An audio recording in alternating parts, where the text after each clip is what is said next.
moral prize. Championship Watts. Rothesay, Worcestershire and Lancashire.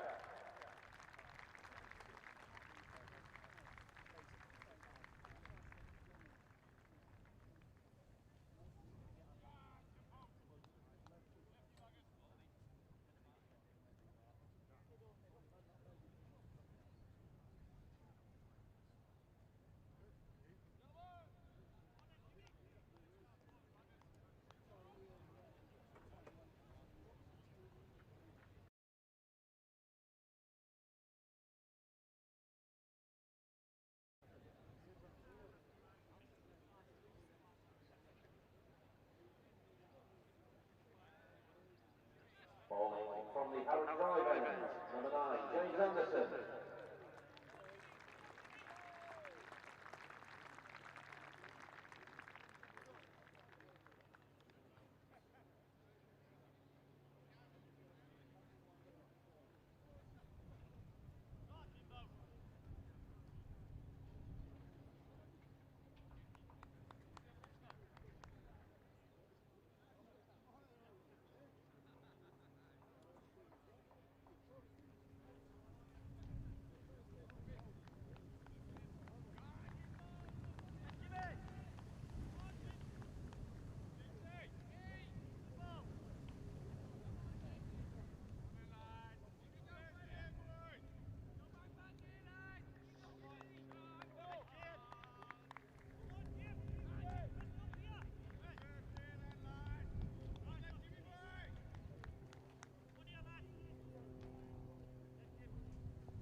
It's a long leg, there's a fielder there, and so it'll only be a single as it's picked up by Chris Green, and it's 5 without loss.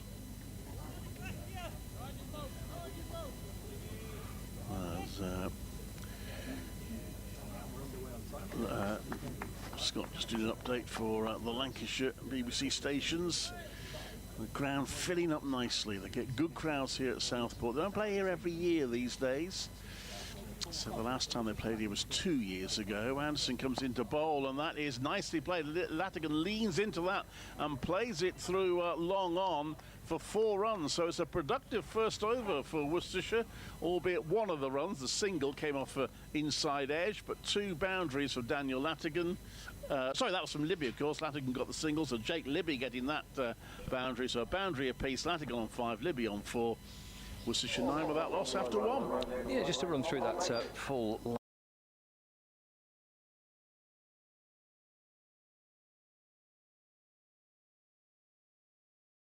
In, so it's Keaton Jennings and George Balderson, and then Josh Baharan, Harry Singh, Michael Jones, Matthew Hurst, Chris Green, Paul Coughlin, Tom Hartley, Tom Bailey, and Captain James Anderson. Worcestershire, Daniel Latigan, Jake Libby batting now. Gareth Roderick, Cashy Fowley, Adam Hose, Brett Olivier, the captain, Matthew Waite, Tom Taylor, George Drizzle, Bayers Swanepoel, and Adam Finch. Bayers Swanepoel's had an interesting arrival, hasn't he? I think with Worcestershire, if I've been following it correctly. It would be Tom Bailey with Latigan on strike. That wraps him on the pad. He's shaping to work it out towards the leg side, maybe just tailing down the leg side, but an early shout from Bailey. Well, he upset his home board in South Africa by leaving a match before it was finished. To be fair, he had bowled all his allotted overs, so he left in order to catch a plane, but it seemed hadn't perhaps communicated his intentions well enough. Okay. Well, he's here now. Bailey comes over the wicket and bowls left by Latigan. Just a little bit of shape again as that just tails back in. Hurst taking it away to his right-hand side. Yeah, so the first couple of Worcestershire games, he was stuck in his hotel in Worcester, not allowed to play by his board, but eventually they relented. And he's here now. 9 without loss. Got Tom Bailey bowling for Lancashire from the Grosvenor Road end of the ground. Left again through to Hurst. The Harrod Drive end is the opposite side where Anderson's bowling from. I quite like that look. Oh, bowl me overs now. See you lads. I'm off. I'll see you next summer. I'm off to Worcester. Yeah, I'm off to play some county cricket in England.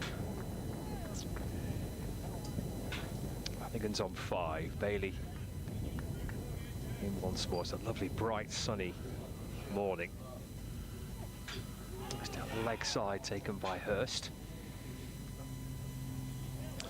Some houses here got nice views of the ground, haven't they?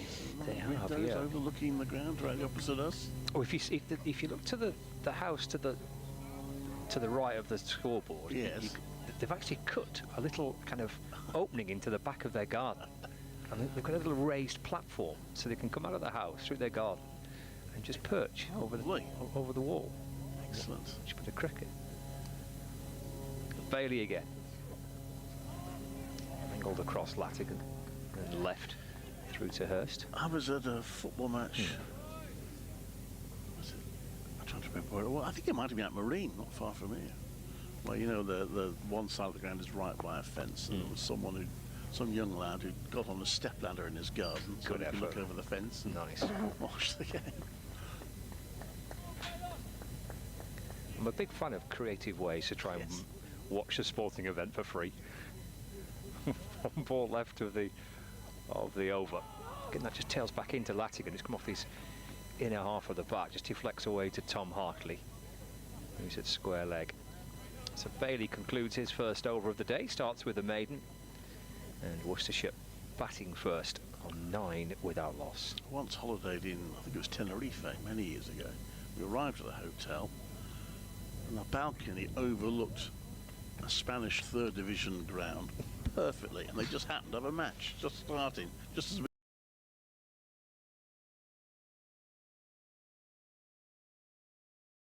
with a beer and watched this 3rd Division game.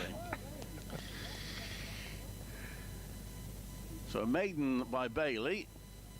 Anderson has gone for 9 runs in his first over, but caused 1 or 2 problems. Libby has to lean back and play that into the ground to gully. Played that well, Libby, but that one bounced a little bit more from Jimmy Anderson.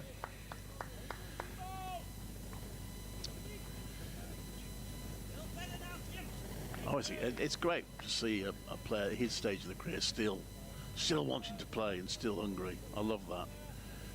Ian Bell was like that when he was at Warwickshire. Eventually his body told him he'd had enough, but he was keen to carry on as long as he could. It's always good to see. Anderson comes into bowl, and that's just pushed out to the offside for a single by Libby, because some internationals, obviously not blaming him, but some internationals, once their international career's over, that's it.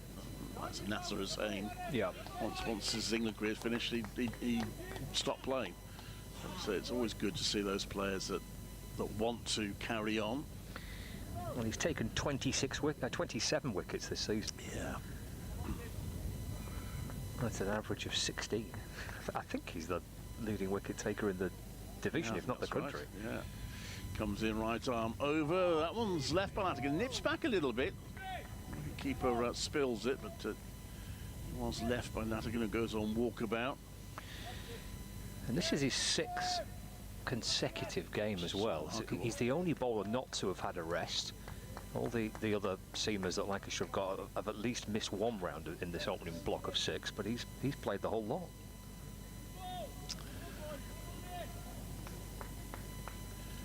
And he's a big draw as he comes into bowl. And that tucks up Latigan, makes him uncomfortable, comes off his thigh pad, I think, and goes out into the offside for no run. Yes, I heard the story being repeated. I saw it in Wisdom. Was looking at the last game here in 2024 when there was a suggestion it might have been Jimmy Anderson's last match. So a huge crowd turns up on the first day. Lancashire bat first. They finish 8 down. So the only player who doesn't come on view for the whole day was Jimmy Anderson. A player they'd all come to watch. As it happened, it wasn't his last game. He signed a new contract shortly after that. That's left. The slip cord and gets excited again. I think it bounced very much. And again, nips back a little bit, but Latigan was happy to leave it. Yes, the game he took 7 wickets, isn't he? Yes. Was it the following day he took 7 for? It was the third morning. He took 6 wickets in the morning session. Blimey. Yeah. That was the game before his final Test match appearance, wasn't it? That was that's it. Right, yeah. And he comes in now to bowl. That one lifts a bit, and Latigan plays at it and walks away, knowing I just got away with one there a little bit.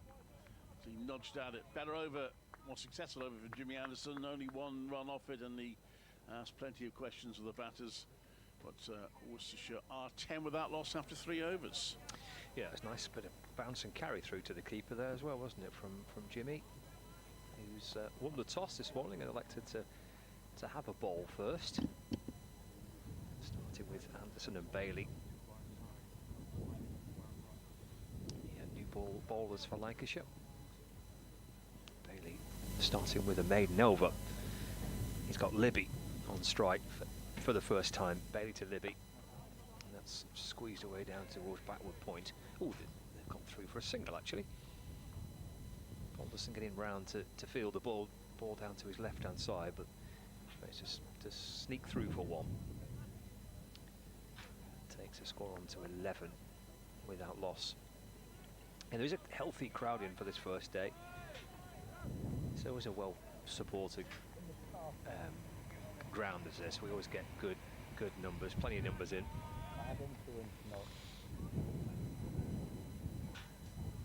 There's Bailey to Latigan. It's a nice shot, clipped away off his pads, and Anderson's chasing after it. And Latigan able to come back for a couple. Score was on to 13 without loss.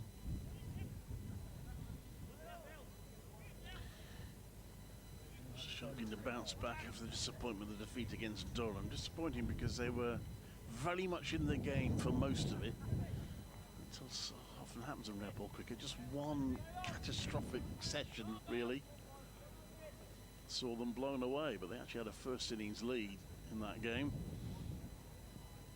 Bailey over the wicket this time to left and through to Hurst. But it's a ridiculously tight second division table, isn't it? Well, yeah. Apart from top and bottom, Gloucestershire are 23 points adrift at the bottom, and Durham are 23 points clear at the top. But then there's only 15 points between Middlesex in second and Derbyshire in 7th. Lancashire currently 4th on 63 points, 3 ahead of Worcestershire, who are 6th on 60. Yeah, it makes it quite an interesting game this week, doesn't it? With the way that two teams are positioned in the table.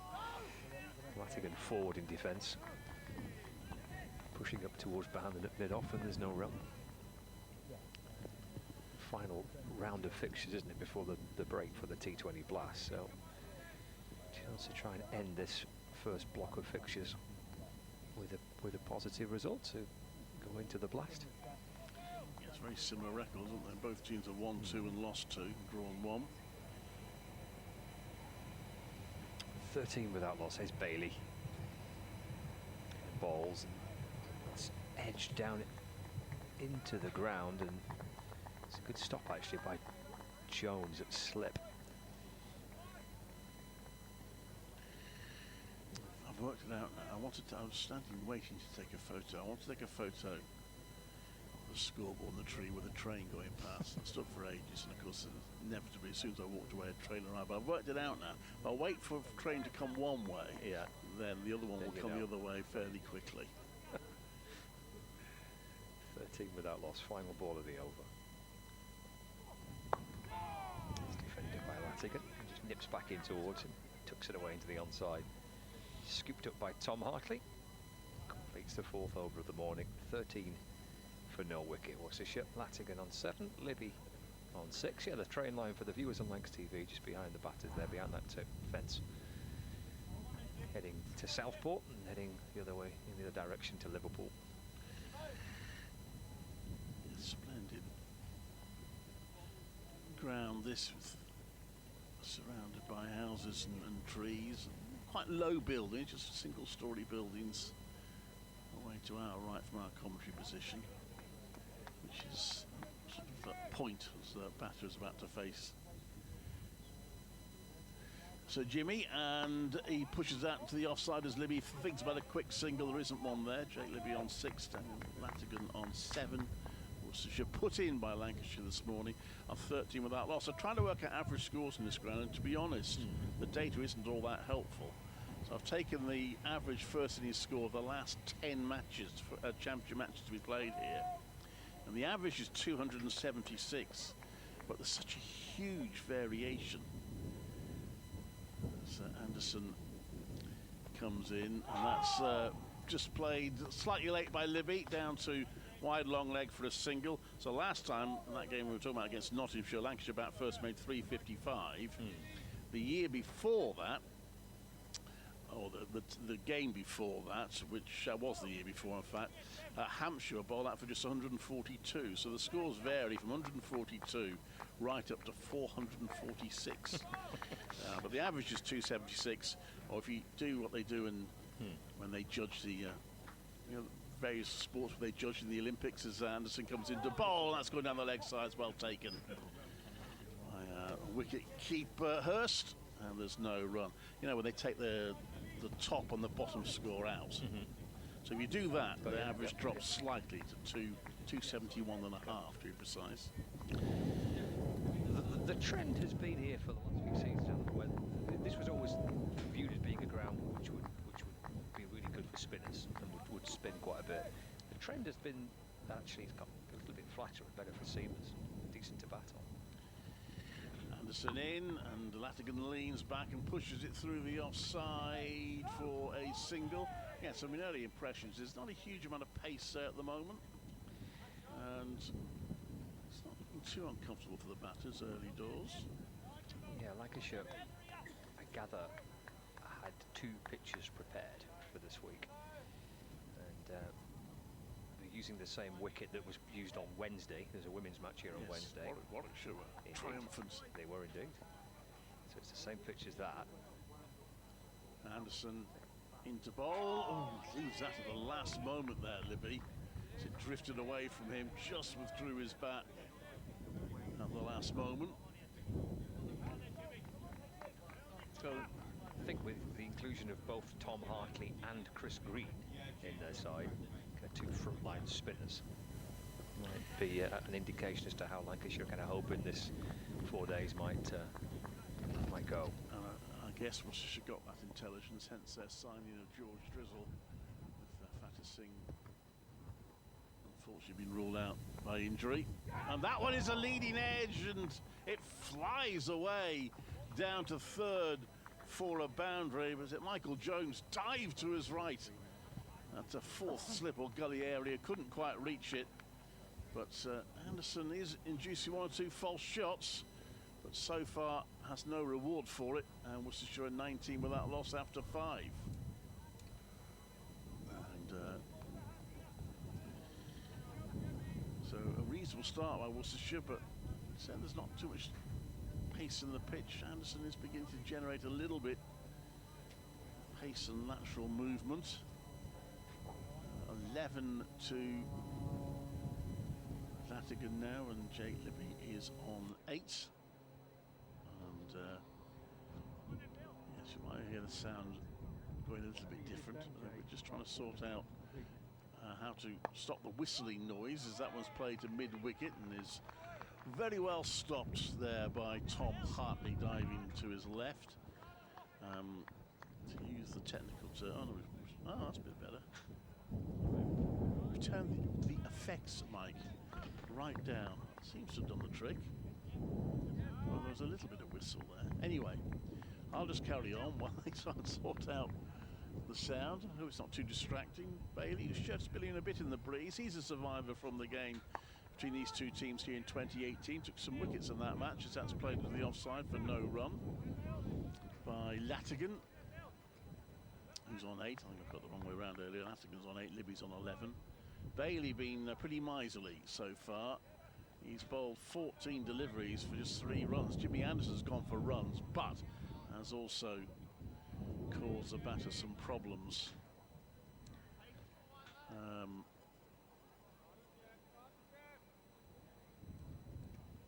As Bailey comes into bowl, right arm over, and that's pushed out to the offside. There's no run. You have to stop whistling, Scott.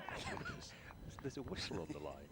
And it's not the train. I think it has actually eased a bit. It has, I think. That's my impression, anyway. That's not been too distracting for you, listeners and viewers.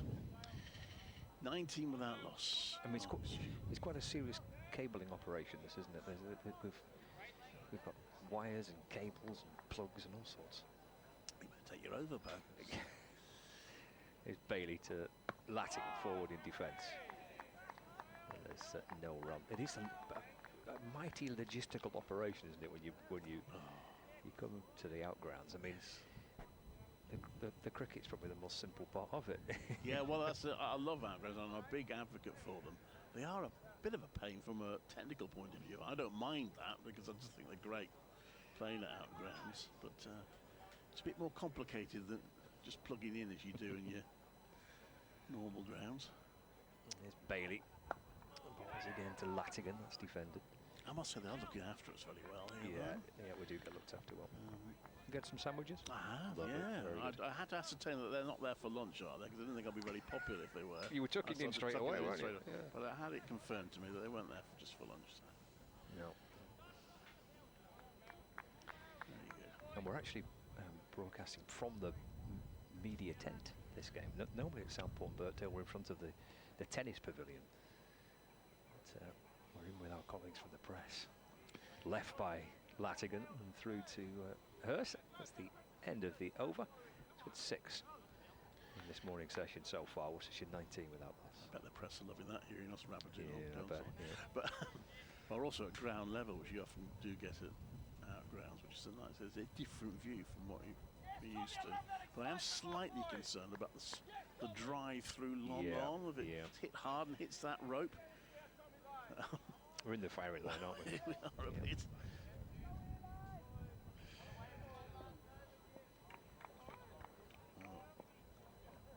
Bailey continues to be miserly. Jimmy Anderson now comes in for his 4th over and gone for 16 so far. And he's appealing for an LBW, although he's actually kind of withdrawn his appeal in the end.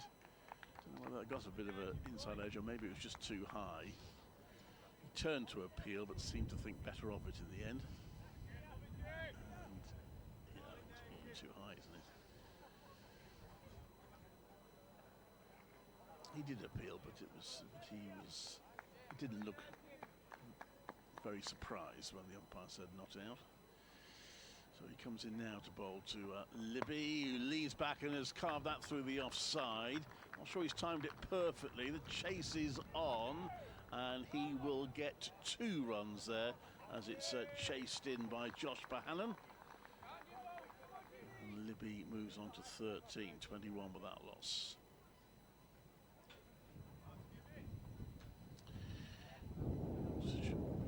Pleased to get off to a decent start here, because they struggle with the top order. Having said that they were very much in the game against Durham for most of it, they did struggle a bit with the top order in the first innings.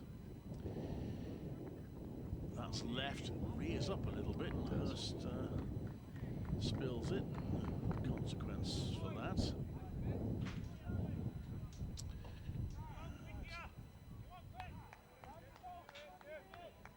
Lancashire still striving for this first wicket. So first innings, well, they got to 15 actually, but then lost both their openers on 15 against Durham. Anderson into bowl, and he pushes that through the offside. Libby again, this time he has timed it perfectly, and that's going to go over the rope for 4 runs.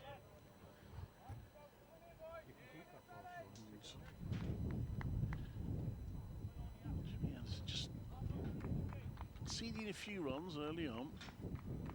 Just a little bit with he actually fell over. I didn't notice that at the time. He fell over as he released the ball there, Anderson. There's no problem. He's back on his feet straight away.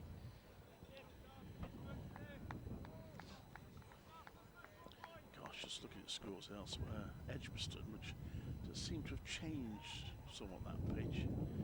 Glamorgan 1 for 2 after 5 overs. Ollie Dolby, who was on loan at Worcestershire, has got one of the wickets. That's gone through and taken by the wicketkeeper as a play and a miss there. Libby pushing at that one from Anderson, who turns away in frustration. That didn't get in the wicket. It was a good delivery. It's Ollie Dolby at a loan spell. I know, slightly, much as I love commentating with Dom Topley, I'm quite pleased I'm not doing so today, because I turned up at one match against Essex when Warwickshire had signed a player on a 1-match loan. Got chapter and verse on that for about 4 days from Don, who wasn't happy with it. Worcestershire had done the same here today with George Drizzle signing. That's a nudge them to the onside, and there's no run. But they had Ollie Dolby on loan for the first 3, I think 3 of the first 4 games. And it's a loan that really did work for everybody, because Dolby got cricket, which he wasn't going to get for the first few games of Warwickshire. Got wickets for Worcestershire, helped them, and then was in the Warwickshire team for the next game and straight away taking wickets, which you wonder whether he would have done that if he'd been just sitting around for 3 or 4 weeks or playing second 11 cricket. Well, that's when it works well, isn't it? Yeah. The low market like that. I mean, Warwickshire got a pretty formidable looking bowling attack, haven't they? Yeah. must have 10 bowlers they can pick from. So yeah, it works well if you're not in the team. It's Bailey to Latigan. That's whipped off his toes down to fine leg. Across the rope and into the spectators for 4 runs. That's the first boundary that Bailey's conceded, I think. Yes, if you're not familiar with the ground, you perhaps not see the pictures. There's a nice natural bank just the left-hand corner as we look at it in front of the scoreboard, which is a good seating area. So there's the seats placed there. Good viewing area. Yeah, you're just slightly perched up on you there. Quite nice. There's not much shade to be found as Bailey's into Latigan. It's playing a miss and through to Matthew Hurst, and there's no run. There's a couple of trees away to our left, people crowding in the shade there. It's another train, Trumbull's Pass, yellow train. Merseyrail, I presume? Couldn't be certain of that, but you seem like a man with good train knowledge. Yeah, well, I know Merseyrail, I'm sure that must be them. Okay. Looks like one of their trains. It definitely goes to Liverpool, so that would kind of make a bit of sense. Here's Bailey into Latigan. So the back foot pushed away through the offside. There's a chase on here to catch it with it, and Bohannon does that nicely. Just be the single to Latigan. He moves on to 13, and Worcestershire Right start here, halfway through the 8th over, 30 without loss. On a Mersey rail train a couple of years ago, where some chap got fined, that's on the spot fine, for having his foot on the chair. Really? Yeah. The guard pointed to a sign which said. I quite like that actually. And handed them a ticket for. Yeah, get your feet off the furniture. Yeah. You can do that at home, would you? Well, yeah, I would, but. Libby's back on strike. Bailey comes over the wicket, balls. And left by Libby, taken by Hurst, who's going across first slip. To be fair, he was a youngish man. He was quite philosophical about it. Didn't seem too troubled. Don't see that too often. No, you don't. 30 for no wicket. There's 4 slip catches in place.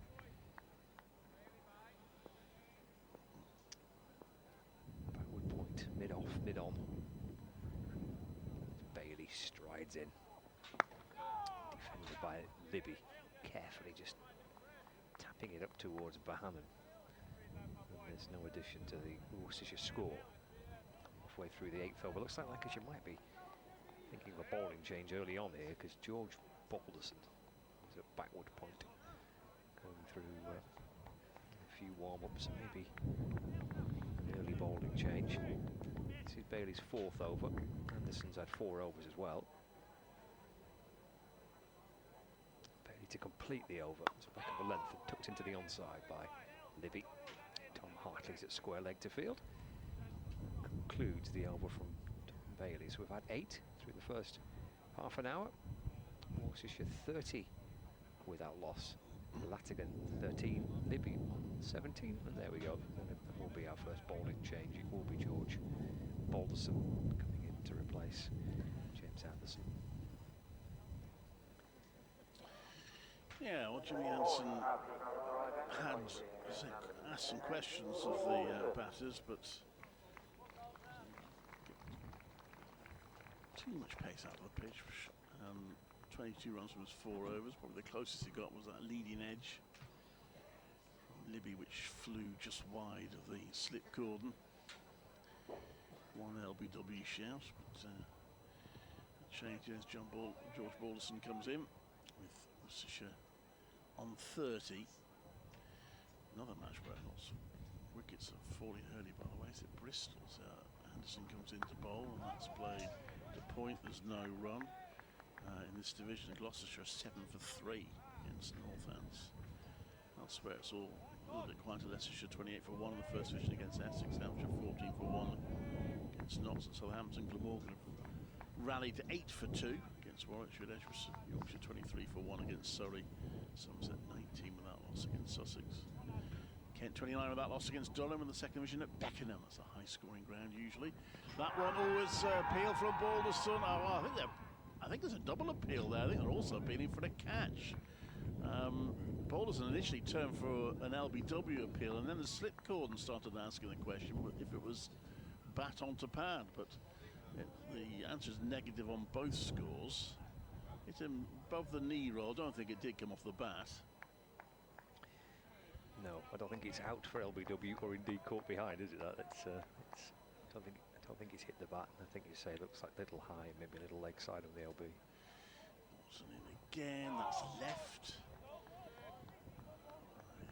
Latigan, there's no run. Did I finish the score? So, yeah, just Middlesex 22 without loss against Derbyshire. So, there we are. Here, Worcestershire 30 for no wickets. Oh, we're getting a new cable. It's exciting. So the sound will change slightly as that one is played back to the bowler. There's no run. So don't be put off by slight changes in the sound and the tone. We're placing a cable. Yeah. 30 without loss is the Worcestershire. It's a long cable, that one as well. Oh, it's coming under the table. Scott's got hold of it. Pops it in as comes Balderson to bowl, and that's turn around his pads down to, dear, that's not much of a difference. That's down to a long leg for a single. So It's 31 without loss. We might have to do without the effects, which won't be too bad because we are almost outdoors. We're in a tent, but it's open tent, so you'll still get the atmosphere if you do decide to switch the effects mic off. There's Anderson into bowl. Not Anderson, I beg your pardon. Balderson into bowl, and that's played back to him by Jake Libby, who remains on 17 and Worcestershire 31 without loss after 9 overs. Second Division County Championship cricket at Southport. Very close to the Royal Birkdale Golf Course. Just a very short walk from here. The British Open Golf is taking place in July, so the locals here are getting a bit spoiled for top quality sport.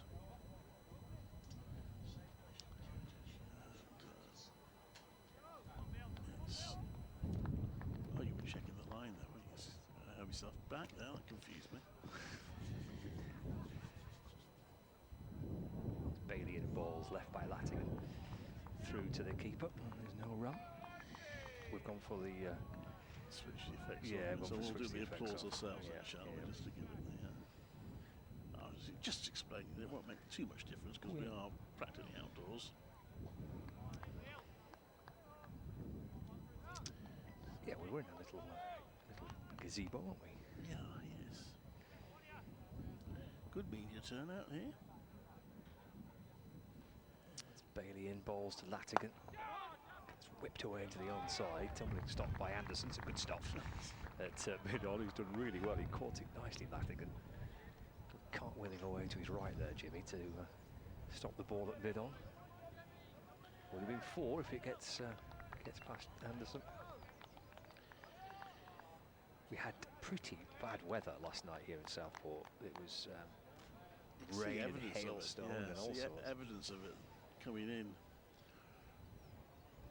Bailey balls it short. It's muscled up and over Anderson down towards the long boundary. Quite get hold of that, did he? I don't think it would have reached the boundary if Jimmy hadn't cut it off anyway. So yeah, it did rain pretty heavily, and we had a bit of hailstone as well last night. So, but it is a fast ground here.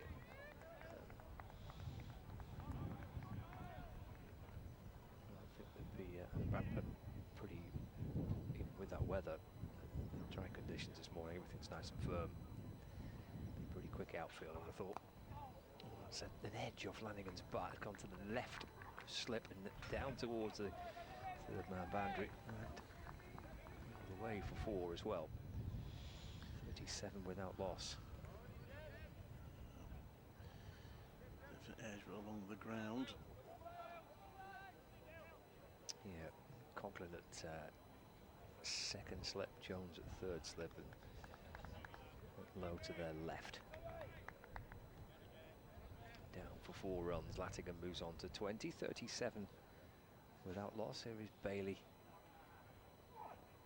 Balls again that beats Lattigan. Just seen Jimmy Anderson doing that athletic piece of fielding at the age of 43. Didn't make you feel older? Well, I did see Paul Simon perform the other day at the age of 84. Good effort. So age is just a number. Yeah. But it did remind me of, I did a Warwickshire game at Somerset when Marcus Draskothic was playing at the age of 42. And I interviewed Jonathan Trott after and says, do you think you'll be playing at the age of 42? He said, don't be ridiculous. Final ball of the 10th over of the morning. It's deflected off the pad. It's gone down to the boundary. It's gone for 4 leg byes. Just tailed in towards Lattigan and clipped his pad. Might have been just a question of whether he genuinely played a shot at that, for the leg byes to be awarded. Look at that again. Well, I suppose he did, yeah. Fair enough. End of the over. So 41 without loss. We've had 40 minutes of play. We'll take a break and we'll bring Callum in. Oh yes, of course. Come back in half an hour or so. Still some sandwiches left, sir. You're welcome. I can't get out of my chair now. Hang on, bear with. Cheers, Clive. It's a 41 without loss. Here's Balderson into Libby. Deflected out towards the leg side. They've scrambled through for a leg by in the end.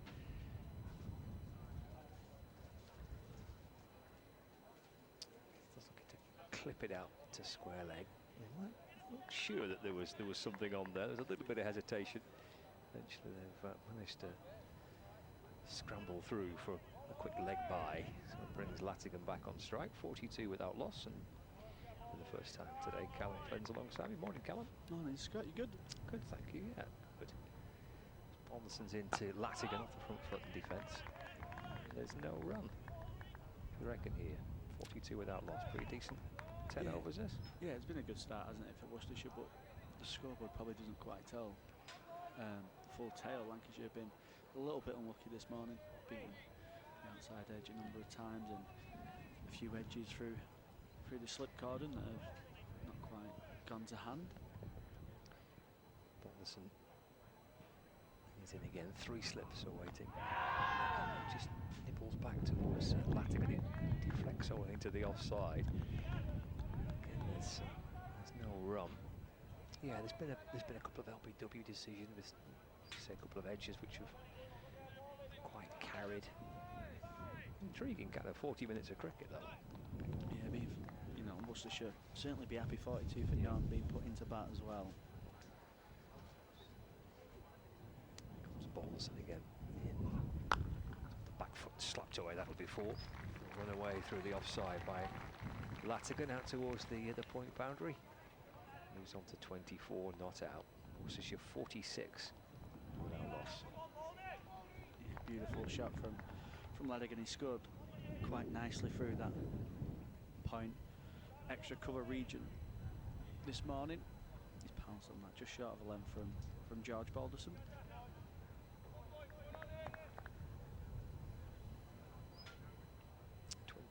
Not out. Here's Balderson. Balls. Push back down the ground. That'll be 4 more. That's a lovely shot from Latigan, just leaning into it, driving straight to the left of Bohannon at mid-off. Brings up the 50 as well for Worcestershire. Encouraging start with the bat. Runs coming with a touch of good fortune from time to time, but pretty freely. Yeah, another excellent shot. Pouncing on. This time George Balderson just trying to go a little bit fuller. Previous delivery short of a length, so it's over the wicket to Latigan. First defender back to Balderson, and there's no run, so 11 overs gone. Worcestershire brought up 50 for this opening pair. Libby on 17, Latigan on 28. It's the scoreboard inside the ground here at Trafalgar Road. That little bank just in front where those spectators are perched. Very nice little viewing spot there. And I do quite like, if the camera just pans away to the right here, you'll see the garden where someone's built a little decking area. There it is. Look at that spot at the back of your garden. Look at that. Beautiful. It's like a VIP area, that, isn't it? it's worth it over time. No membership for the club, and you just sit there, bail it in. Played into the offside for no run. It's a prime little spot, that, isn't it? It's a lovely ground, isn't it? It is, isn't it? Liverpool comp. Played here? Yes, yes, more junior cricket, under 18s. Don't think I've ever played a senior game here. But a real good standard of cricket in the Liverpool comp. A few of the Lancashire lads, I'm sure, would have played here throughout their club cricket days. Bail it in. This one's driven wide of Josh Bohannon, wide enough that Libby can get through for a single. Takes the score on to 51 for none.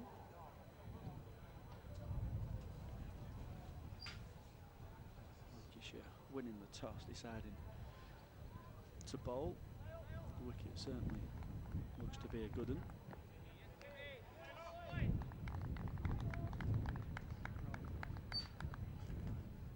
3 slips to Dan Latigan. Bailey's in, and that one's defended into the offside. It's an interesting decision, isn't it, with the toss? I mean, I think Lancashire were hoping that maybe this, as the game goes on, this pitch might just be a little bit more spinner friendly, but then you put the opposition into bat first rather than batting you first yourself on it, which means you're going to bat last on it. But we've seen enough cricket here, haven't we, over the last 5, 6, 7 seasons now, where this is just it's a good pitch, isn't it? It's a good batting pitch.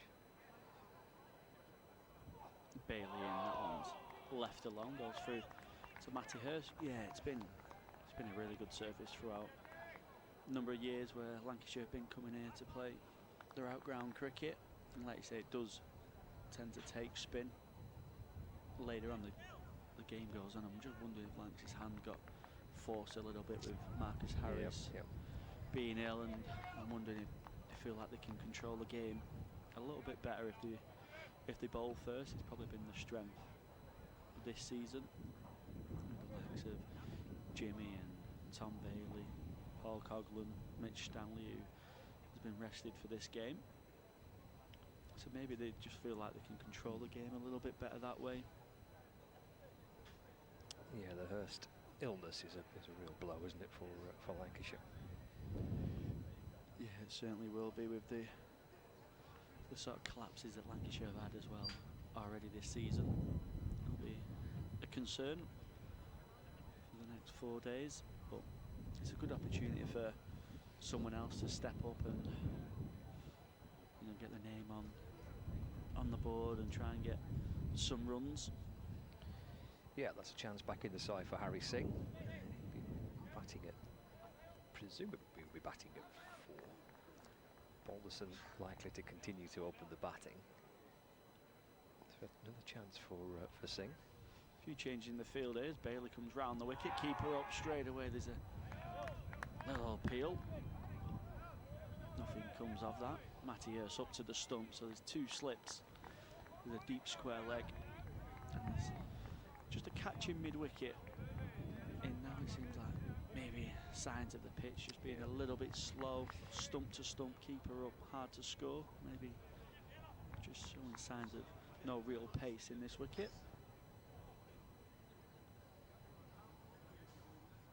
Lancashire ball in round the wicket, just strays onto the hips of Ladigan, who doesn't find any bat on it. Goes off his 5-pad for a leg bye. That's the end of the 12th over. Yeah, kind of 45 minutes into day 1 and the keeper's up and you've got catching mid-wickets and catching covers.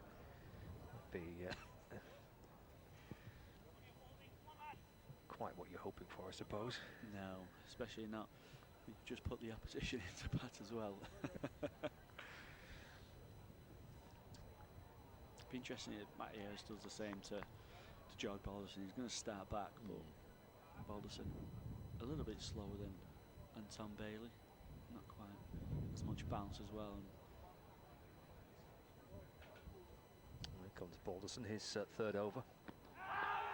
It's the pad of Latigan, but to try and work it to the leg side. He's bowling over the wicket to him. I think it's Jack Chantry who's firing at that end. Just a little gentle shake of the head to say not out.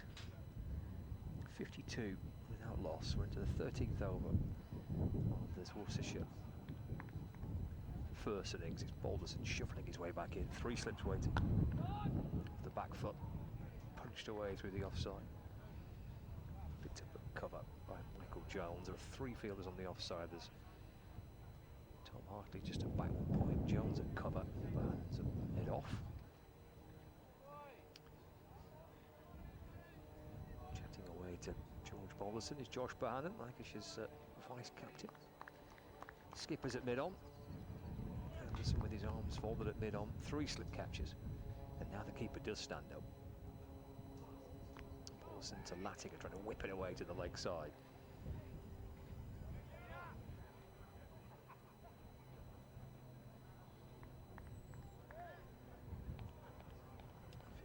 Without loss.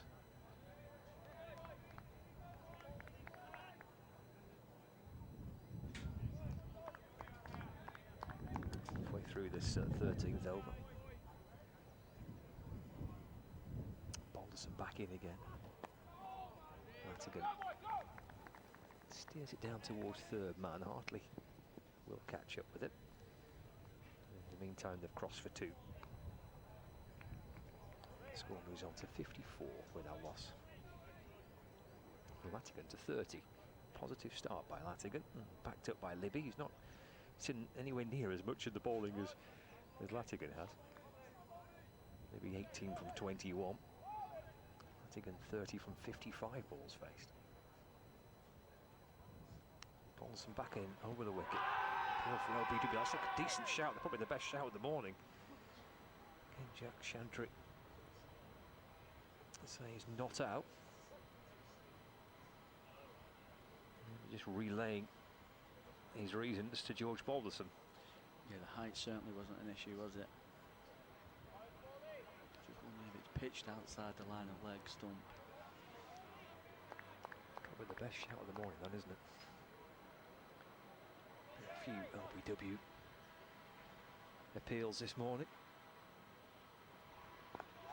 It's the inner half of the bat as Latigan just leans into it.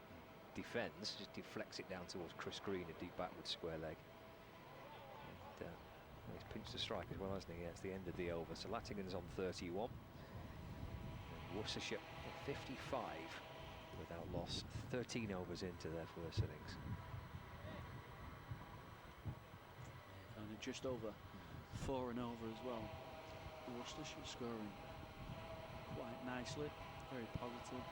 Pounce on any bad deliveries, but also just rotating the strike, a little bit of luck, a few outside edges, not quite carried to the slip cordon, but a good start for Worcestershire as Bailey continuing round the wicket. Matty Hurst up to the stump still, 2 slips, catching mid wicket, a deep square leg, finally mid on, mid off, cover, and the backward point.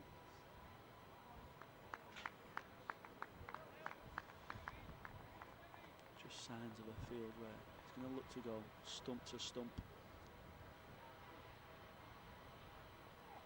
Bailey in, that one's down the leg side. Brilliant take from Matthias up to the stumps. Latigan probably feels like he's missed out on that one. Our colleague Jamie Bowman is listening in and says that Tom Hartley, Matthew Hurst, Ollie Sutton, Michael Jones, Tom Bailey and Josh Bannon in this Lancashire side have all played in the Liverpool Cup.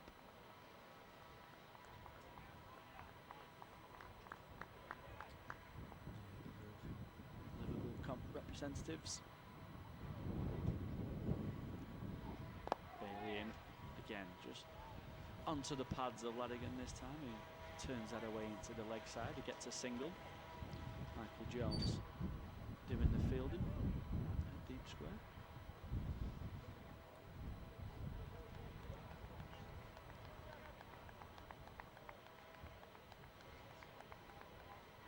Yeah, 7th over on the spin this for Tom Bailey. Yeah, but chance we're going to see a little bit of spin before lunch, I would have thought. Chris Green and Tom Hartley in the side. Anderson bowled 4 overs this morning from the Harrod drive in. 3 slips into Libby, who punches that to Jimmy Anderson at mid-on for no run. Yeah, just a short spell, wasn't it, from James Anderson? He didn't quite settle. Was it 2 years ago when he took that brilliant 7 foot? 6 wickets in, I think it was 6 consecutive overs as well. It was a crazy spell, wasn't it? Yeah, we was next to the hospitality tent as well, which was getting livelier and livelier as the overs ticked over. Bailey in, that one's outside the line of off stump, allowed through to the wicket keeper. Yes, we don't have the joys of the hospitality tent with us this week. I mean, it starts nicely in the hospitality tent. It's very lovely, very proper. Everyone's very polite and looking forward to a lovely day, and then come 4 o'clock things are a bit different. Gets a little bit livelier. More empty glasses. 3 slips to Libby. Matty Hurst not stood up. That one's punched nicely through the offside. The outfield probably on the slower side. Gets a single. It's the end of the 14th over. 57 for Nan. Dan Ladigan 32 and Libby 19. Can't remember if it was that game or not when Malcolm Lorimer was in the hospitality tent with Farouk Engineer, and Yeah, I think Farouk came on for a bit. he did, yeah. He stumbled out of the tent and came on to do a bit of commentary. Struggled to get him off, didn't we? He stayed for, stayed for a while, told some stories. He did. It was very enjoyable. Beers already. Look at that, early beer, not even midday. Rothesay in. Through it goes to Hurst. And this from Libby. It's perfectly timed fixture as well, isn't it? Over a weekend, a Friday starts. You'll have to hopefully get quite a few corporates in, get some companies treating their staff to a day out of the cricket on the Friday, and then you've got the weekend as well. Balderson to Libby. It's defended towards mid-on, and there's no run.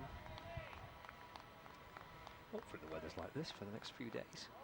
Yeah, hopefully. It looks a bit hit and miss tomorrow, but certainly some sunny spells, so hopefully you don't see too much of the rain. Club cricket will be happening as well around these areas tomorrow.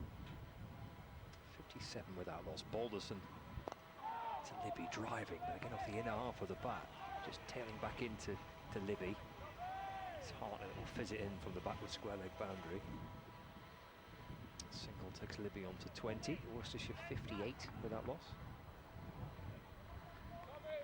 Looks like you do have Paul Coughlin in this side, so he potentially himself a ball before lunch as well. No Mitchell Stanley, so he's been rested. Richard Marcus Harris, unfortunately, ill. So a couple of changes by Lancashire. Here's Balderson to Latigan. It's, defended, loops away to the offside for no run. Both sides coming on the back of defeats as well. Worcestershire losing against a pretty strong-looking Durham side who are top of the table and might take some removing from that position this season, Durham. Lancashire losing to Middlesex last week. Both sides pretty similar positions in the league. Not much separating these two teams in the league table. But 4 days. Keeper stands up as Latigan plays a forward defensive. Back to Balderson. That's an addition to the score. Might not define their season, but it might go a long way to shaping it here for both these sides this week. Yeah, identical form guide as well, haven't they? Both drawn the first game, won the next two, and then both coming in off 2 losses, so it's a real interesting 4 days ahead. Balderson to Latigan. Defends, steers it away to backward point where Tom Hartley feels it's the end of the over. 58 on the board for Worcestershire in the first innings. Libby's on 20. Latigan is on 32. We've had 15 overs of the morning's play. One that they'll be open that can just kickstart the seasons again for both. Yeah. For both sides. Both sides will be open to challenge to get back into Div 1. See, you've also got the Durhams and the Northants as well. Derbyshires and Middlesexes. Strong division, isn't it? Yeah, it really is this year. Worcestershire relegated from Division 1 last season, alongside Durham. Going to see a change as James Anderson brings himself on. He's in Libby defending into the offside. Yes, 4 overs this morning from Anderson, and then quickly out the attack. Just didn't fancy it, didn't feel it was right, and brings Balderson in, and then comes back and has a little go from this Grosvenor Road end instead. Yeah, didn't quite look in his usual rhythm that we see of James Anderson. He's been fantastic this year for Lancashire, here in 30 wickets already. It is He's in, beats the outside edge of Libby. He just defends at that one. Seemed to have climbed before as well. He's at top of the charts with the wickets taken. He's played all 6 rounds as well. Just see on the replay on Lancs TV, just a little bit of shape away. The ball's still offering a little bit of movement, but I don't think there's too much assistance from the surface, more just in the air. Anderson in. Again, he hits the deck. That one's pushed into the offside for no run. Just not quite found his footing as well. He's fell over at both ends now.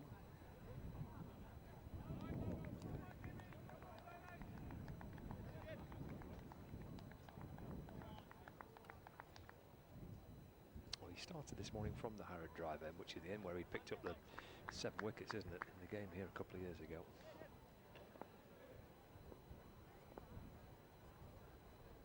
From the Grosvenor Road end instead now, with the tennis courts are just behind us. Anderson in, back of the length. Libby defending into the offside. Michael Jones in the cover region, gives the ball a good shine, trying to get something from it to produce that breakthrough for Lancashire. In Worcestershire, here at Southport and Birkdale Cricket Club.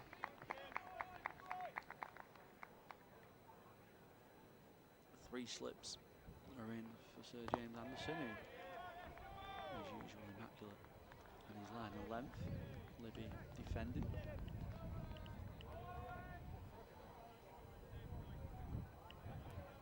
Great to watch this though, isn't it? Fantastic. You think of the crowd that's in and the weather as well. Coming to Southport and Birkdale, you see Sir Jimmy bowling. I'm a massive fan of outground cricket. Yeah, I think it works really well for championship cricket. I do. I agree. Anderson in, just squaring Libby up. They're a bit fuller of a length. Finds the outside half of the bat, goes into the offside. It's a good over from James Anderson. 58 for none. Worcestershire. It just feels that little bit more intimate. Spectators closer to the action.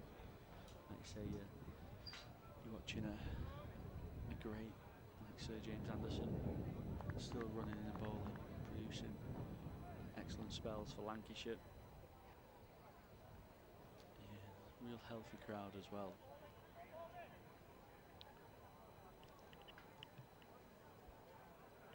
Balderson in. Mike Hurst is a gentle appeal. Soon dies down, just hitting the pad of Dan Ladigan.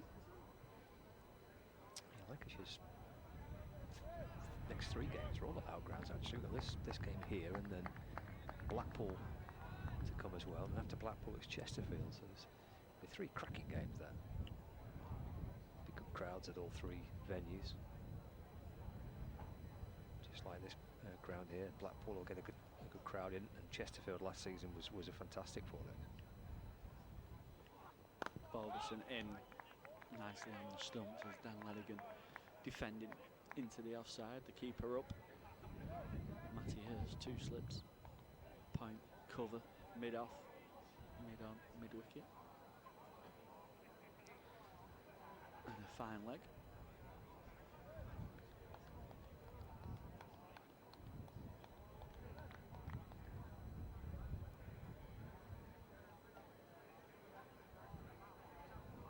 Balderson in, just hits Dan Ladigan in the fire region, too high for any appeal. Balderson just in nice bit of rhythm here, not for 13 off 4.3 so far. Keeper up, he just trapped Ladigan a little bit in the crease. Runs not coming as freely for Worcestershire in the last 20 minutes or so. That one finds the inside edge of the Worcestershire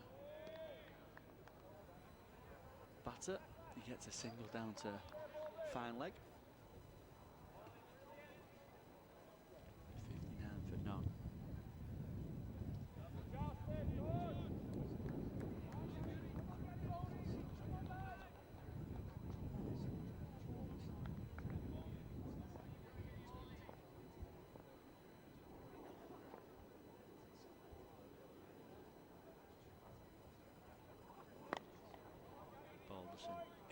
Libby defending. It's a front foot. No ball from Balderson.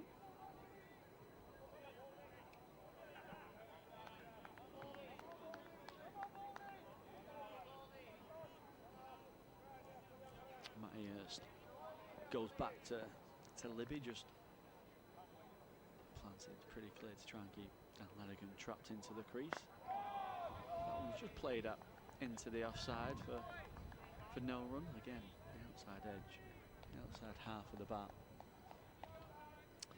They've seen a little bit of that this morning. Outside half of the bat, the inner half of the bat was nibbled around a little bit.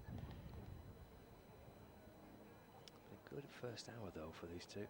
Touch of good fortune along the way, but some skillful batting and scoring at a pretty decent tempo as well.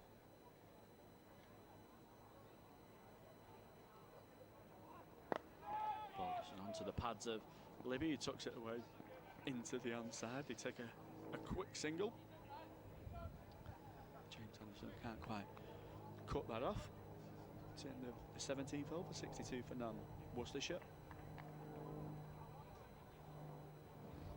Just looking around elsewhere in Division 2, Gloucestershire have lost 4 early wickets. They're 19 for 4 against Northamptonshire in Bristol. Kent are playing Durham this week. Kent are 56 without loss. It's Crawley's response to being dropped. 25 not out. Opening partnership with for Kent. It's Anderson. Played, edged, gone. Jennings takes the catch. I think that second slip there for Lancashire. Anderson finds the breakthrough. Libby departs for 21. And Anderson prizing out the first wicket of the game. 62 for 1. Libby has gone for 21. Just felt like something was going to come with Libby. Over the last 20 minutes, there's a few times he was just playing at some outside the line of off stump where probably didn't need to play at. There was somewhere just been beaten out the outside edge. He just felt like he wasn't getting loads of the strike. He just wanted to feel bat on ball. He'd just gone playing at one again, just out of reach, finds the outside edge. And Jimmy Anderson picks up the first wicket for Lancashire. That's what Lancashire were hoping for. A good start from Worcestershire, but Lancashire have now got himself on the board. 62 for 1. Worcestershire. Into the safe pair of hands of Keaton Jennings. Gareth Roderick coming out to the middle. 62 for 1 with an hour and 5 minutes play on this opening day. First breakthrough for Lancashire.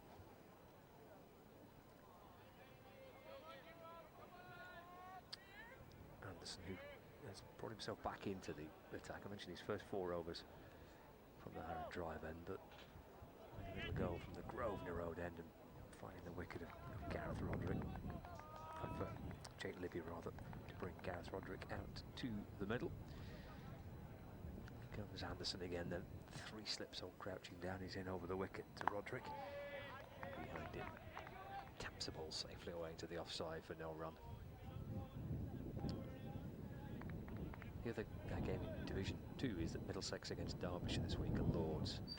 And Middlesex are 50 for 1 batting first against Derbyshire.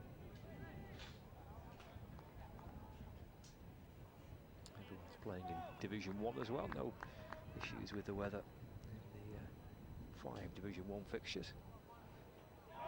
Listen to Roderick has left. To her. So this week's Essex against Leicestershire. Leicestershire 88 for 1. Hampshire, Nottinghamshire this week. Hampshire 42 for 3 against Notts. Somerset 59 for 2 batting first against Sussex. Glamorgan 35 for 2 against Warwickshire. And Yorkshire 56 for 2 against Surrey.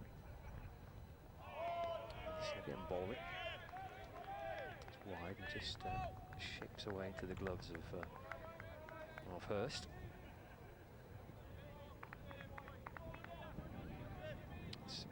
for 1. So in the 18th over.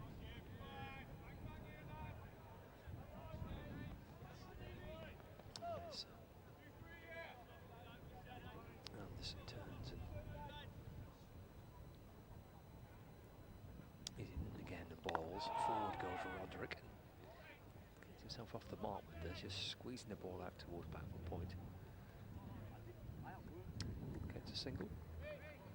Worcestershire take along to 63 for 1. Brings Latigan on strike. He's been bright and breezy in this innings so far, hasn't he? 33 from 67. Played nicely for Worcestershire. Anderson drops 2 back on the leg side boundary and actually brings cover across as well. So there's a fine leg, there's a deep square leg. Hartley comes to mid-wicket, Bailey's at mid-on, mid-off, backward point, 3 slip catches. Final ball of the over, Anderson over the wicket. It's a lovely ball that beats Latigan, spins him round, slides on past the edge of the bat. Super over from Jimmy Anderson, and wicket taking 1 for Lancashire. Flex his jumper and his cap. Worcestershire 63 for 1. After 18 overs.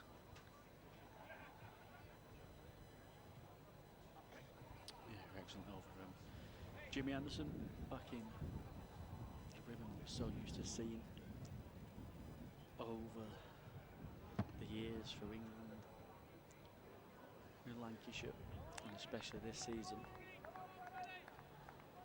Been fantastic, and he gets the first wicket of the day for Lancashire.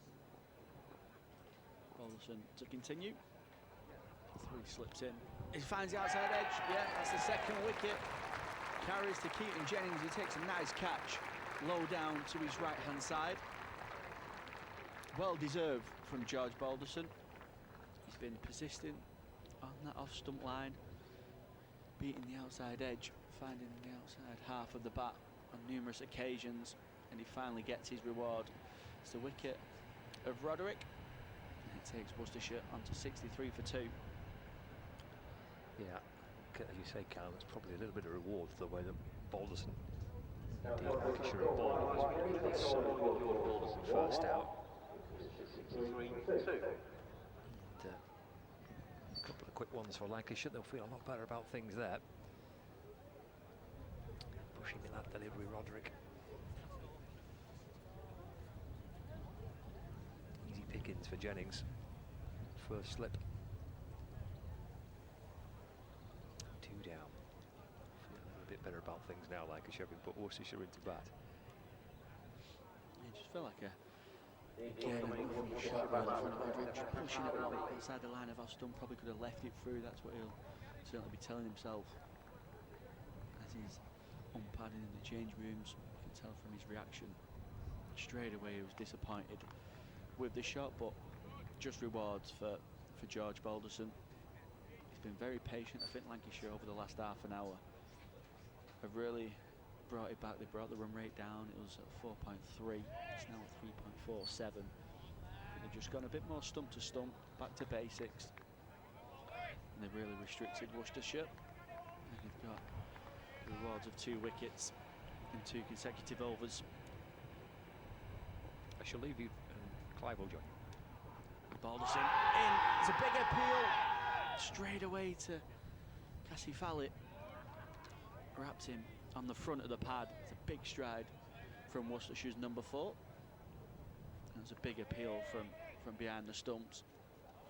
Viewers on Lancs TV there will see the replay maybe just a little bit high. It's hit him on the back thigh. Maybe just going over the top. Good start from George Balderson. In this over, he beats the outside edge again. This time, Fishing Valley just playing forward, pushing at one outside the line of off stump. Hi, Clive, you okay? Yeah, good. Yeah. Yeah, really good. Good start. It's just been. It's just changed a bit, isn't it? Bit, hasn't it? Just feels like the Worcestershire. They're just playing at a few outside of off stump don't really need to get in any sort of danger. That one's turned into the onside for no run. You done many games from here, this ground? Yeah, so commentated. I was fortunate enough to commentate where Jimmy took that 7 for and he got them 6 wickets in 6 consecutive overs. It was just an outstanding spell. Just before as well, his test farewell. So that was a real pleasure to get to witness that. Balderson's in, playing that into the offside. Yeah, so I mentioned earlier the story about that game where mentioned Wisdom. I heard some people talking about it before the start of play today, that because it was before his last test match, and there was also the possibility that his Lancashire career might be coming to an end. A huge crowd had turned up on the first day, and he was the only player not to get on the field on that first day. Balderson in again, beats the outside edge. A fantastic over from George Balderson. He gets his reward, got the wicket of Roderick, edging to Keaton Jennings. He took a smart catch, but a fantastic follow-up 5 delivery to Kashif Ali as well. 63 for 2 Worcestershire. Yes, so 62 without loss to 63 for 2. It has changed somewhat. Jimmy Anderson striking, must be about his 1 millionth wicket, I think. Paul behind, say 1171. Yes. That's a decent effort, isn't it? That's it. It's a lot of wickets. Comes in now to bowl to Latigan, who works them to mid-wicket, but straight to the fielder, so he won't get a run there. And it's well fielded there by Tom Harty, who then demonstrates what he did to some of his teammates to stop that. Latigan remains on 33. He'll know it's pretty important now that he sticks around, having lost 2 partners in quick succession. Well, we're 45 minutes away from lunch. Anderson in, right over, going down the leg side. 1 or 2 of the Lancashire fielders wonder whether there was a little nick there, but Jimmy Anderson himself was not remotely interested. Interesting little period for Latigan, actually. He's scoring quite freely. Feels like Lancashire have just started to put the pressure back on him. Runs not coming as easily now. They seem to be going a bit more stump to stump, trying to attack that middle and leg stump line, trying to restrict the. Scored a lot of runs through the point region. He's Worcestershire's top run scorer at the moment this season. He's on 363, but he was nearly out there as he nudged at one outside off stump. He goes on a little walk. Notice he does that down Latigan. If he plays a slightly false shot, he has a little walk to square leg and jumps up and down. I can't remember who it was now. I saw Durham number 11 or number 10, certainly lower order batter, who used to do that. After every ball, he'd go for a walk. And there was one where there's a big appeal for caught behind. And I'm convinced the umpire thought he was walking. He was walking. And he put the finger up and he said, what I didn't hit it. Anyway, that was turned round to wide long leg for a single. By Latigan, he's on to 34. Yeah, it's probably better to, if there's going to be an appeal, maybe just don't do that little walk off and give the umpire any easy indication to give you out.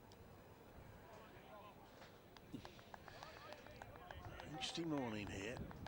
My first visit to this lovely ground, which at the moment is basking in sunshine. It's not hot. There's a fair number of sweaters and hand warmers around, but it is sunny. Pleasant appearances. This one is past that one, a little bit of bounce past the outside edge as he played a defensive shot there, Kashif Ali. And Anderson's really beginning to get the ball to do a fair bit. It's my impression, I don't know if you agree, he's sort of running up the hill from this end, from where we are. Yeah, certainly just tails up as well the closer you get to the wicket, doesn't it? It just lifts a little bit. And Jimmy Anderson certainly looked like he found a little bit of extra lift as well with that delivery, carrying nicely through to Matty Hurst. 43-year-old comes into bowl, and that's edge along the ground, slightly misfielded in the gully, but to no cost. Balderson recovers quickly, and there's no chance of a run. End of the over, just a single off it. Dan Latigan got it, he's on 34. Kashif Ali yet to score, and Worcestershire 64 for 2 after 20 overs. Yeah, when he took the 7 for a couple of years ago, he was at the other end, was at the Harrow Drive end, and there was just an area where he was just finding a lot of extra lift. James Anderson from the other end as well. We started with that end this morning, didn't get too much joy. The old one caused the batters problems. He got one edge which flew wide of the slip cordon, so obviously decided to change of ends might do the trick. Yeah, it looks like he settles a lot better, doesn't it, from this end. Another good over as Balderson's going to continue. Ladigan on strike, he drives nicely back towards the Lancashire all-rounder. He does the fielding off his own bowling well, then when he just give the end a little bit of a shake, a bit of a stinger. I would imagine Jimmy Anderson's always pretty much been able to call which end to bowl at, but as captain he definitely can choose which end he's bowling from. I certainly wouldn't have the bottle to fight up an argument, I don't think many would. Which end do you want, Sir James? Matty Hurst up to the stumps to Ladigan, as that one's played into the onside. Yeah, just going back to that interesting period here for Ladigan. He just wants to, obviously wants to score, but he doesn't want to be too rash here. Lost 2 quick wickets. Now there's a lot of pressure on him. Just to battle through this period to allow Worcestershire to post a good first innings total. 34 off 74. That one's driven in swing from George Balderson. He finds the inside edge. It goes all the way to the boundary for 4 runs. Fuller of a length from Balderson. Ladigan tries to hit that back down the ground, but Balderson finding the inside edge. Doesn't get his reward, but Ladigan finds a boundary. Takes the score on to 68 for 2.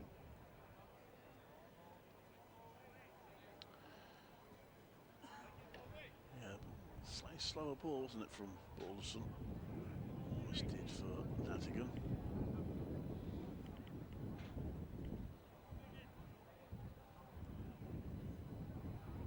Lancashire get 1 more before lunch.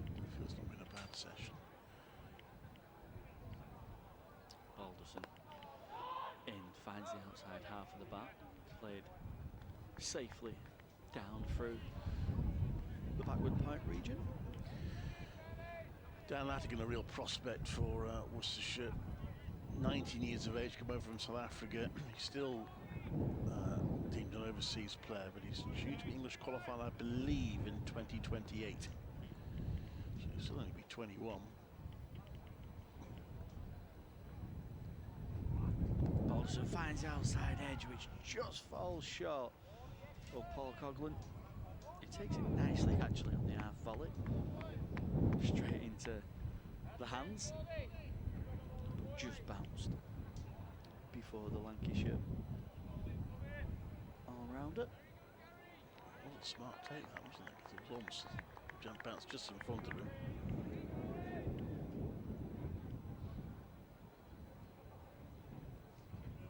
Three slips, very tight together as well. To George Balderson, Matty Hurst up to the stumps. That one's flashed through the offside, but it finds the fielder, Michael Jones. Cuts off any runs. 68 for 2, Worcestershire after 21. Spectators all around the ground here. They have you're allowed to bring your own seats, and they have a number of plastic seats here. They're all pretty much filled. A nice sight. They're having to, in order to prevent people walking across us here from our commentary position, paying folks having to walk through the tennis courts behind us. A detour. But there's an incentive because there's a nice ice cream van just on the left-hand corner as we look at it. Oh, it's a dangerous spot, it's too close. So, Jimmy Anderson in again, 1 for 24 at the moment. His figures, that's left, there's no run. Taken by keeper Hurst, bowling to Kashi Valley, who's now faced 8 balls without scoring after the dismissals in quick succession of Jake Libby, who fell to Anderson for 21, and Gareth Roderick, who fell to George Balderson for 2. Jennings. And Anderson in again to Kashif. A bit off the inside of the bat onto the onside. Feel good to have got a bit of bat on it, but not out of the middle, and there's no run. Obviously, Worcestershire use Kidderminster. Is there any other outground They use?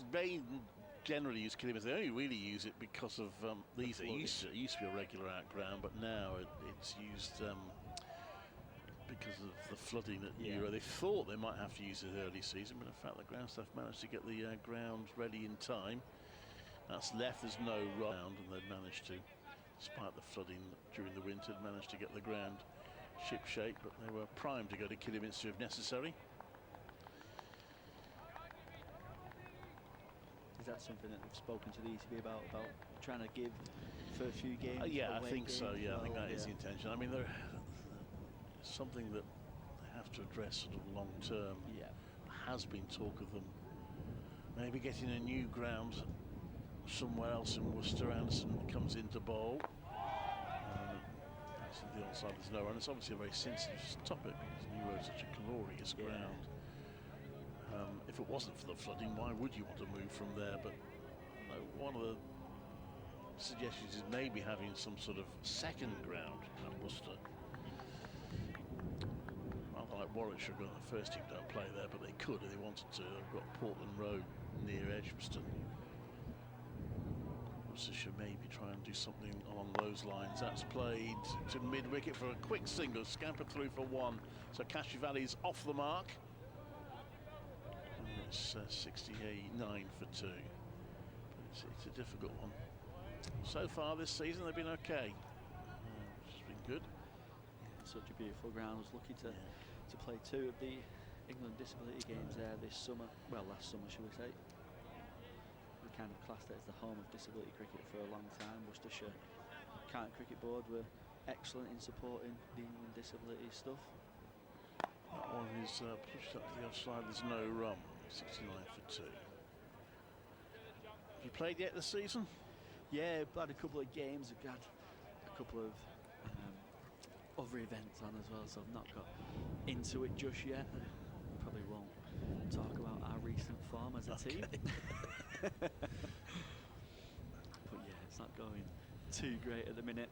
There's some England disability cricket stuff going on as well. We played against Cambridge University at another lovely Lancashire Cricket Club.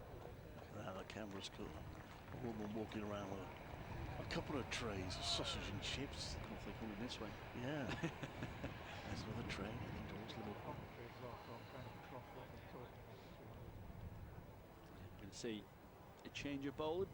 Paul Coughlan's going to come into the attack.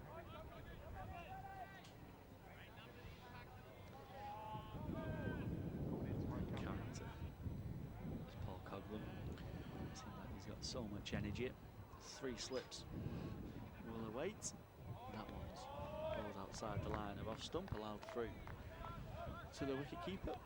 Cashivalli just showing signs of indicating a little bit of away movement in the air. Yeah, I saw Paul Coghlan play for Durham a few times. He's coming to Lancashire.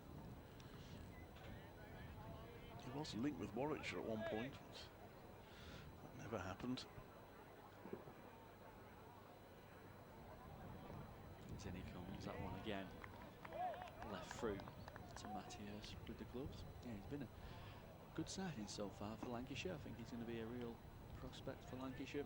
Offers some good overs in the field, but also offers some valuable runs down the order. He scored a brilliant 100.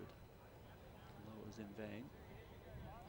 At his former county, Durham.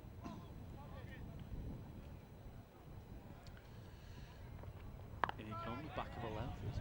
Cashivalli just takes a step down the track and defends into the offside. That makes me feel old. He's 33 now. I remember him as he was barely a kid.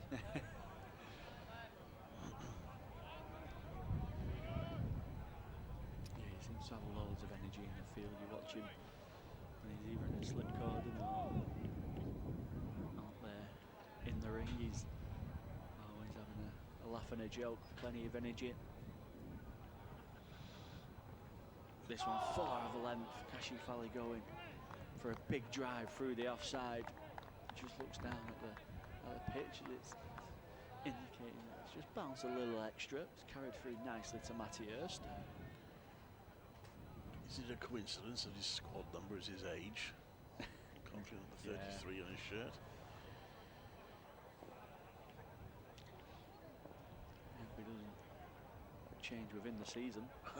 If so, 3 slips for Coghlan. This one's straighter. Kashi Fali turning that away into the onside for Norway. 1 of 17 deliveries for Worcestershire's number 4. No, you're right. His birthday's in October, so he'll remain 33 for the season. Whether he comes back next season as number 34. We know.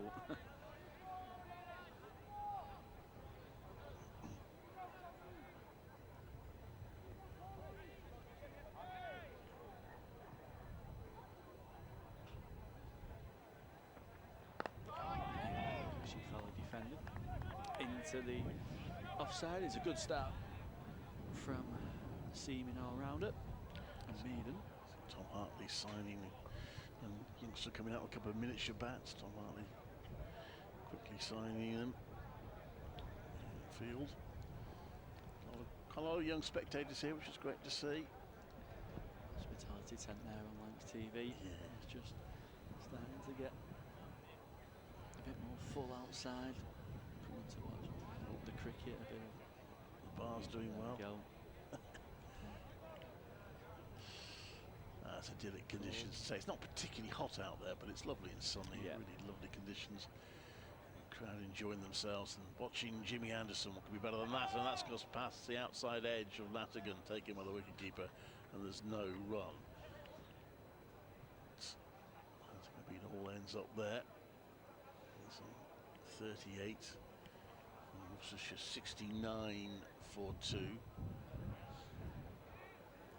Rebuild after 2 quick wickets. Rate has dropped as they look to steady the ship. Anderson into bowl and Latigan hits that into the ground. Just back to Anderson, who fields off his own bowling.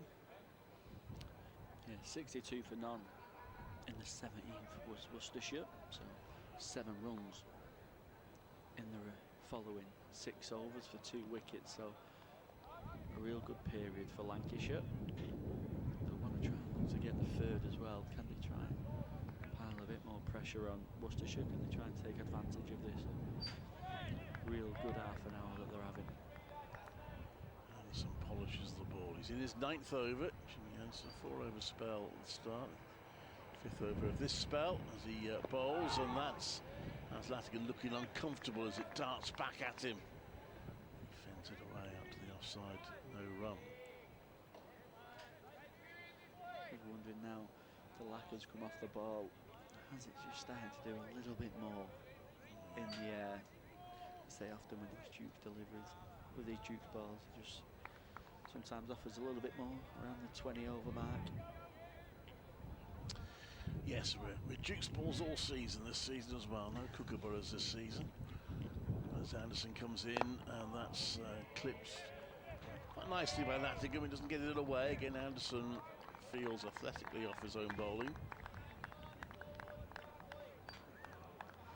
Yeah, it's an interesting period, them kookaburra experiments. A lot of spin, a lot of runs.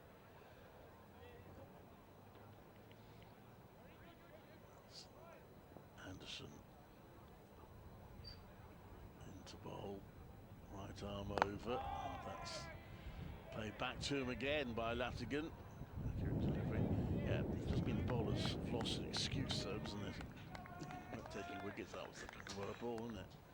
Can't say that now.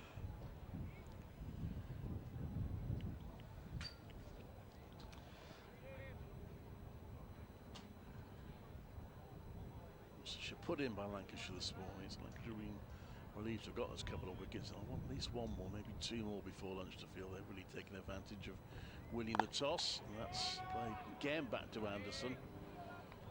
And run. 69-4-2. So another tight over, maiden over from Anderson. It's a while actually, because Coughlin started with a maiden, so I think, I'm doing this off the top of my head because I'm not scoring, I think it's something like 14 balls since Worcestershire last scored a run.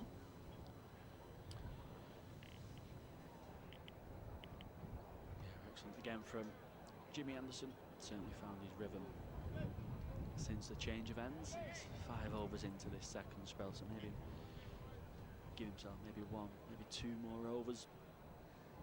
Paul Coughlin, and he finds the outside half of the bar. Kashif Ali just fending at that one into the offside. It bounces short of Chris Green at backward punt. Yeah, Kashif Ali's finding it hard work at the moment. 19 balls for his 1 run, and that one he couldn't keep the ball down, but managed to steer it away from the fielders. Looks like someone who not seen too much of him live, but a real free-flowing player. Normally Kashif Ali is quite attractive to watch on the eye when he's in full flow. That one's allowed through to Matthias with the gloves. Seemed to skip off the ground a bit. It was wide, so Kashif Ali didn't have to worry about it. A bit of bounce there.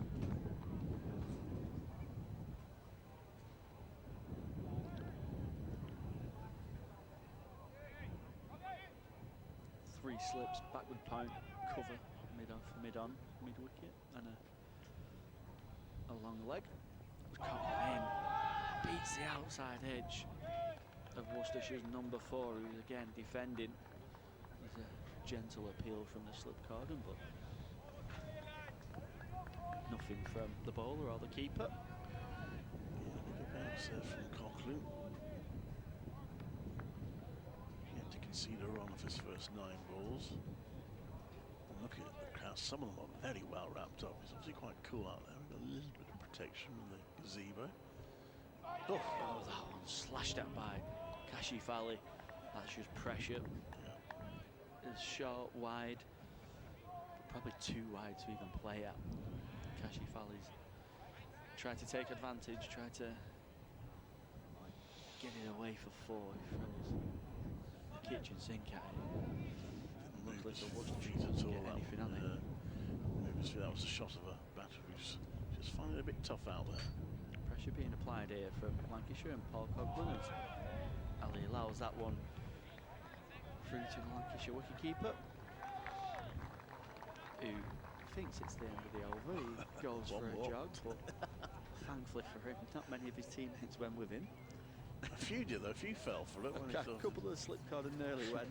I think it was more Jack Chantry who was walking to the crease just to have a look at the foot marks. He tricked Matthias into thinking it was the end of the over. Last ball of Coughlin second. That one's driven nicely through the offside. It was aerial for a little while, but it was too straight to find Tom Bailey, who's under covers. He finds a 4. That takes Worcestershire on to 73 for 2. Latigan on 38, Kashif Ali on 5. Yes, there were shouts to catch it as he drove that, but well clear the fielders. And they'll be a bit relieved to have got those 4 runs. Worcestershire takes them to 73 for 2 now. Jimmy Anderson still going. 6th over of his current spell. 3 slips in place. Nice looking shot from Latigan. Drives that through the covers for 4 runs. So successive boundaries for Worcestershire. Make them feel a little bit better. Latigan on to 42. And it's 77 for 2. Yeah, lovely shot from the Worcestershire opener, taking advantage as you have to when you're facing someone like James Anderson of a fuller length delivery. He drives it through nicely through the offside region, picks up back-to-back boundaries for Worcestershire. That'll just relieve a little bit of the pressure, just settle Latigan and Kashif Ali again. Anderson in again, and that's played back to him by Latigan.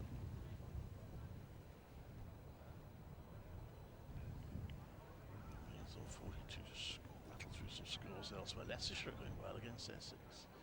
135 for 1, half centuries for Jake Weatherall and Saul Buddinger, who are still in. Hampshire 62 for 4 against Nottinghamshire at Southampton. Jimmy Anderson right over bowls, and that's flipped on his passes. Appeal for LBW. Did he get anybody? He didn't get any bat on it because the umpire's about to signal leg by. So it went through to mid-wicket. One more on for the total. Glamorgan, who were none for 2 at one stage against Warwickshire, are now 72 for 2. Let's look at that appeal. Yeah, going down the leg side, I think. It was only really half a shout from Jimmy Anderson. Yorkshire 80 for 2 against Surrey. That's at Headingley, and Somerset 83 for 2 against Sussex at Taunton. Jimmy Anderson in again. Right-handed Kashi Valley pushes that to mid-off. There's no run. Second, Gloucestershire, the one team who are in danger of drifting apart at the bottom of the table. 46 for 4 against Northants. They were very little for 3 at one stage, but now 46 for 4. And Middlesex 64 for 1 against Derbyshire at Lords.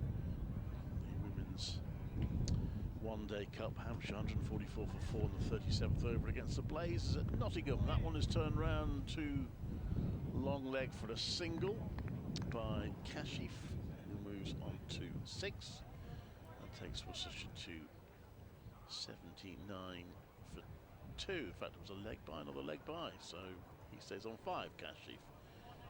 Total does move on to 79 for 2. A load of people suddenly walking across the sight screen at the wicketkeeper's end, so they're not disrupting the bowling. But anyway, we're ready to go. Photographers poised in front of the sight screen to catch Anderson as he runs in, and that's off a bit of a leading edge from Latigan. He's going to get runs for it. He might even get 4, or will it be stopped? It will be stopped short of the boundary by Josh Bohannon, and they get 2. Truest of shots from Latigan, but he moves on to 44, 81 for 2. There's another yellow train. Yeah, a bit of a loose shot from Latigan. He looks to drive again through the offside. Maybe a little bit of extra bounce from the surface. We've seen a couple that have just lifted nicely and carried through to Mathieu, so maybe just that one could produce in a little bit more out the surface, but he'd have been really disappointed if that one went to hand. 44 off 89. He's done a lot of the hard work as Dan Latigan. 81 for 2. Coughlin into Keshi Valley, back of a length. That one's defended into the offside for no run. Kind of a bit like London buses, those trains. It's ages since we've seen them, isn't it? We've seen them 2 at once. These 2 are going in opposite directions, mind. The train line's in between a road and the boundary of the ground here.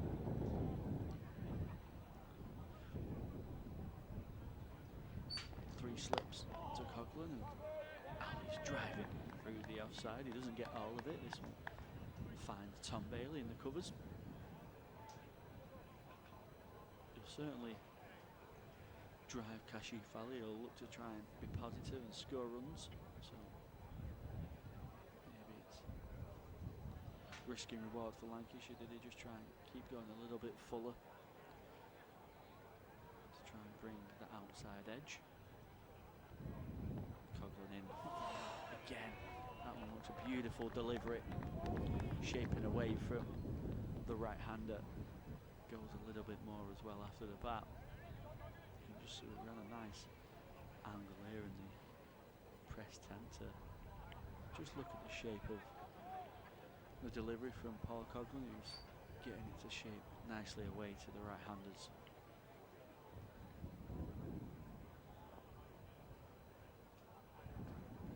It's in. That one's slashed through the offside.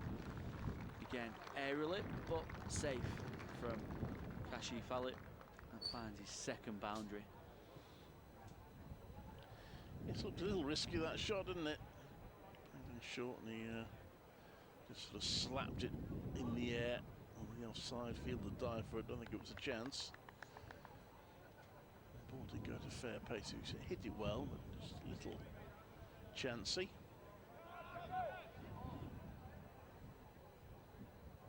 85 for 2, Worcestershire. That one's back of a length onto the hips. She Valley will pick up a couple of runs into the vacant square leg region. Tom Hartley from long leg runs round, does the fielding. Takes Worcestershire's number 4 onto 11. And Latigan 44 off 89.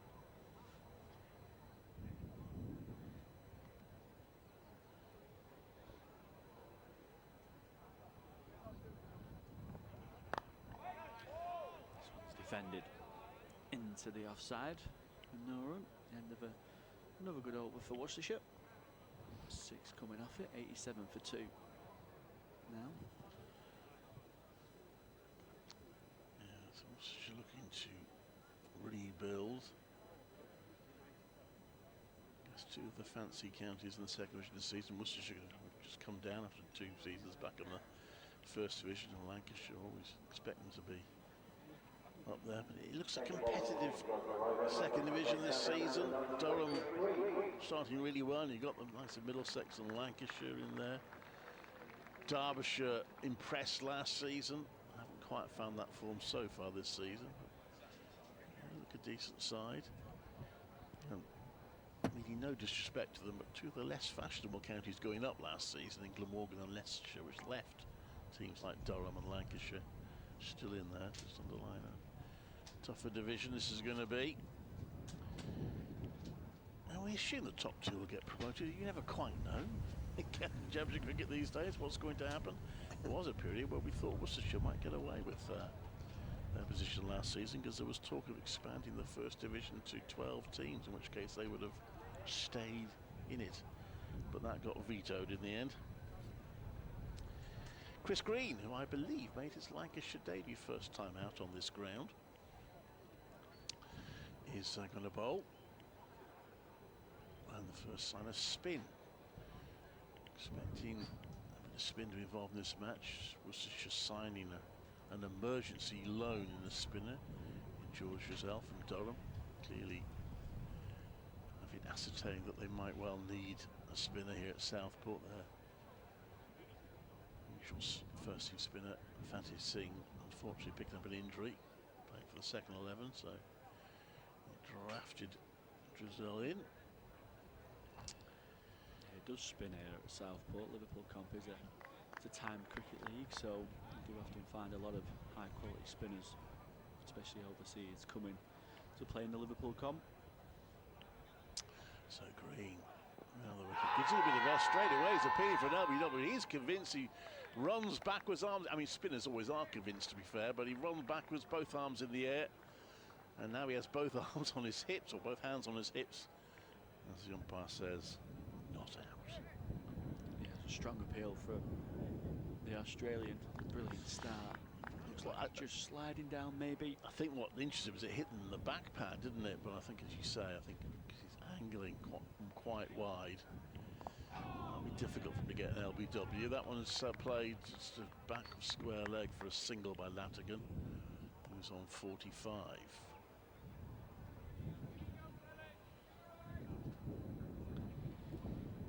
Jennings under the helmet. And short leg. Paul Coughlin in at slip.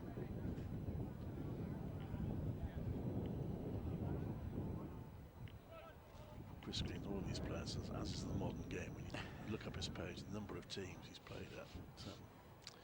I've seen him play for the Bears T20 team. One season there, if I remember rightly, he had rather more success with the bat than he did with the ball. He comes in now over the wicket to the right-handed Kashif, who defends. There's no run. He's played for Middlesex, Trent Rockets, Welsh Fire. They're gunning for hire these days, that's the way cricket goes. Barbados Royals, that must have been a nice gig for them. bowls there. That's pushed up to the onside for no run.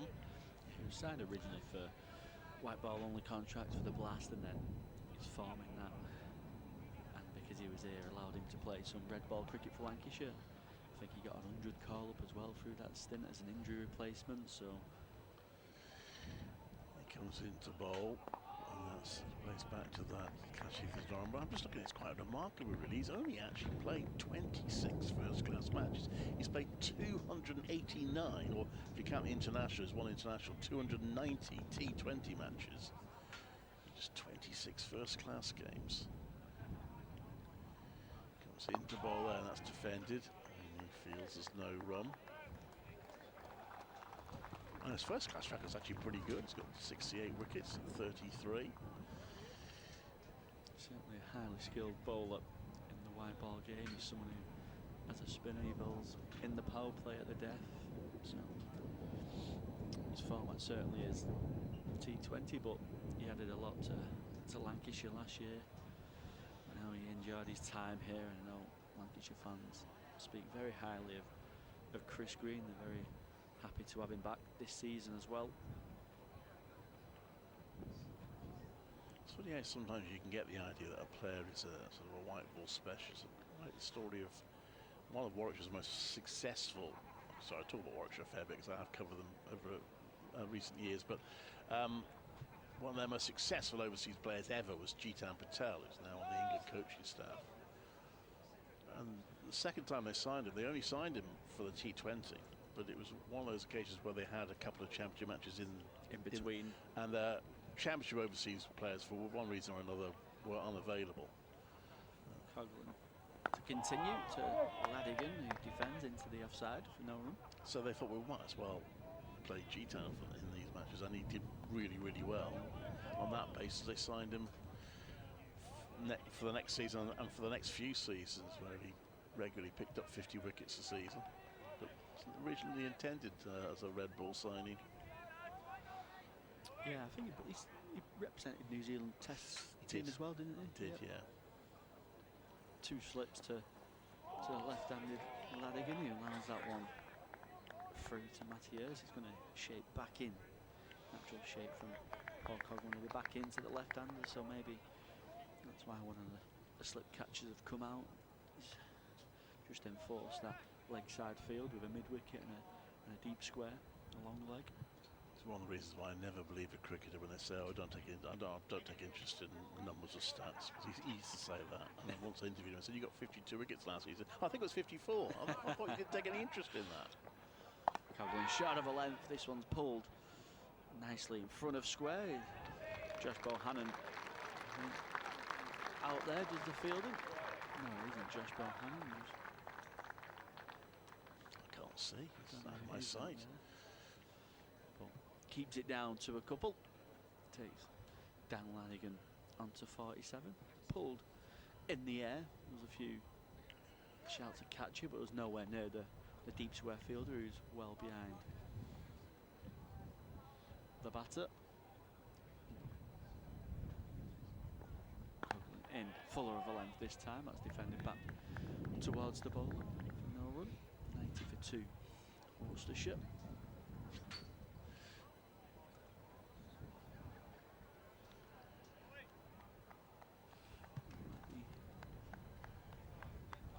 A Suffield one down there. Just thinking, wonder if it's Joe Moore's.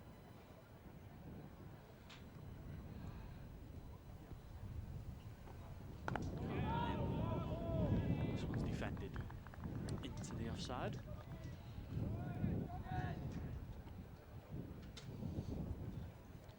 It's a decent spell from Coughlin. He hasn't got a wicket to show for it.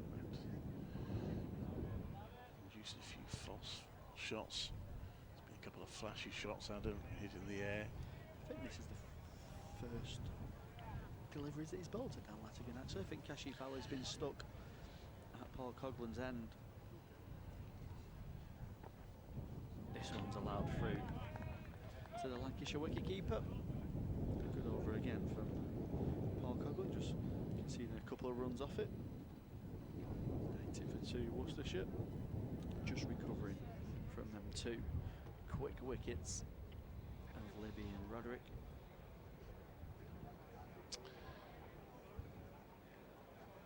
It's been a good morning's session. Warwickshire starting well. Worcestershire. You would do that at some point today. Worcestershire starting well. Good part, but Lancashire stuck to their guns and got those couple of quick wickets. Might have had more. Now returned to spin in the form of Chris Green. His second over. His first one for just a single run. He's got a slip and a short square leg in there, so that's hit into the ground and superbly fielded. I think that's Hartley diving to his right and grabbing that with both hands, and then gives himself a clap. Quite right too. Very good stop. Green comes to bowl, and that's played down to the ground. There's no run. What's like in football? When did it start? When did goalkeepers and defenders start celebrating? Themselves, their own. They never used to happen. Now they're punching the air every time they make a save or a clearance off the line. In comes Green, and that's solidly defended by Cashew. There's no run. I saw one goalkeeper do it when his team were 3-0 down. I thought, well, hang on. Anyway, in comes the day not to concede 4. Green to bowl.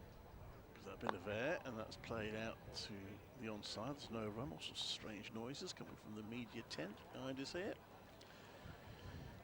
Long on his push back. Kashif Ali. There's that single option down the ground. And that one is again very solidly defended by Kashif. So should beginning to think about lunch. Talking of which, it's arrived. It's promising. Probably gets in. We might get. Well, probably will just be one more over, won't it? With Green still to bowl one ball of this over, and that's defended, and there is no run. Will they try and bowl this over fairly quickly to see if they can give Green one more before lunch? We shall see. It's 31st over, so it's not been too bad from an over rate point of view. Worcestershire 90 for 2. Oh, I can smell the lunch now as well. Yeah, it smells good. It's already disappearing now. Paul Coughlin's going to bowl what could be the final over of this morning's session. Session that's in the balance, 90 for 2. Worcestershire started really well, 62 for none, and then they lost 2 wickets just for the 1 run. Ended up being 63 for 2. But recovering, 90 for 2 now. Dan Ladigan faces up to Paul Coughlin. He tucks that one off his hip. It might run away for 4, and it certainly does. Brings up the Worcestershire openers 50. 51 coming off 98 deliveries. A real positive innings from Dan Ladigan. He's having a very useful season. It's his third 50-plus score this season.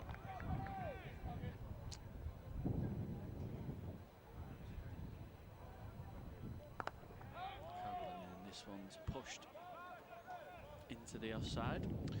He's actually, for an opening batter, it's okay, but into some extent, he's actually made starts without going on to scores. I mean, he's only been out in single figures once this season. His other scores have varied between 20 and 89. Just part of the job of the opener is to see off the new ball, hang around for a bit. Fuller of a length. Nearly beats Dan Ladigan actually. Just finds the bottom part of the bat. Plays it back past the bowler. 94 for 2. I'll point out this is only Dan Ladigan's 9th first-class match of his fledgling career. Emerged in the one-day cup for Worcestershire last season.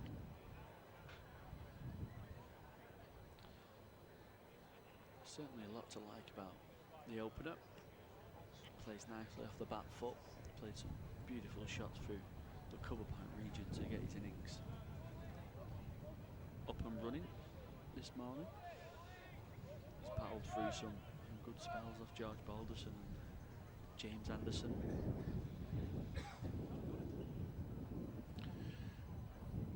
Well, it's definitely the last opening before lunch now. There's a lot of moving about going on because left-hander, right-hander combination doesn't help.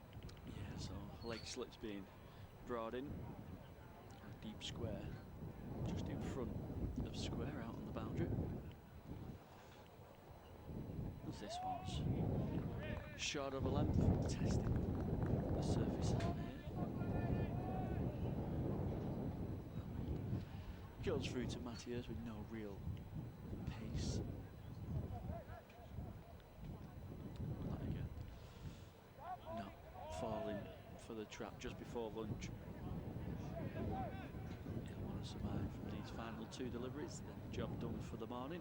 That one's played nicely downwards into the ground.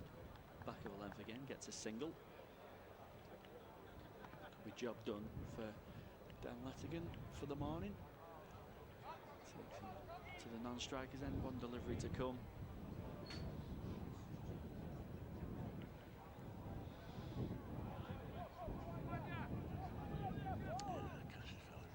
Keep this out. It's been a pretty decent morning for Worcestershire, especially given they were put in. Yeah, when you're putting a side in, you probably want 3 wickets maybe at a minimum in the first session, so probably does just outweighs for Worcestershire's morning. And that one's defended, kept out by Kashi Fowler, who defends, scratches his mark and walks straight off towards the pavilion. He goes and fist pumps his partner Dan Latigan, who's a fantastic morning session. 52 of 102 deliveries. Kashi Fowler 11 of 43, 95 for 2 for Worcestershire, who was 62 for none after being inserted to bat. The wickets of Libby and Roderick just pegged them back to 63 for 2 and then 95 for 2, so it's been a good morning session here at Southport and Birkdale Cricket Club. It has. Lancashire just getting on top for a little period there when they got those 2 early wickets and had the batters in trouble, and they struggled to score runs for a while. But they have survived till the interval with Latigan on 52. So been a good morning session. Crowd enjoying it. They're all getting up to stretch their legs now, and lunch has been brought to us. Silver tray service for us today. So there we go, at lunch here at Southport. Worcestershire put in on 95 for 2 after 31 overs. We'll see you in a bit.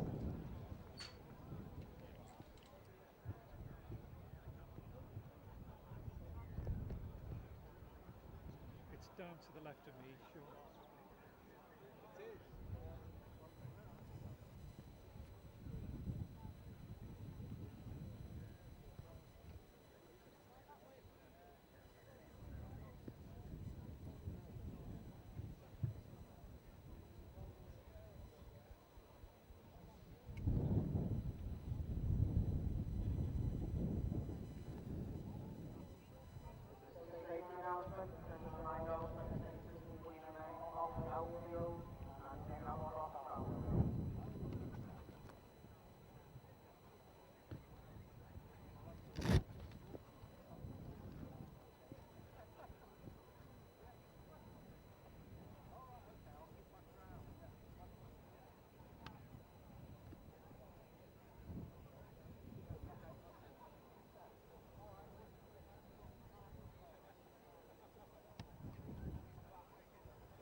Have you heard of United 2 before? Do you like exams? Because we don't do any traditional end of year exams. If you're having a bad day, that shouldn't dictate whether or not you pass or fail a year. We have 4 main subject areas: Business, media, digital and sport. You work directly with our industry partners to make sure you're ready for the real world. teaching across 4 different campuses: the Old Trafford campus, UE92 Business School, the Player and Media Centre at Lancashire Cricket Club, and the Old Trafford Stadium. You'll study one module at a time, as well as studying half days only. Making time for work, hobbies, socialising, or your side hustles. You'll secure a degree awarded by Lancaster University. So what are you waiting for? Join us at United 2.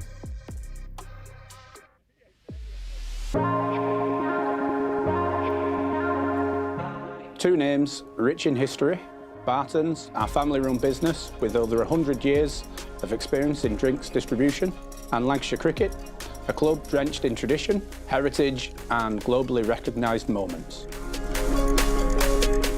Since 1917, Barton's has been supplying the finest wines, soft drinks and premium beverages across the UK, partnering with world-class brands to bring unforgettable experiences to every occasion. Now, we're excited to announce we will be bringing that same passion to cricket fans at Emirates Old Trafford.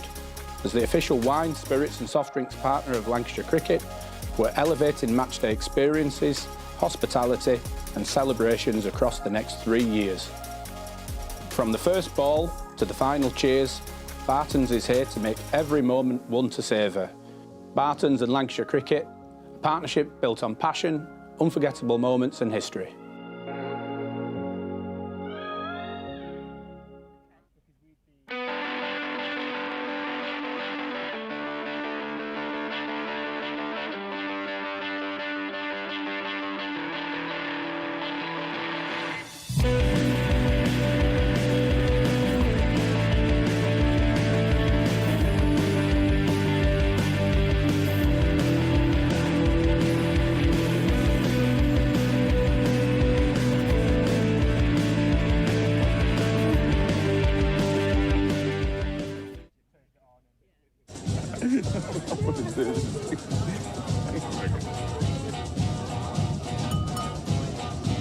Guys, make way.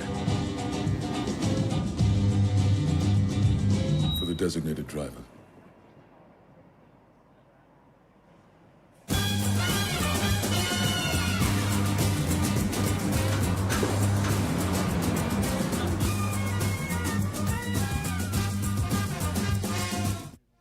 When I was a kid, there was no professional women's cricket.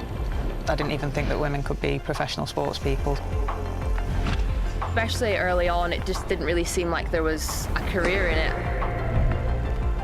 To support myself around cricket, I had to work at the petrol garage. I was the only girl, so I stood out. I'd love for young girls to be able to dream about being an athlete and it to be achievable. Thanks to the Hilton funding my contract, it's allowed me to play the game that I love all day, every day. We're like an engine and we need to be fueled with the right gas. Without funding, we can't be visible. You can't be what you can't see. As a team, it feels like we're breaking boundaries. Thunder and Lancashire always want to put women's cricket at the forefront, and now I think that's really shining through. It's mad to think that without the Hilton funding, like, we wouldn't be playing cricket every day, training. Well, we could be, but we wouldn't have any money. We wouldn't, yeah, true.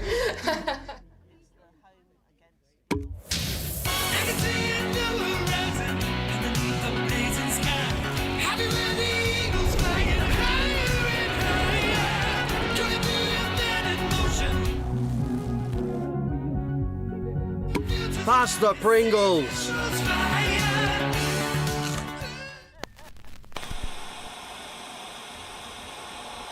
Fumble a bag, now I will not fumble a bag. Your call is important to us. Do not hang up.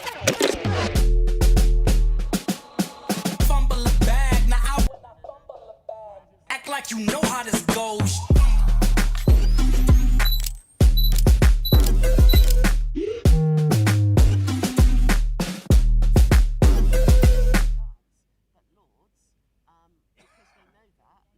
Welcome to the opening day.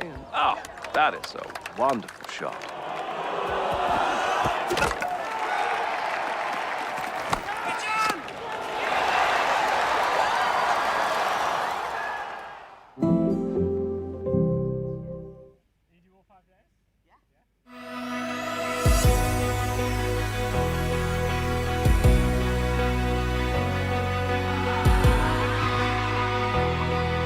Introducing Lancs TV Plus, dedicated area for members, bringing you closer to the game than ever before.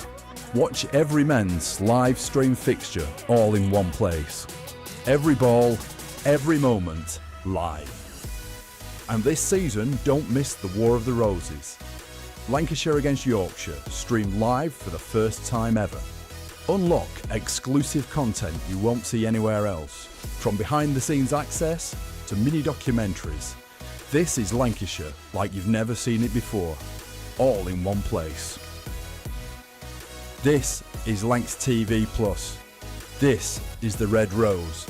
This is cricket.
Right. Yeah. Okay. No need to talk. We'll have a proper catch up. We will have a proper catch up. Yeah. Okay. Cheers then. Oh, hello. How are you doing? Yeah, you alright? Yeah, thank you. So I came over here. I know half the people. I come down yesterday, you know. Did you? And I looked there. Oh my gosh. Yeah. Oh, I know. Everybody said, have you climbed the ladder? No, we're at the bottom row. Oh, we're in the bottom. No, we are in there, but we're in the bottom row. So I'm not climbing the ladder. I was going to say, the view must be good. I think we'd be better off at the top, but we're not. Anyway. Yes. Right, I must mosey back. See you Have a again. good afternoon. See you later.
Strong stuff.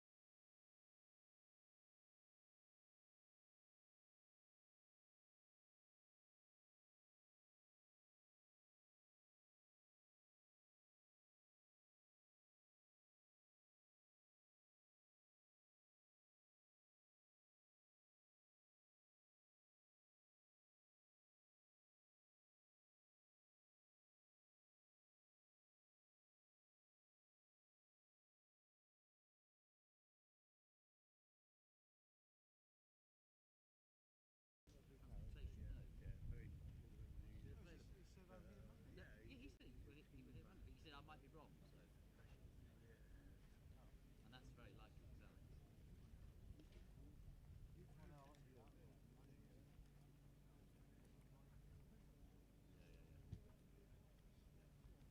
That wind's a bit fierce, isn't it, Tony?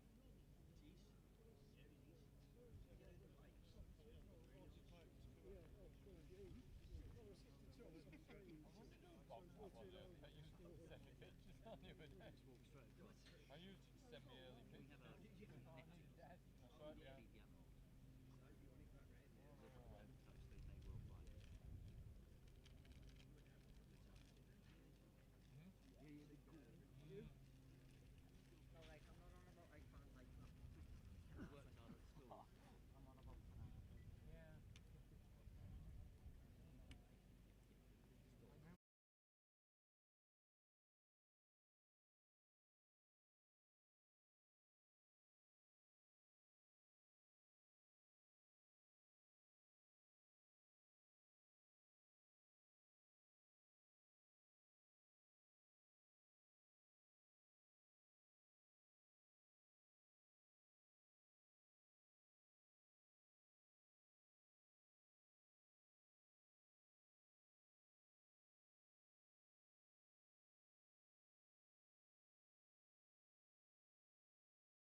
And our two teams, Worcestershire and Lancashire.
And die.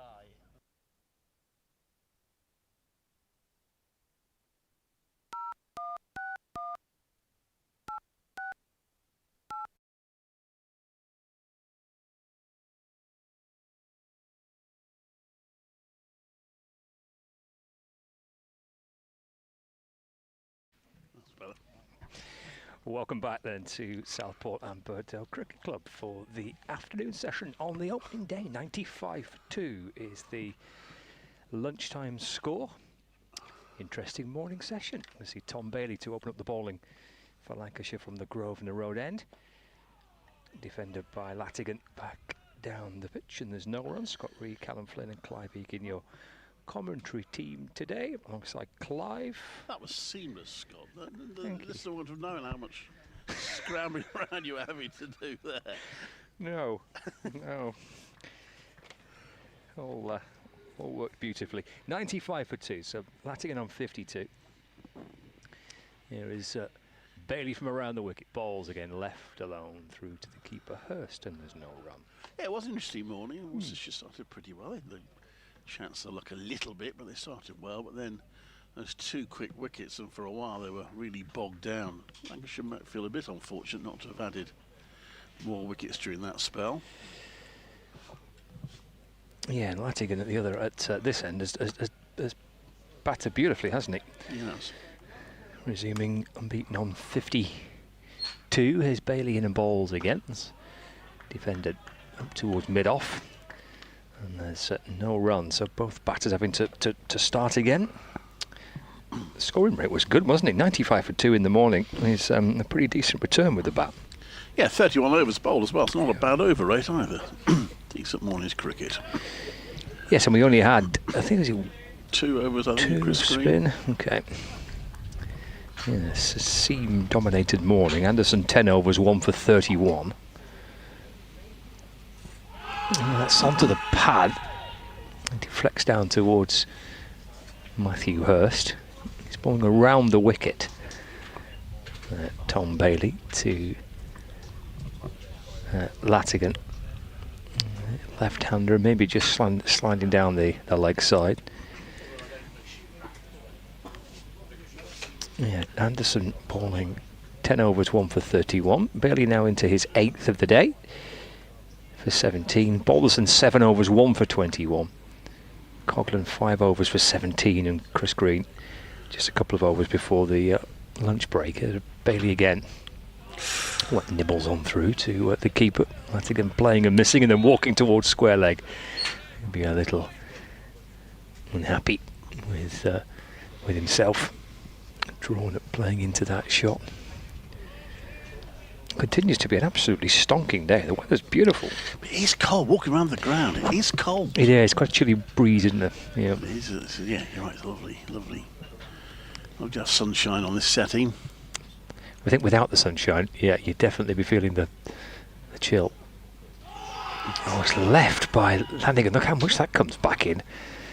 As the keeper's gone leaping away to his right-hand side to take the catch. Well, excellent judgment from Daniel Latigan. Well, Bailey appealed. He must have thought it maybe just clipped the pad. Maybe. I think it probably missed the pad anyway, probably too high. Yeah. Both batters in conversation. Daniel Latigan seen through that first over after lunch. 95 for 2. So yeah, even the bright sunshine. Look at that in the crowd. There's quite a few people in jumpers and jackets. Yes. And it is a bit chilly, that breeze, isn't it, coming off the sea? Yeah. George Balderson to bowl. Yes, took a walk around the ground. So on this side of the ground, you got a few little buildings. The tennis club have got their own little pavilion, and then the hospitality marquees doing a great business today. That one's pushed out to the offside. There's no run. The chattering classes are all enjoying themselves in there. That little tennis pavilion, Clive, is where we normally commentate. Oh, okay, is it? Yeah, we're Okay. kind of just perched outside there normally. Yes, because they've got tennis courts around the back of us here. Lots of strict signs saying members only. So I won't bring my tennis racket tomorrow. Balderson to bowl to Kashif, who's battled somewhat. Plays out to mid-off. There's no run. He got a bit stuck and then played a couple of flashy shots, which were a bit risky, but he got away with. He's still there in 11. Then when you walk around, there's like a sort of little clubhouse, all one-storey buildings, and the change room area. And then there's a little pizza gazebo. Nice. Just offering margarita and pepperoni pizzas, as far as I can see, but not outrageously priced. As that's played into the ground to a point, there's no run. And beside that, they've put a couple of red gazebos where there's a little travelling club shop. And notice they've got umbrellas on sale there. They might do a brisk trade later in the game if the forecast is correct. And then carry on walking around the ground and get the ice cream van away to our left. And lots and lots of people. And that one is left. Oohs and ahs. It might have been a tighter leave than Cashy thought, or that might be a bit of kidology from the fielding side. We got the benefit of a replay. Yeah, well, it was because it was drifting in that they got excited. I mean, I think it missed by a fair bit, but it was nipping back. So there's a little bit of movement. So took the shine off the new ball. It probably started doing a bit more. He comes in now, Balderson to bowl, and just gets down on that catch. If it's maybe kept slightly low, he gets back down on that and plays it safely out to the offside.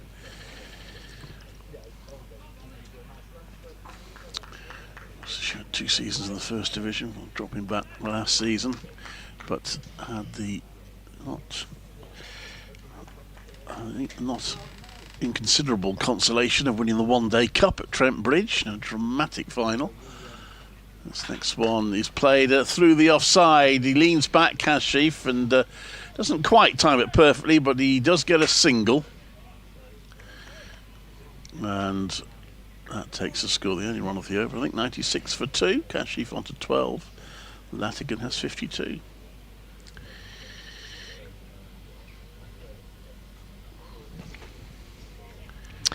You mentioned quite a lot of people. There isn't there? There's a really good numbers inside the ground. It does work well, doesn't it, when you county cricket, bringing cricket to the outgrounds? It does. I think especially when the home team plays at a test ground. I mean, Old Trafford's a great venue, and you get decent championship crowds, but you still feel a little bit as if you're rattling in a very big venue with Yeah. Whereas here it's a terrific atmosphere. Everyone's right on the boundary. Got Blackpool to come and Chesterfield, the next 2 championship matches. So you do Blackpool and Southport this year. Yeah. Bailey starts a fresh over. Kashif defends, thickish outside edge. I have done a game at Blackpool. Mm-hmm. I was covering Warwickshire. It just gives me memories of the late and much missed John Curtis.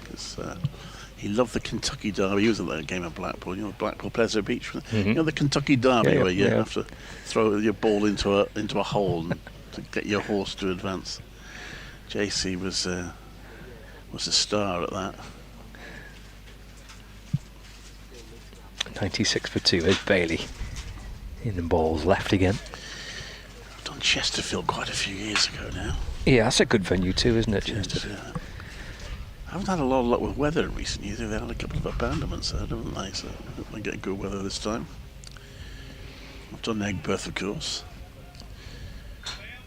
Yes, he's kind of dropped off the list at the minute as Aigburth for Lancashire. Southport and Blackpool. Blackpool certainly seems an absolute shoe-in now for 4-day cricket, at least one game there a season. Pushed away by Kashif up towards cover. There's no run. There's also a T20 match at Blackpool this year as well, which is quite good fun. Oh, good.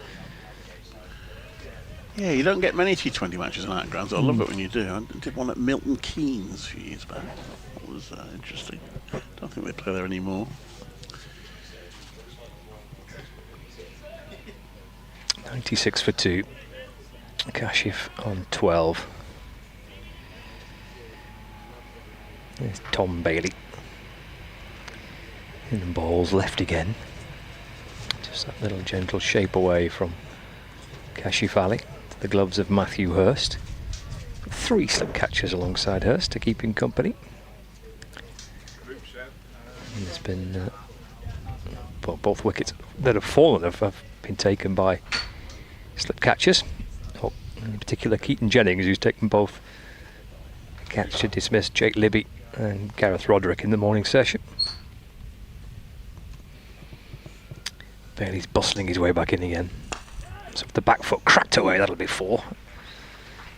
He beats the dive of Jones at extra cover. Sounded good, didn't it, off the back foot? It did. Hammered away through extra cover for 4 runs. Kashif Ali moves on to 16. And he brings up the 100 as well for Worcestershire. 100 for 2 and a fine way to get there.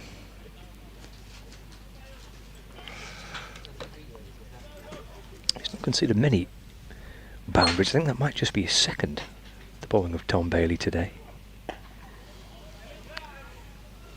Just drops it into the offside to complete the over. And it's 100 for 2 here on Lancs TV and across the BBC Sport website and app as well. It's opening day of the Rothesay County Championship fixture on the west coast. It's Southport and Birkdale Cricket Club.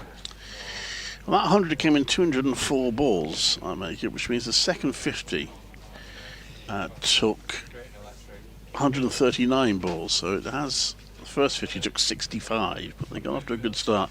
And they lost a couple of wickets not long after making that first 50. So that slowed them down inevitably.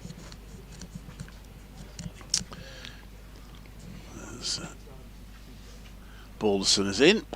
Well, that's not out of the middle of the bat, but the inside of Latigan's bat, but he's able to scurry through for a single to move on to 53.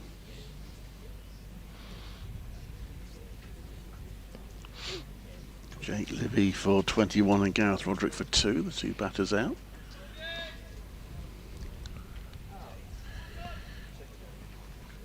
Balderson and bowls, and that's at the pass, that's out. And Kashif doesn't look too happy, but certainly looked low enough as he played forward to that, wrapped him on the pads, and Kashif Ali goes for 60. Never looked really comfortable, was trying to play himself in, but he's gone, and it's 101 for 3. Yeah, nice early strike for Lancashire just after the lunch break.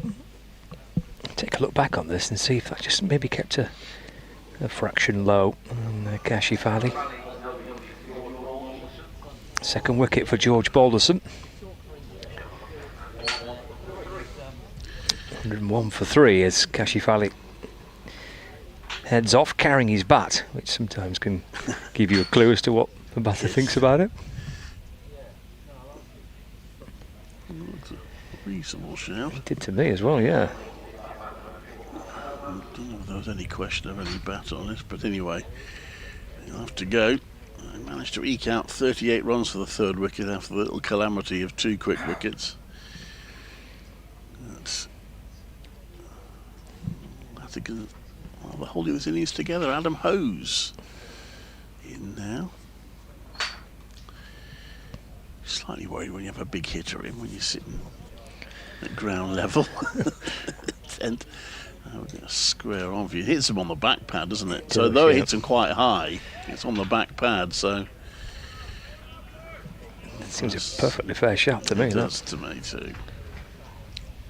Good piece of bowling, wasn't it, from Bolton? Just got the ball to straighten a little bit on Kashifali. So Hose then. 3 slips for Balderson. So comes in the bowl and Hose defends that to the offside. Yeah, key man, isn't he? Rattigan now for Worcestershire. He is. As he has been this season. He's top run scorer this season so far.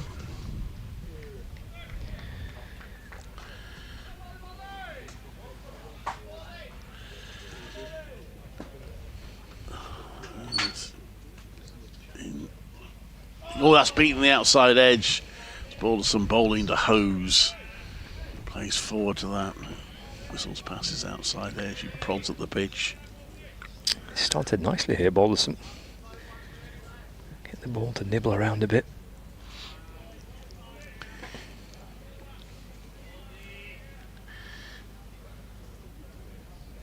And Adam Hose is unhappy. Does he want the side? No, he wants a steward to move. Yes. A little bit further. So steward, very visible because of the fluorescent yellow top. And Hose leans into that one. It's quite high on the bat into the ground. No run to be had. Good first 3 deliveries to send down to the new batter, isn't it, from Balderson? He's testing him here.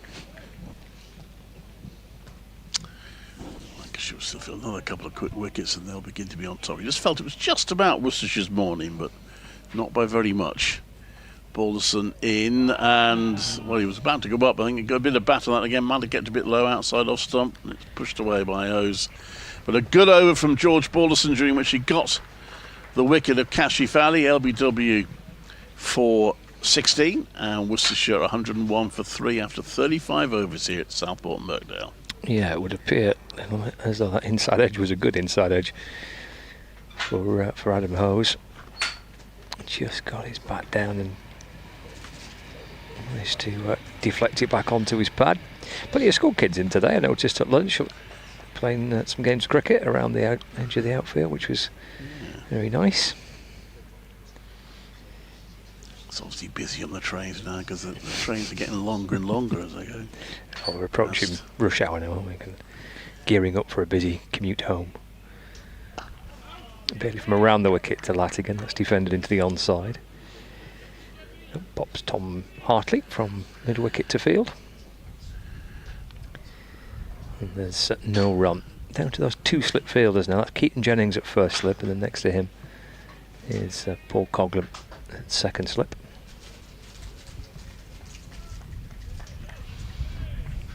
Bailey's gone for just 21 from his 9 overs so far.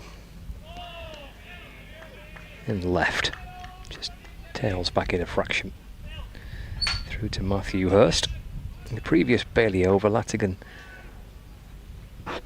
quite keen to leave where possible. Wanted jag back, and Bailey suggested it may have just clipped his pad, but it wasn't far away from his pad or indeed his off stump. It's a little battle here. Bailey around the wicket to the left-hander. Can you get one to straighten on him? It's defended up towards mid-off, gets right in behind it. Josh Barnum-Fields.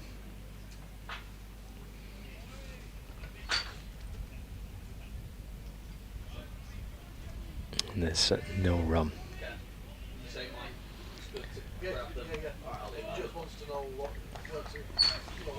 3 dot balls to start the 36th over. Quiet start to the afternoon session in terms of runs. Lancashire picked up the 1 wicket. Latigan again defends, works it up to James Anderson at mid-on, and there's no run. Yes, 5th over after lunch, 6 runs scored so far.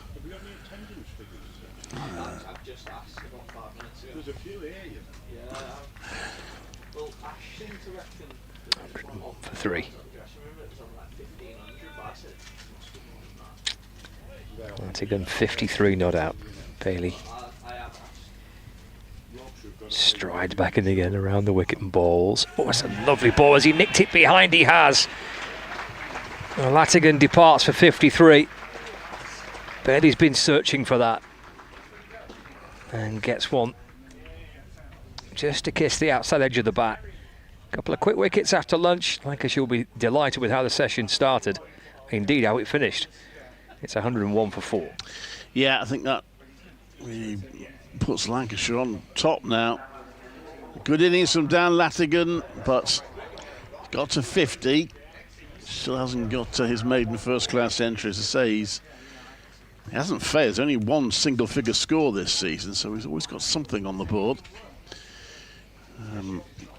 which is obviously important for an opening batter to use up time. But his next stage will be to go on to a really big score at some point. He's done well there, Belly, hasn't he? He has been probing away, searching for that from around the wicket. Yeah. The replays we're seeing here is what the type of dismissal he's been targeting. Right arm seam ball from around the wicket, the left-hander. Just bowling it in that channel outside his off stump and eventually just drawing him forward. It'll snick behind to Hurst, who takes the catch. 4 wickets for 39 now. Lancashire changed this game somewhat.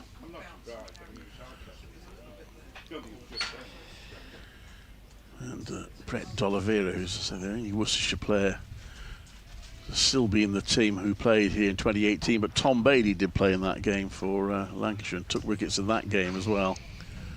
Which, Lancashire won, so if you're looking for a repeat. You want to slip catcher in? I think he might do. Just pointing to Michael Jones, who was at cover to go to a 4th slip position. So D'Oliveira on strike. 101 for 4. Edged and gone. Terrific diving catch by Matthew Hurst, leaping away to his right. 2 in 2 for Bailey. He'll be on the hat-trick at the start of his next over. And this afternoon session goes from strength to strength for Lancashire. 101 for 5 and D'Oliveira out first ball. Yes, it really has changed now, this game. Good work from Lancashire, who stuck at it when wickets weren't falling this morning, and now they are going at fairly regular intervals. Disappointment for D'Oliveira. He misses out. Yeah, important wicket that. D'Oliveira in the runs this season, 350s already through the course of the opening 5 games. Excellent catch from Hurst. Right in front of slip, wasn't it? It was. He's got a horizontal to the ground, isn't he, by the time he dives across and takes the catch. Lovely ball first up by Bailey. D'Oliveira had to play. Terrific delivery first. Yes, from the wicket-keeper's point of view, you do have to take that since it was about to plop into the first slip's hands. You do need to make sure you hold on to it, which he dived in front of him. Very well taken. And you'll have to wait for his hat-trick, though, Bailey. So now Scott's going to tell his radio this is all about it, give them the good news. So it's a change of over. It's a hose, pushes that one from Balderson back to the bowler. 101 for 5. 62 without loss to 101 for 5. It's been a real turnaround in favour of the home side here. The home crowd appreciating it. Worcestershire need to find a partnership. Matthew Waite's a new batter in, by the way, not yet facing. He'll face a hat-trick ball, and S. Hose scores an odd number score. He has a wild swing there from Hose. That was a pretty ugly shot, and he's fortunate to miss it. And Hurst takes it behind the stumps.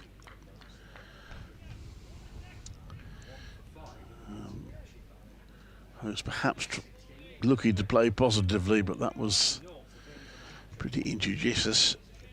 He got away with it.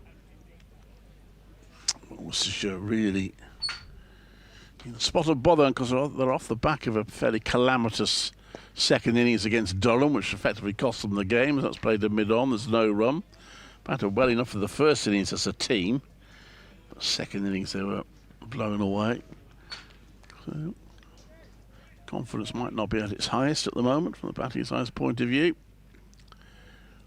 And they'll be feeling they just haven't built on that really good start they had with the first wicket pair.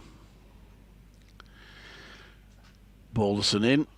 That's left by Hose. Lifts his bat, pointing upwards as it goes through to the wicket keeper.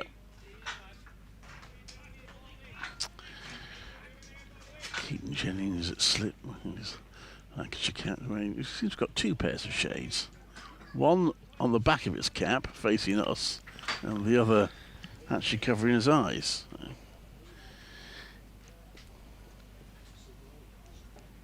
And comes Balderson. That's played back to the bowler. There's no run. Unless one pair belongs to the bowler and he's looking after them, that might be the case, I don't know. Could be, but then I think umpire Jack Shanfry's got some sunglasses on the back of his cap as well. Hurst is coming up to the stumps for the last ball as Balderson over. Probably want to get the new batter to face the hat-trick ball. You keep Hose at this end.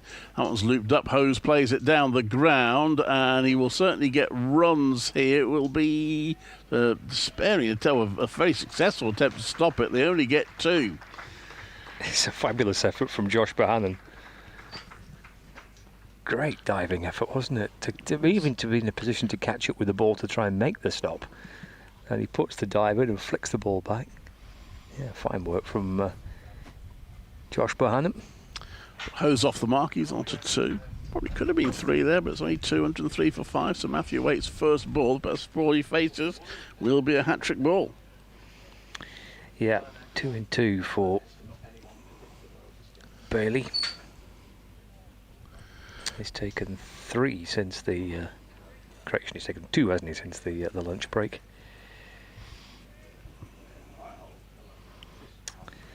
And has himself a hat-trick ball here. 4 slip catches. Waite on strike. Backward point. All kind of wide mid-off. Mid-on. And mid-wicket. There's Bailey. In and balls to Waite. Oh, almost. Had a bit of a nibble at that, did Waite. Well, that saved him a jug of beer. Do they still do that, isn't they? Yeah, oh my goodness. That's certainly a good effort for that trick ball. Wasn't the best of shots of Matthew Waite, to be honest. Yeah, almost. Almost just snicking it through to the keeper. Here's Bailey, balls again. Straight to ball onto the pads of Waite. It's turned into the onside. Tom Hartley fields at mid-wicket and there's no run. 2 for 21, Tom Bailey. Daniel Latigan, Brett D'Oliveira, his victims after the lunch break. 103 for 5. Bailey sets off and balls again, driven firmly through the offside. There goes Bohannon on the chase. The ball probably will beat him on this occasion. It does. Josh Bohannon pretty much ends up in the seating. Yes, they do advertise this game as being a chance to be right in the on the edge of play, and those spectators certainly were as the fielder landed on them. Nicely timed. Raced away towards the boundary rope. Here comes Josh behind him. Hang on, watch out. Well, there's an empty seat. That was handy. If landed on someone's lap if that person was sat there at the empty seat. Quite handy. Here's Bailey balls to wait. It's pushed away into the offside. There's no run. Yes, there was a polite reminder before every interval, every session rather starts, that supporters to remain, I think it's 3 feet. Okay. Beyond the boundary rope, or maybe 3 meters. Probably sounds a bit more safer, doesn't it? 3 meters. You are right on top of the action if you're in the ground. Wait defends this delivery, which is back of a length from Bailey. Just taps it back down the pitch. And there's no run. Just checking where his front foot is landing. Maybe the follow through. Matthew Waite's got a couple of unbeaten half centuries to his name this season. Got one in the second innings to help save the game against Derbyshire at Derby. Got one in the first innings, which is his only innings in their victory over Kent. And just starting out here now. He's on 4 as Bailey's into bowl. Ooh, he's pushing at that delivery. And just does enough, doesn't it, to leave Waite. Through it goes to Hurst. 107 for 5. Worcestershire Waite on 4. And Hose on 2.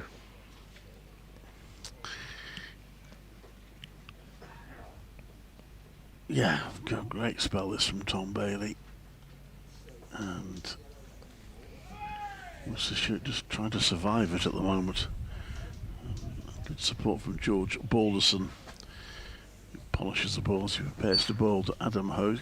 Dust blowing across the pitch. There's quite a breeze out there. Balderson into Hose. Wicketkeeper standing up to him again as he pushes that back to the bowler. Well, it's like a 6-carriage train heading from Liverpool. 2 trains are attached together heading from Liverpool to Southport there. Is it Liverpool that way? It is. Yes. Yep. So, in comes Balderson. And that's pushed back to the bowler. There's no run. Sure, that train will be busy during. Oh, there's the one going the opposite direction now. Those trains will be busy in July, won't they? When the British Open comes to Royal Birkdale. Yes. Not far away from here. The course just probably less than a mile away.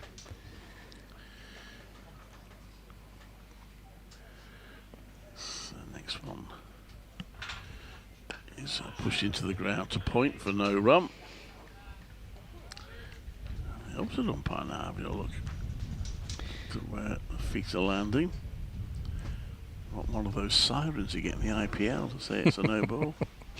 We don't need that, Clive. Next should be wanted zinger bails, flashing bails in county championship cricket. And every 6 and catch to be sponsored. In comes Balderson. And that's played back to him for no run. So it's 5 dot balls to start the over, and Worcestershire continuing to be becalmed. 107 for 5. Already 2 wickets since lunch. Now, wicketkeeper was he getting a fielder to move there, or was it a spectator? It's one of the spectators, I think. Yeah. So,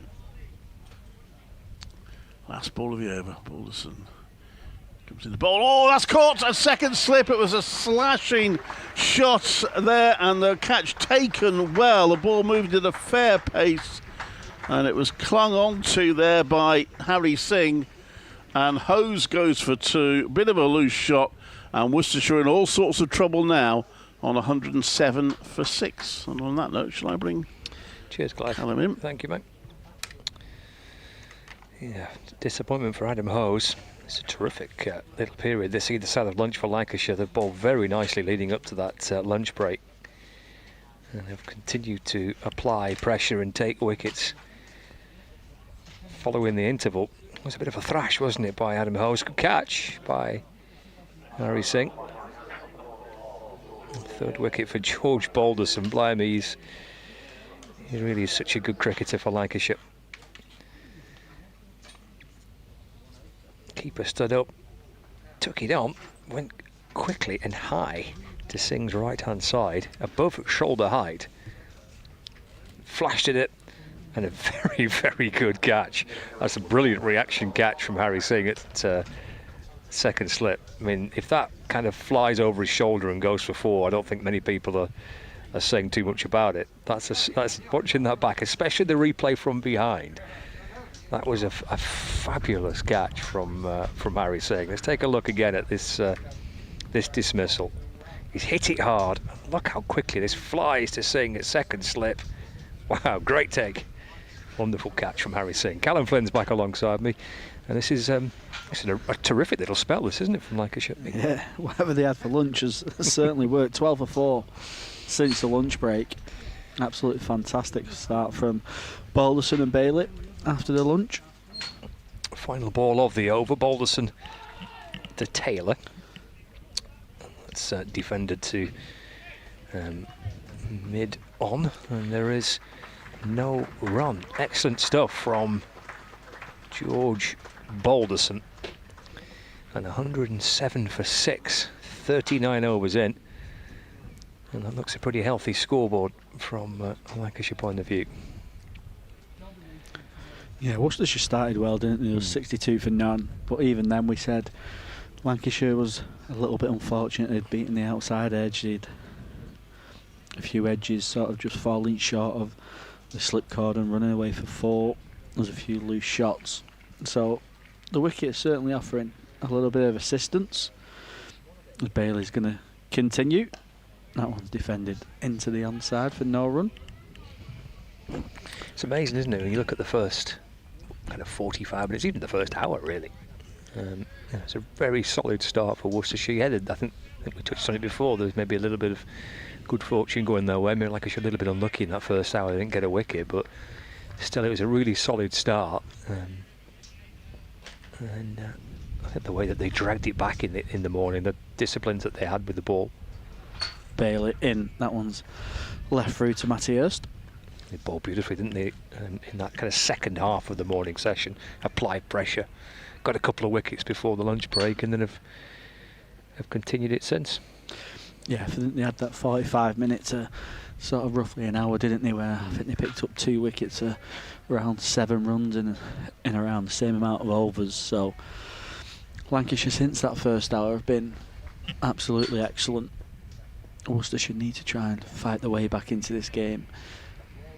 Matthew Waite and Tom Taylor, the ones that are going to have to do that for him. 3 slips away for Bailey as he beats the outside edge again. There's clearly enough movement, isn't there? There's 5 catches. Yeah, 2 for Matty Hurst and 3 in the slip cord and an LBW. So there must certainly be a little bit of assistance out there from the surface and in the air. But it certainly looks like a decent batting wicket in the first hour and a half.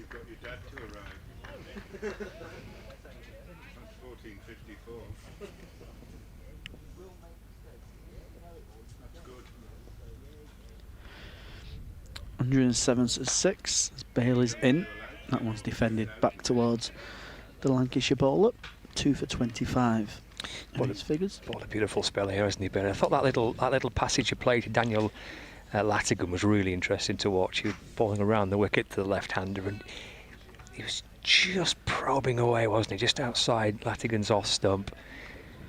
You could tell that he was keen to leave where possible, and just drew him into a shot which he nicked behind. It's a fabulous spell by Bailey to Latigan. Bailey in back of a length. This one's clipped nicely off the hips. It won't go all the way for 4. I think they'll get a couple of runs.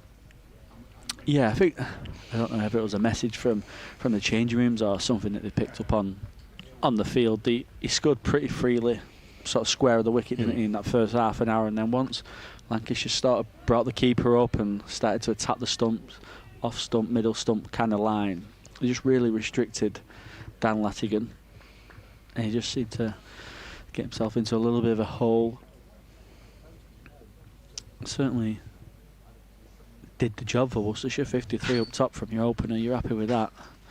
As Bailey finds the outside edge, it falls short of Paul Coughlin in at third slip. It's the end of another good over, 109 for 6. Worcestershire.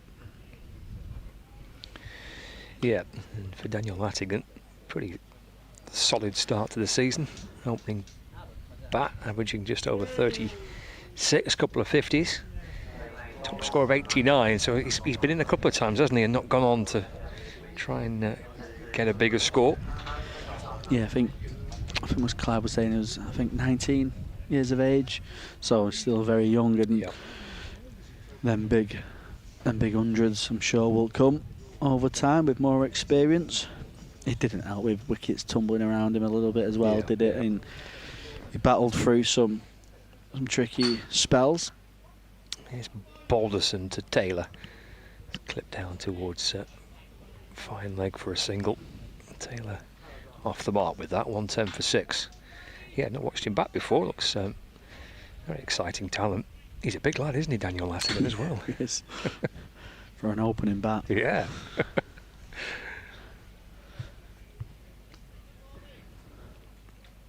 Waits back on strike, so 110 for 6.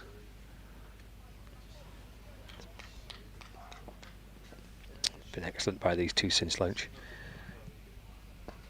Balderson and Bailey. That's smothered away into the offside by Waite. And there's no run. They picked up 4 wickets for 15 runs between them in this spell. Bailey 5 overs, 2 maidens, 2 for 10 since lunch. And Balderson into his 5th over, 2 for 5 since the lunch break. Perfect start to the session for Lancashire. What's Worcestershire's reply? Well, Waite's on strike. He's jabbing at that delivery, playing, missing. That would have been the message, wouldn't it, from Jimmy as well? Make sure, don't just let half an hour after lunch just slip and we ease back into it, lads. Make sure we're straight back on it. Worcestershire, was it 95 for 2 at lunch, so they knew 1 or 2 wickets early would have brought the scoreboard back in Lancashire's favour, and they've certainly done that now. Comes Balderson again.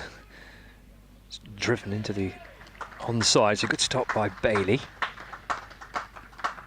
Across to his left from mid-on. Waite probably thought he got enough on that to get it past Bailey and potentially even for 4. Good piece of fielding, just continues to keep that sense of pressure. No real release yet for Worcestershire. Tries to pull it. Ball loops out towards the leg side.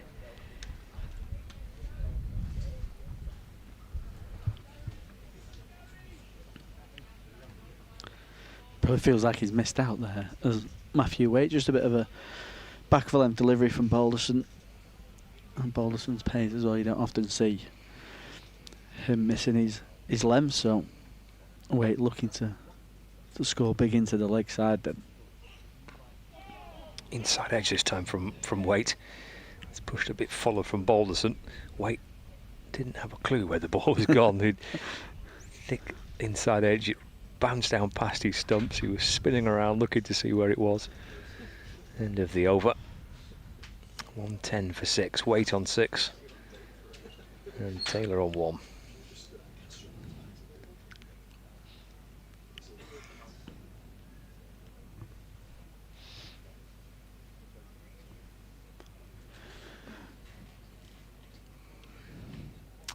Cold refreshments for the spectators. Looks like those guys enjoy a beer. Still enough jackets being worn in the crowd. The sun's out, but it's not too warm out there.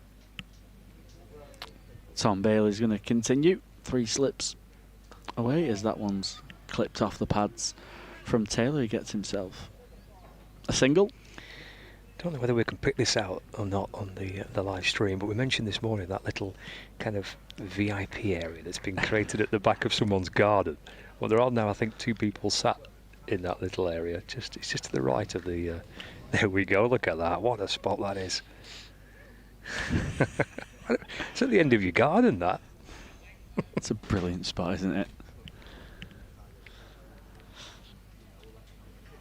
Bailey in finds the leading edge. Oh, it just falls short, I think of backward point. I think he did, yeah. I think Chris Green there.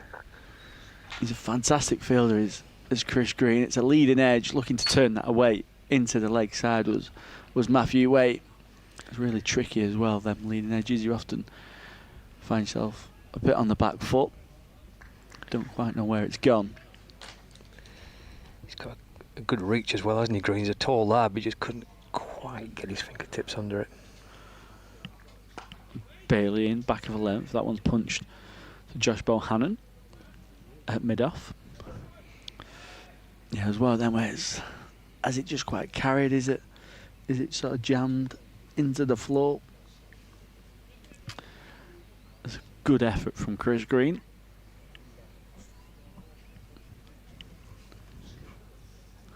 VIP seats would have had a better view than us.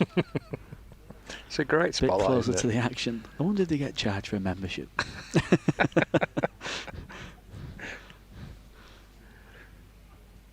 As this one's tucked off the hips from Waite. He thinks about a couple, but it's cut down to a single from Balderson.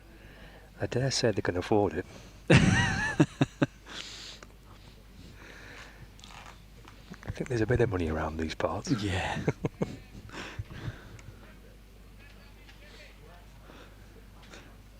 I wonder who owns the wall.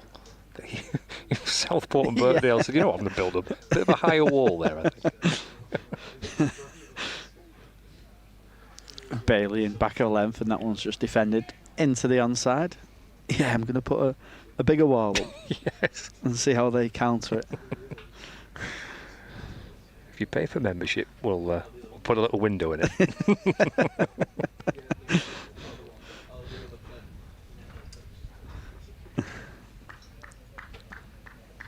There's a couple of balconies, isn't there? There's one just to the right of the sight screen as we're looking at it as well. That doesn't look a bad spot either. Pretty like decent. Maybe a living room or a bedroom watching the cricket.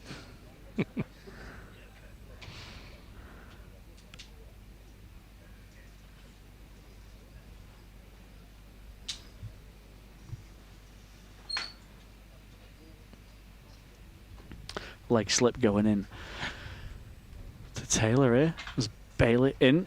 That one's defended into the onside. They take a single. It's going to be tight. It was tight. With a hit, it would have been interesting. They just found that gap where the leg slip's been put into place. They found the gap in the onside. Josh Bohannon is very quick in the field. Certainly would have.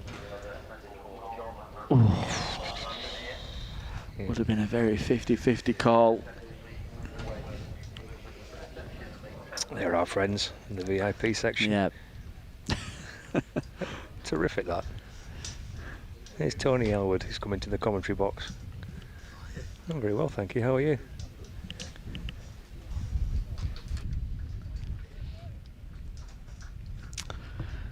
$113 for 6.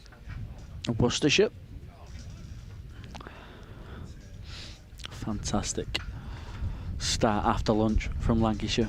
18 runs being added, but 4 wickets for Lancashire since the lunch break. Balderson in.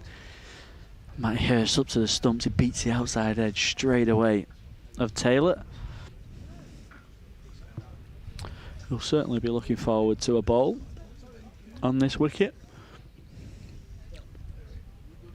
Say that like he's doing plenty. I don't think it's a bad wicket at all.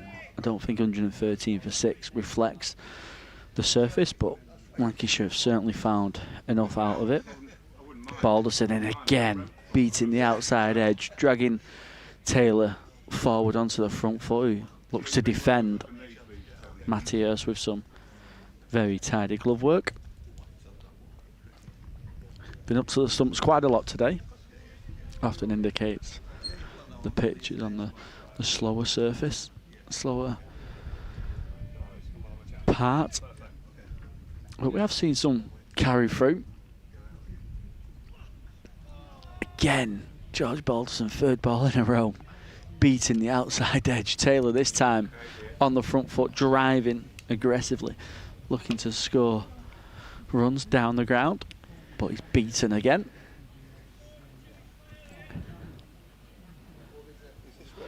Three balls in a row now, he's beating the outside edge of Taylor. How does Taylor play this next one? Balderson in, 3 slips away. Again. Put me on repeat.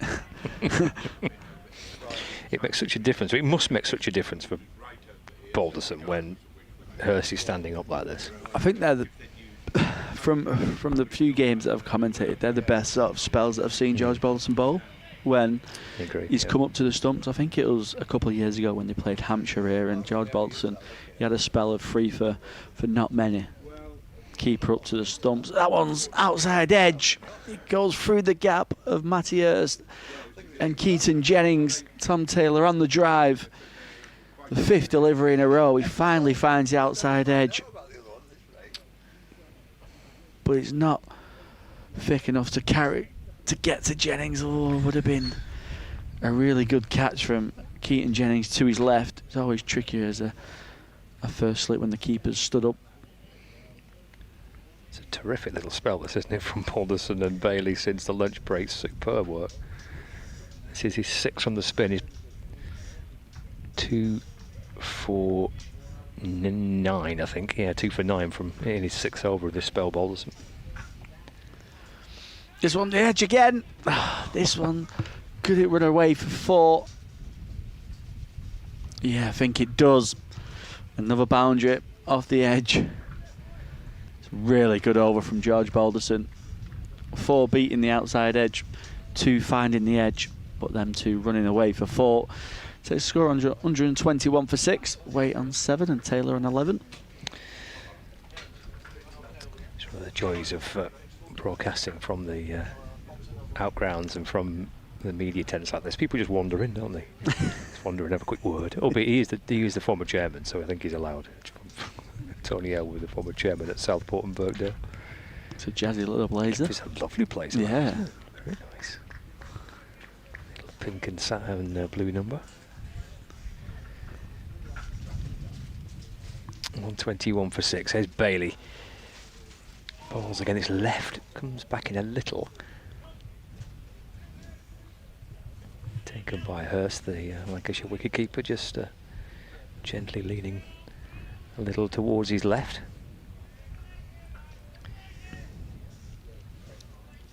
Well, James Anderson could not really have asked for much more from his 2 bowlers after lunch here. 12 overs sent down between them, 4 wickets and 26 runs conceded.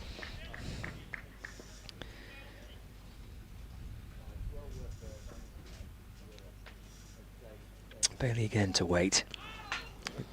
It's a no ball, just oversteps Tom Bailey. It's a couple of occasions, both umpires just keeping an eye on where the bowler's front foot is, and on that occasion he just pushed it a little bit too far, did Tom Bailey. So 123 for 6. Yeah, it's not uncommon. Tom Bailey often overstepping.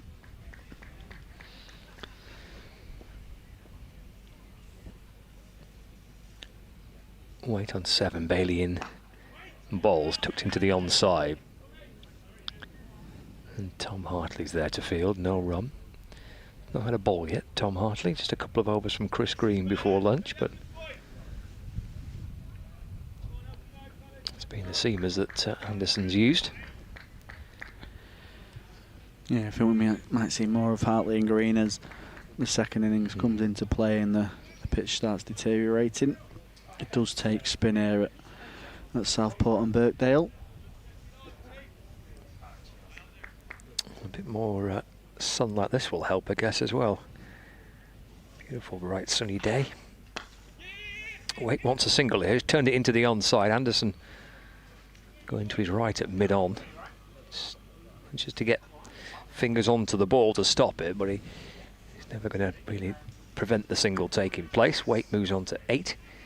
124 for 6. Brings Tom Taylor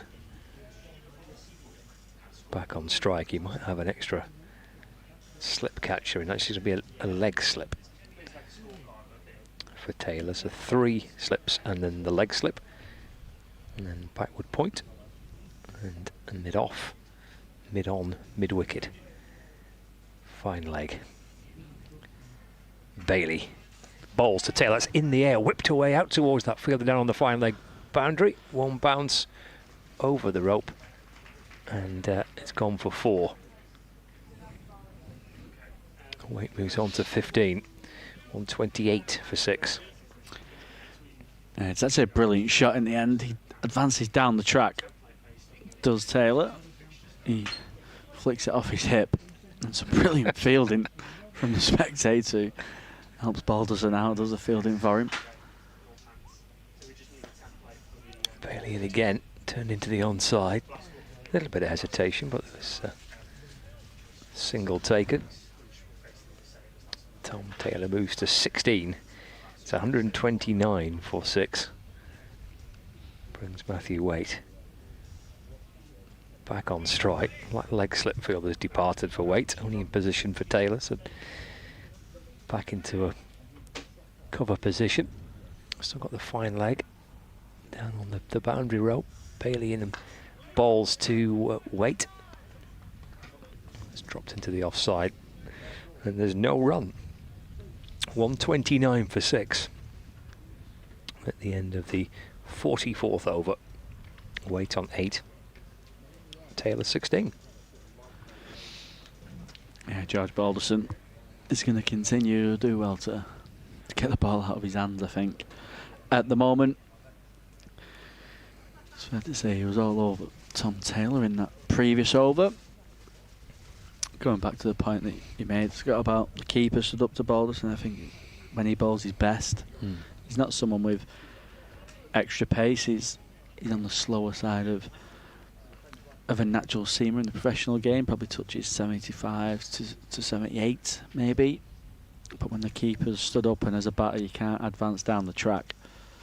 So in he comes, and that one's played nicely through the leg side. It's picked up well from Taylor, who looks like he's going to go through the gears a little bit here. That one's picked up into the train tracks for the first 6 of the game, and the umpires are going to have to look at a replacement ball. Yeah, over the crowd, over the fence, over the trees, and rattling around potentially on the train lines. Good shot, wasn't it? Yeah, he advanced, didn't he? Against Tom Bailey the previous over, and then he's just moved across there against Balderson. Maybe he's just thinking, fancy my chances here of just throw my bat at a few of these and trying to just counter this brilliant spell of bowling from Balderson and Bailey. It's in there somewhere. Good luck finding it. A few of the supporters after a gift to take home. Nice Dukes. A kid around this Southport way rocks up with a nice Dukes ball at the nets next week. Yeah, and it's doing a little bit. You'll know where it's from. Was that Rob Jones then that came out with the box of balls? I noticed that he was in the Worcestershire squad, wasn't he, Rob Jones? Yeah, I think it was Rob. Not playing this week. I don't think he's played yet, has he? No, I don't think he's played a game yet this season.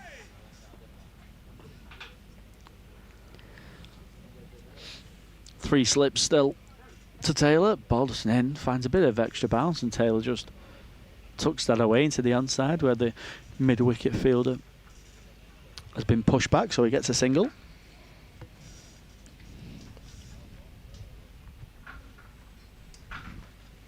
worst approach, I don't think, is it, by Taylor? No. He wants to try and just have a little counter here. If it's going to nibble around and you Yeah. feel like one's going to have your name on it at some stage, I totally understand why not. Throw your bat at a few, try and score some quick runs. This one again, tucked off the hip. Matthew Waite this time finds a single. And instantly sinks that 6. You found Balderson misses length twice and just straight down the leg side, so that's often what a bit of pressure can just do. Putting it back onto George Balderson to try and hit his line and length that he was hitting in the previous over. 23 off 15 deliveries. Now Taylor, as he defends that one into the onside. Saw the ice cream van there, didn't we, Callum? I can't help but think of the ice cream van in Southport and the game here between Lancashire and New Hampshire. Yeah.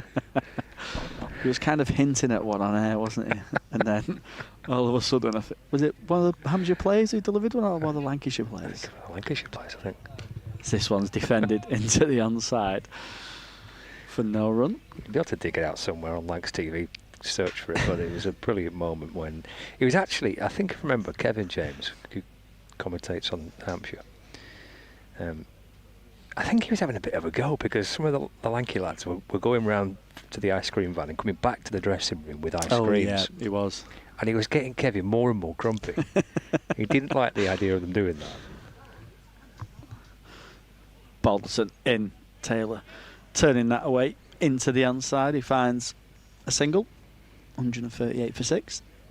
Because Lanky were going to win, weren't they? They were well on course to win, and they did win the game. And I think Kevin got a bit grumpy because he felt like that Lancashire players shouldn't be doing that. And anyway, they seemed to shut him up because they bought him one. And so someone came round with an ice cream. All the sherbet, all the sauce, flake. Yeah, it's a couple of the Lanky players said, "Go and buy him an ice cream." Shut him up. It was very funny. Well, if you're gonna, there we go. It's a perfect day for that, isn't it? No sauce or sherbet though. No, controversial, isn't it? Just come for the flake. Yeah. Poor lad. Right on Lancs TV. Just wants to enjoy his ice cream. Eat it quickly before it melts. I think it's starting to dribble already, that. It was a hot week though, that one, wasn't it? It was a scorching week, Kevin wasn't it? James was here, yep. It was. It's the end of a brilliant spell after lunch from Tom Bailey. It's James Anderson to come into the attack.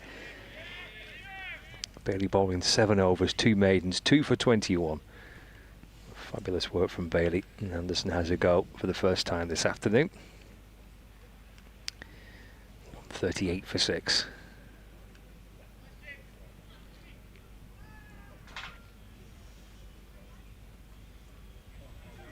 Tom Taylor on 24.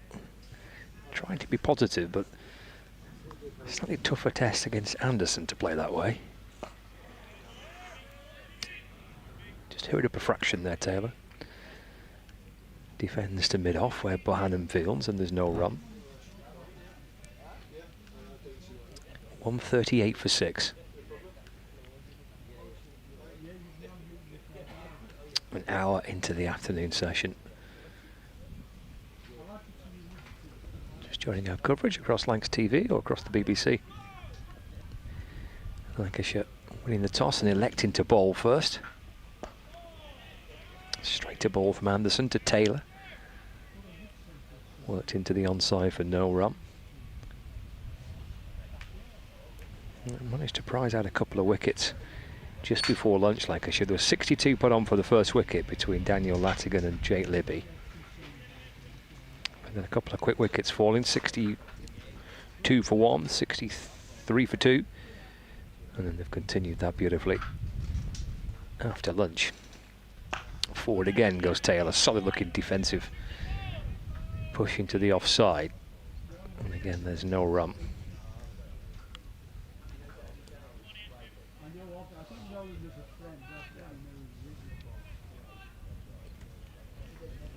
It's pretty much a picture perfect day with bright blue sky, just the odd little cloud above us, but it's a lovely sunny day, albeit slightly chilly wind. Still needing your jumper and your coat. Chopped away by Taylor. Again bouncing out to cover where Jones fields and there's no run.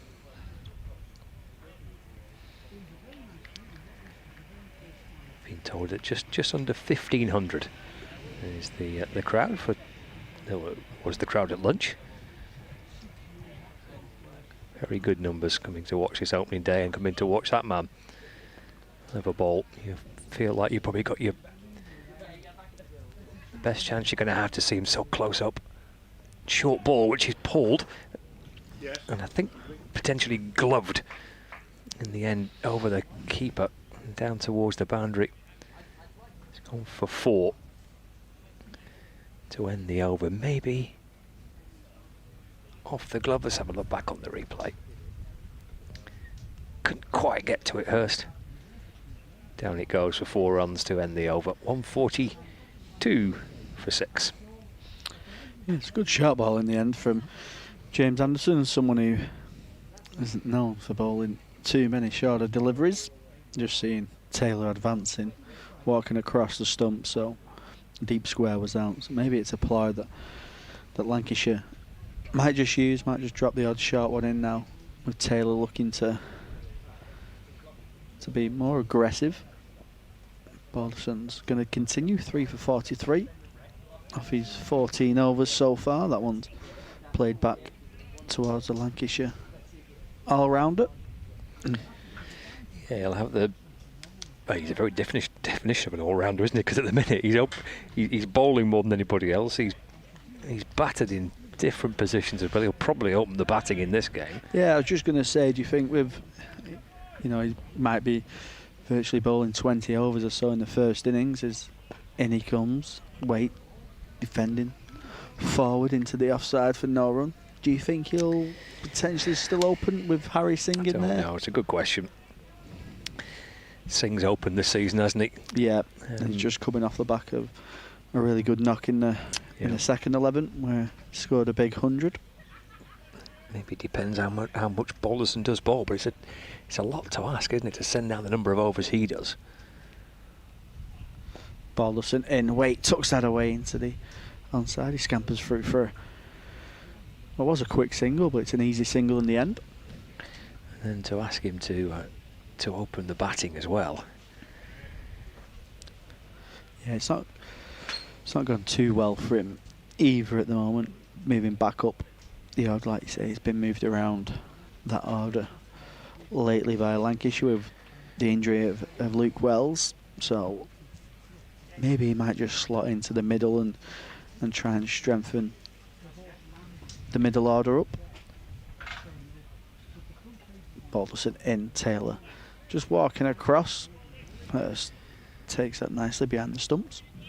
Yeah, which, if that was the case, that potentially leaves Singh to open the batting with Keaton Jennings. I mean, Michael Jones has opened the batting previously. In fact, I think he opened the batting at the start of last season with Keaton Jennings. So they've got a couple of options there. The Wells injury is such a blow, isn't it, for Lancashire? Yeah. Balderson in, that one defended by Taylor, back towards Michael Jones in the covers. He just sets a big loss in the blast as well, won't he? Yeah, he certainly will. And then Lancashire might be missing Mitchell Stanley as well now. He's just been called up to the England Lions. Yeah, Mitchell Stanley's been called up to the Lions squad. That one's left through to Matty Hurst. So there's a few dilemmas for Lancashire with the blast coming up. Chris Green's here though. That cheers everybody up. Yeah, that cheers everyone up. Everyone's happy when Chris Green's here. He is. He'll have his. Is it bright green? Or did he change to red to match the kit? He wears some very bright spikes. He did. I'm sure they were green. Yeah. Balderson in, and that one slashed through the offside. Lovely shot from Taylor. He's just moving across his stumps a little bit, so George Balderson goes wider. This time, Taylor taking advantage. And he finds 4 through the offside. That's a good shot, wasn't it? Not been too many opportunities to score. But that was hammered away. There's Paul Coughlin doing a few stretches. So that tells us that maybe that was the end of the Balderson spell. Maybe that final delivery just there. He has bowled outstandingly well since lunch, George Balderson, in combination with Bailey, but looks like maybe both are at the end of their post-lunch spells. Will be Anderson for a second over, defender by weight. 149 for 6. Yeah, so Luke Wells's injury, that's a big blow in this format. It's a blow for Lancashire in the blast as well. Well, more importantly, it's a blow for him, isn't it? To effective to be out for the season. Most of the season, yeah. 149 for 6. Here's Anderson to wait. Pushed up towards mid-off, and there's no run. It's not just a batting that you miss off him in the white ball game as well. No, he's made himself into a real all-rounder, hasn't he, with his leg spin. He has. He kind of tends to bowl his 4 overs, isn't he? He's almost like a given that you'll get 4 from Luke Wells. Also, as well, Singdale and Shetty. It's chopped away by weight.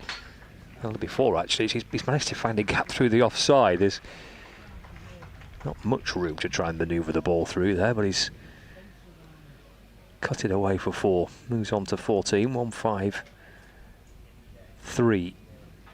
for 6. Yeah, lovely shot from weight. Allows the ball to come to him. Plays it nice and late into the ground as well, which got a nice kick off one of the foot ends.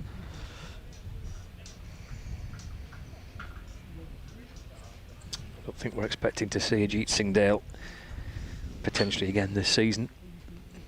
Shetty's had goodness knows how many pins put into his thumb. His weight turns it into the onside. There's no run, so there's a few injured. I've not seen Jack Blatherwick yet this season, or Tom Aspinwall. Yeah. There are injuries to people who play all formats as well, which is the real concern. Real all format players. There's a new sign of Ajit Singdale as well. Would have been exciting to see in the blast with a white ball. Anderson balls forward because weight.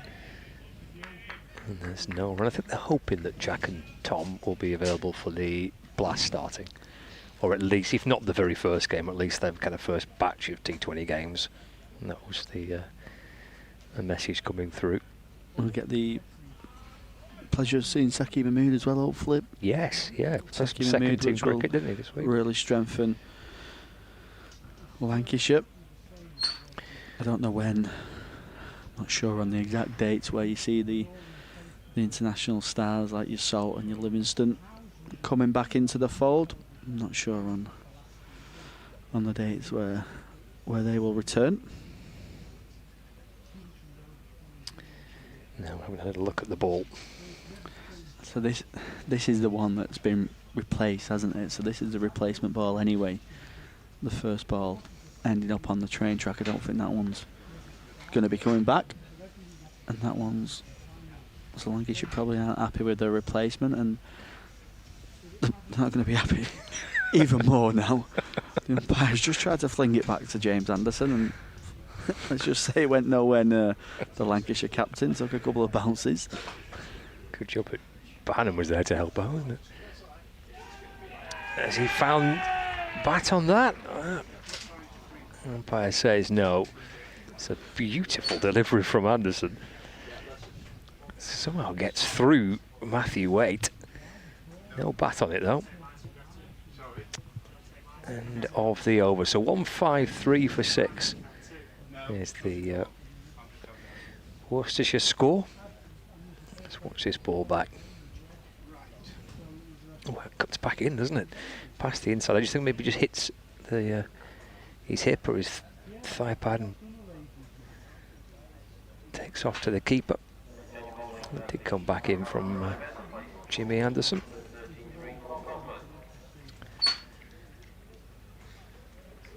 Will be Paul Coughlin. We saw him just doing some pretty elaborate stretching a few minutes ago, so he's coming on.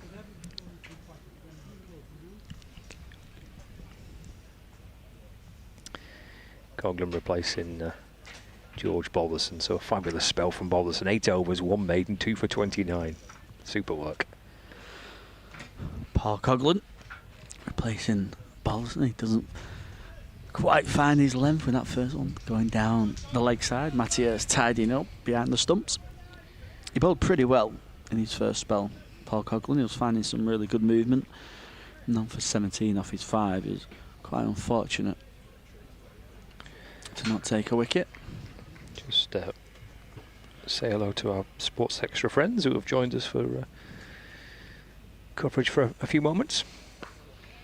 Coughlin in, that one's defended into the onside by Taylor, who's found himself on 32 or 30 deliveries. For those listeners or viewers who are just joining the party, and it's very much a party here at Southport and Birkdale. It's 153 for 6. Worcestershire score. They were 95 for 2 at lunch. Brilliant post-lunch spell from Bailey and Balderson. Coughlin in, and that one slashed away through the onside, where a deep backward point gets round and does the field and keeps it down to a single. They picked up 4 wickets between them in that in a spell for an hour of bowling after lunch. Tom Bailey and George Balderson, including 2 in 2 balls for Bailey. He was on a hat-trick at one stage. Worcestershire, they made a pretty solid start. 60 for the first wicket. Daniel Lanigan, the young opening batter, making 53. But they need some runs here from Waite and from Taylor. Coughlin in, Yorker length delivery, well dug out from Waite. Need a partnership to try and push this score, if they can, north of 200, which yet could be a decent score. You're never entirely certain, are you, when playing at the outgrounds. It's a gorgeous day on the west coast of Lancashire here in Birkdale. It's a beautiful sunny day. Coughlin in, Waite defends into the onside with a deep backward point out. He finds himself getting a single. About a mile or so away from Birkdale Golf Club, which will be hosting the Open Championship in a couple of months' time. Yeah, did you drive past on your way in this morning? There's all been set up. I saw plenty of signs, yeah. Yeah, all the scaffolding and all the temporary stands ready to start setting up. That one's beaten. Taylor on the outside edge. He looks to defend. It's a good end to the over from Paul Coughlin. 155 for 6. Worcestershire, this partnership just creeping up to 50 runs. It's a decent crowd in, just under 1,500. Excellent numbers for this first day, and the hospitality doing pretty well. The hospitality and the VIP section here at Southport and Birkdale. Yeah. There's an enormous hospitality marquee all the way to our right, just the side of the tennis pavilion. Plenty of numbers in there. All looking reasonably well behaved. Give it a couple of hours and a few more beers. It's Anderson in to Waite. He's on the front foot and defends, pushed into the offside, no run. But it's a perfect picture really to play some county championship cricket. It's a lovely venue. It's a really good crowd. Everyone's right on the edge of the boundary rope. There's a real kind of sense of a festival feel to it. Helps when the sun shines as well. And what a chance to see Jimmy Anderson up close as well. In and balls to Waite. Pushed away into the offside. Picked up at cover by Michael Jones, and there's no run. Yeah, it was only 2 years ago. Lancashire fans were flooding in, probably thinking it could potentially be Jimmy's last game for the club, maybe. With his farewell test was coming up, wasn't it? He was getting some overs in, ready for his test match at Lords. But here he is now returning as captain of the club. Here comes Anderson to wait. It's run down towards the backward point. Just be the single. It is still, we don't take it for granted, do we, seeing Jimmy bowl? Absolutely not. But it is still remarkable to think that 2 years ago, me and you were here, well, as you say, watching Jimmy bowling. It was ahead of his final test match. And here he is, 2 years on. He's playing a second full season. He's captaining the team. He's played all 6 games so far this season. The leading wicket taker in the country. As Taylor dabs it up towards mid-off, and there's no run. Is he 43 or 44 as well? 44, I think. Don't mention that. I know, but the motivation levels at that age, and the fitness and the desire to keep going. You know, obviously you credit him for all these wickets that he's took, but to have that motivation, that desire to keep going after all these years is absolutely outstanding. And here he is again. Balls to wait. Let's run down to third man. Now that might reach the rope. It's finer this time, down towards the boundary at third man. Played it late. Steers it down to the rope for 4. And that will bring up the 50 partnership as well between these two. So very nicely done between Matthew Waite and Tom Taylor. They were desperately needed to get something going. Worcestershire, and they've found Waite and Taylor to do just that. Crucial runs potentially. Taylor moves on to 37. He's battered beautifully, really positively. He's dug out the Yorker from Anderson as well. Fired him full and straight from Anderson, aiming for his toes. Taylor brings the bat down and defends it. End of the over, 160 for 6. Yeah, fabulous partnership from these two. Wait, the more patient of the two, 16 off 40 deliveries. Taylor currently 37 off 35. He said that 2 or 3 over spell where he was just looking to be really aggressive and on the front foot. He took Balderson for the first 6 of the match into the train tracks here to our left at Southport and Birkdale. Coughlan's going to continue, 2 slips in. That one's short and wide, punched through the offside. It's fantastic fielding down there. It cuts it down to a single.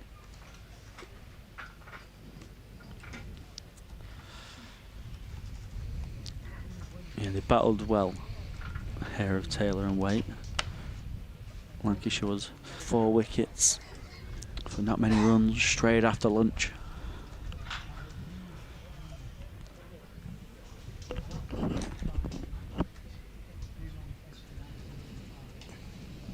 Coughlin in, Strader, Fuller, Bohannon does the fielding from mid-off, but he can't cut off the single.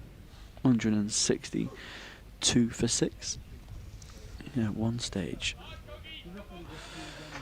Worcestershire fans at 107 for 6 would have been wondering if they could scrape up to 200 at all, but this partnership's got them closer to 200. They've still got a lot of batting to do.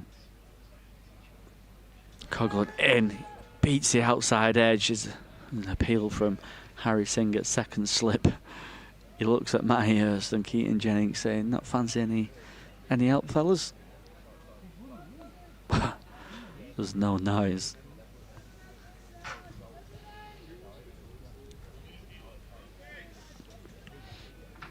Credit to Lancashire, they've caught everything. There's been one chance that's evaded them, that went to the left of Jennings. That one slashed through the offside. I think he's going to find a 4. It is. Waite driving at that one. Wide of line from Coughlin. Full enough. Wait looks to drive through the outside, but finds the thickest edge, runs away for 4 down to third man.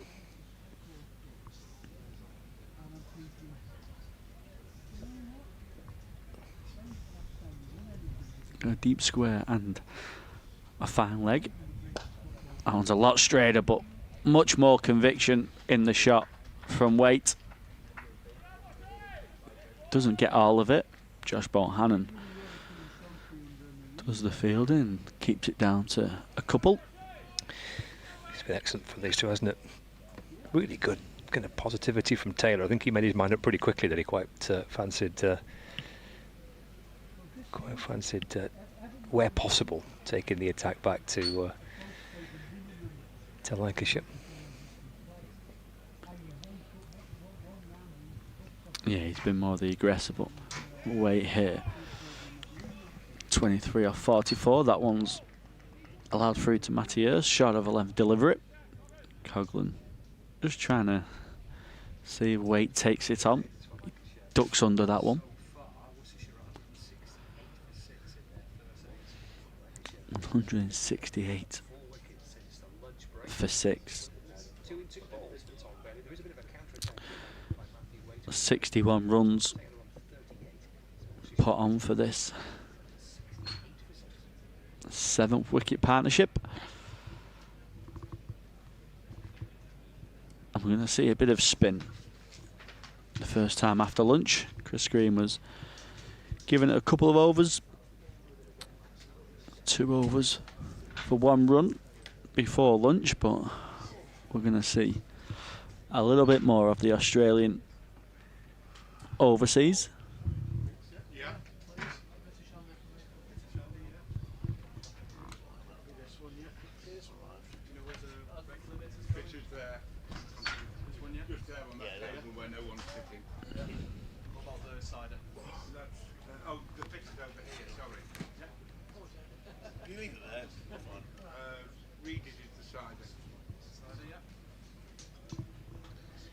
Confusion in the media tent because the drinks have just arrived.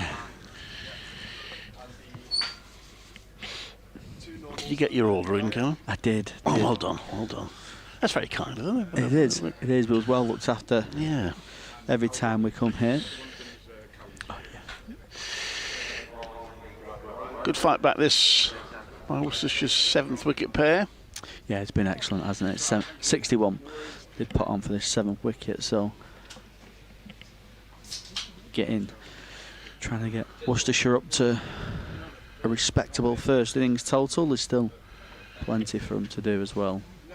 Bit of a delay because Chris Green's coming on, so various pads and helmets have been brought out. But we're ready to get underway now. Which end were you? Shall I take this end? You take this one, yep. Yeah, well, Green bowls, and there's a no ball, which not ideal from a spinner. First ball. Criminal, that, isn't it, from a spinner? He's a very tall spinner, so we'll let him off. And the signalers finally acknowledged that he's the 5th no ball that Lancashire have conceded, so 10 valuable runs for Worcestershire. Comes into bowl to Taylor. Taylor crouching. Oh, he's gone down on one knee and played a sweep shot. It's been chased, and it will be pulled in by George Balderson, but he'll get 2 there. Tom Taylor to move on to 40. He hit his 2nd 6 of the season on Worcestershire's 11th in Championship cricket. How will he look to play the spin? Clive, will he be aggressive? I think he probably will be, yeah. It might be why they brought him on, to see if they could tempt him to a loose shot. Let's play back to Green for no run. Just bowled a couple of overs before lunch, Chris Green. He's been positive, hasn't he, against the seamers, so...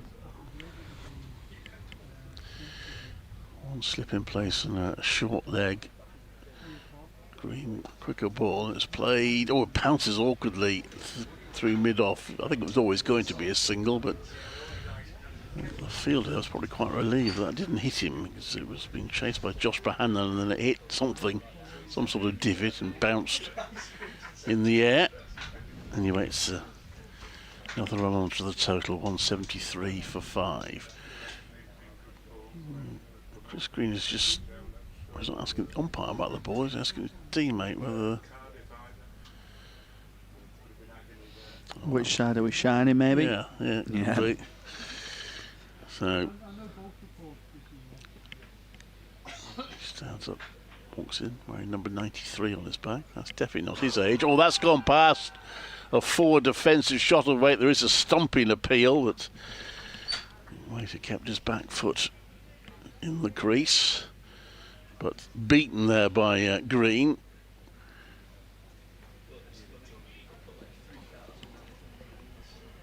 He's in again, and Waite plays that onto the onside for no run.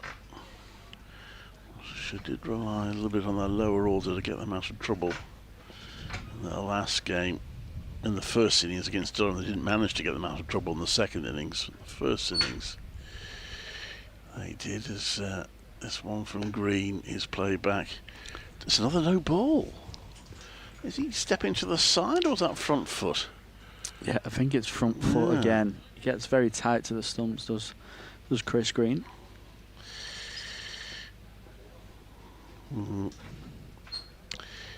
This next one from Green is cut off by Green. Both these batters had parts to play in the slight recovery in that first innings against Durham, when Worcestershire went from 189 for 7 and ended up scoring 308. Waite got 18, Taylor got 25. It was actually Jack Holmes, not in the team today, who led the way with a 63 not out. So let's see, Worcestershire to get to 308. 175 for 6 here, 52 overs bowled. Yeah, it's not just the runs they've put on, it's the sting in the momentum as well of Lancashire. It's just gone a little bit flatter. Still plenty of energy out there from Lancashire. The scoreboard's still well in their favour. Paul Coughlin in. That one's defended into the onside. No run. 41 off as many deliveries for Taylor. He'll have a job to do with the ball in hand as well.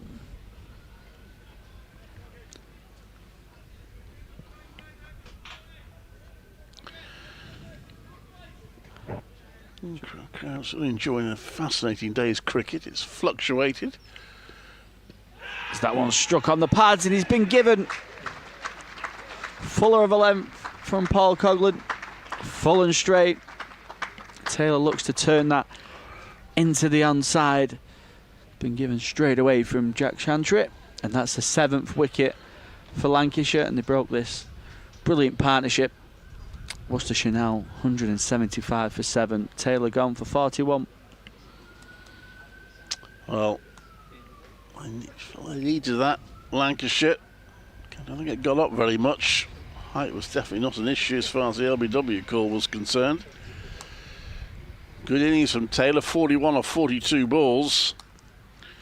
Stand of 168. Just 14 overs. I feel Worcestershire still short of where they need to be. I think that looks pretty plumb, doesn't it? He moved across the stumps. Yeah, he's walked right across, which is he's been doing across the innings. It's found him quite a bit of success putting the Lancashire bowlers off their line of length, but this time Coughlin backed himself to go full and straight. Taylor probably a bit disappointed he's missed out in the end. Yeah, he did get quite a fair way forward. Maybe that's why he was slightly surprised to be given out. It did hit him quite well out of the crease, but anyway, as I say, height was never going to be an issue. No.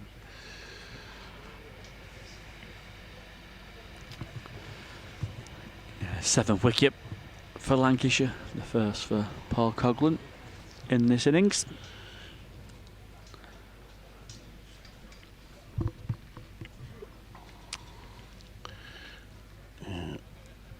As I mentioned at the start, what about the average score on this ground in the last 10 innings for the team batting first? Around 275. Worcestershire will probably be quite happy if they get to that from here.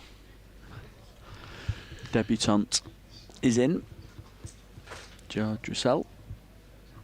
Left-handed, 3 slips away, and he's been welcomed with a bumper. First up, over the head. Just ducking underneath that one.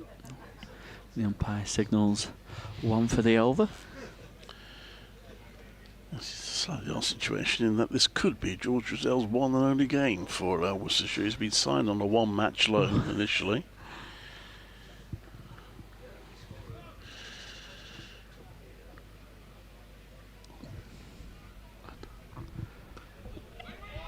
As that one's played through the slip region. Oh, sorry, I beg your pardon. I was just about to say it's Swanepoel that's come in. Lancs TV have Swanepoel, just I think stitched us it's up. pronounced Swanepoel. So I beg your pardon. Well, yeah, George Russell is still in the changing rooms waiting to bat. It is the overseas, the South African. It's full the scorers as well. It's gone down in the Swanepoel. Well, hang on, let's make sure that is.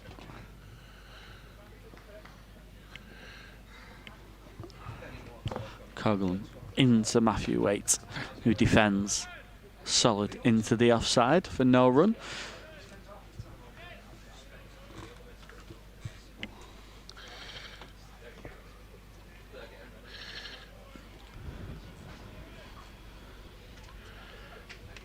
Two slips to the Worcestershire all-rounder. Deep backward point.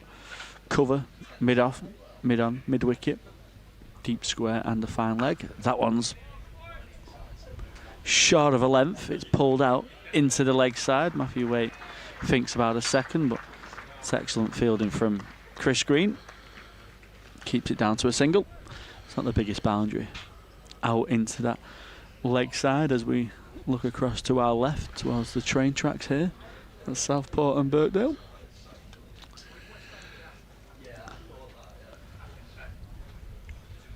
Are we saying it's Bayers Swanepoel yet? I'm still trying to work it out. Lancs TV now have it down as I think it is. Swanepoel. Yeah, it's in the various scoring sites as Drizel, but I think that is Swanepoel out there. They're wearing sweaters which cover the numbers, but you can just about see through a sweater. It's number 8, which is Swanepoel. So in comes Green to bowl, and that's played too long on. I assume a fielder will emerge. Oh, well, there goes the ball being thrown back, so that's a single. Just slightly out of our sight. 178 for 7. Yeah, everyone's happy now that it's Swanepoel. Not least himself. I'm sure he knows who he is. 177 for 7. Ice cream van doing reasonable business. This is not ideal weather for them because it's not terribly hot, but still. Business seems to be ticking along. There's a sweep shot. Not sure if he got any bat on that. Swanepoel, but it will be. Oh, he did get a bat on it, so it's a single. Yeah, I wonder if there's just a little bit of glove, maybe. 180 for 7. Could be a good matchup this with a left-hander. Swanepoel into Chris Green, trying to spin it away from the bat. There's been no signs of any spin, but there is now going to be footholds that Chris Green can work with. Yes, it was Waite who got that swept single, so Swanepoel to face a slip and a short leg. Oh, that's hit on the pads. Big shout. He's still shouting. And oh, double teapot. That's his not. Oh, head on hands. He looks away, points. It's not out. Whether he likes it or not, I don't think he does very much like it. No, Chris Green. I think he's a bit disappointed that one's not been given. We're seeing a replay. It looks a little bit high. Also, the angle that he's bowling from just gives the impression it's going down leg and quite, I suspect, to the umpire. That's swept and will go all the way for 4 down to long leg. That won't improve Chris Green's mood. So the next ball's hit for 4. Yeah, so often you see, don't there, there's a close appeal or a chance and then a boundary conceded the following delivery. We've seen 3 balls against Chris Green here from Swanepoel. He's played 2 sweep shots, so maybe he's going to be aggressive. That sweep shot quite amused, especially on the onside. Short leg had given up and was just ducking and trying to lie as flat on the ground as possible. That ball was hurtling towards him. So, not made run so far really for Worcestershire. 17 and 8 and a 6 in his 3 innings. Swanepoel. This is his 3rd match for the team. Green around the wicket, bowls, and that's whipped away, and it's got through the inner field, and was well stopped on the boundary there by Harry Singh, which keeps him down to 2, 186 for 7. Yeah,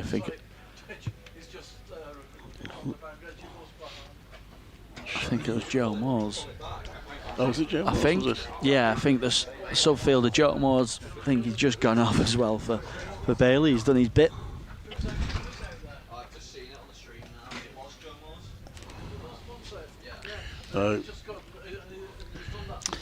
Paul Coughlin is going to continue. 186 for 7. Matthew Waite 25 off 52. Swanepoel 9 off 7. 2 slips in as he beats the inside edge this time of the Worcestershire all around. It looks like he's just come back in off the surface. Matty Hurst diving to his left. Takes it well in the end. It was a good ball, that, wasn't it? Good wicket keeping as well.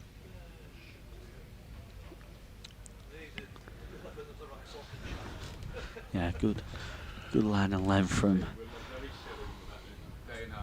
the Lancashire all-rounder. He's in with a short ball. It's pulled nicely. Chris Green doesn't actually get any sight of the ball, doesn't pick it up. He just holds his hands up, apologises, and it runs away for 4. Yeah, I think he might have struggled to get there anyway, if you say. He obviously didn't see it immediately. He raised his hand in apology. It's the ball. Race along the ground to the boundary. Well struck.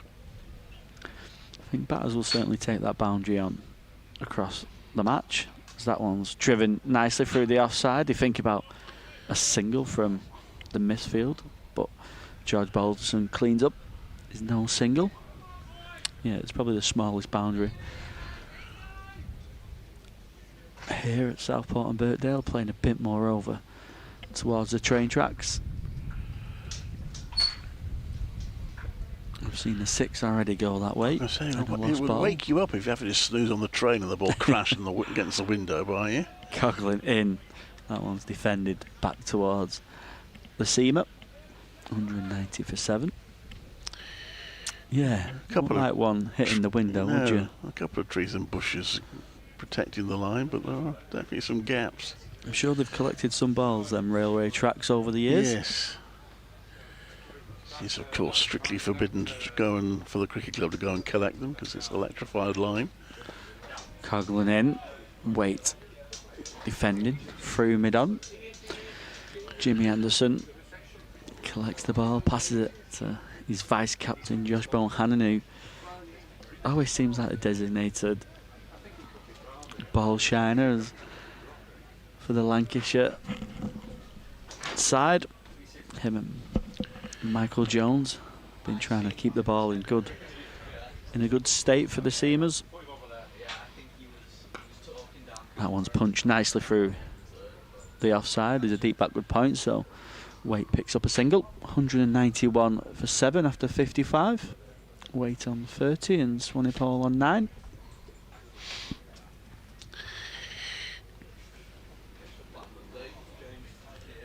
Still a recovery of sorts from Worcestershire.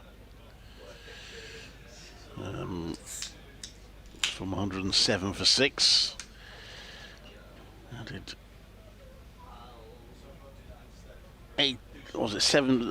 68 for the 7th wicket.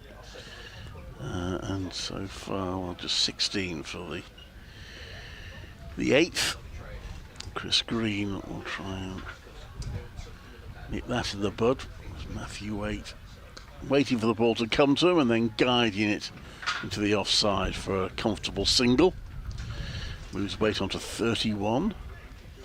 192 for 7. Yeah, field spread for Waite. You've got a deep back with point, a long off, long on, a deep square as well. Fielders coming to Swanee Pole. He just turns that around, back of square leg, and gets a single. Chris Green felt the bat was a bit late on that, but he got a bat onto it safely, so he's on to 10. And Worcestershire to 193 for 7. Green walking forward, breaks into a jog, loops the ball forward, it's played straight back to him by Waite.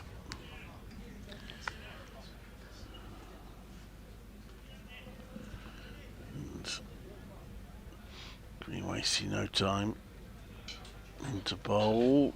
It's a slower ball, it's worked onto the leg side, but again for no run. In terms of time, where are we? We've got 8 overs to go after this one till tea, which is about half an hour, so we're going to be a little bit late, but not too bad.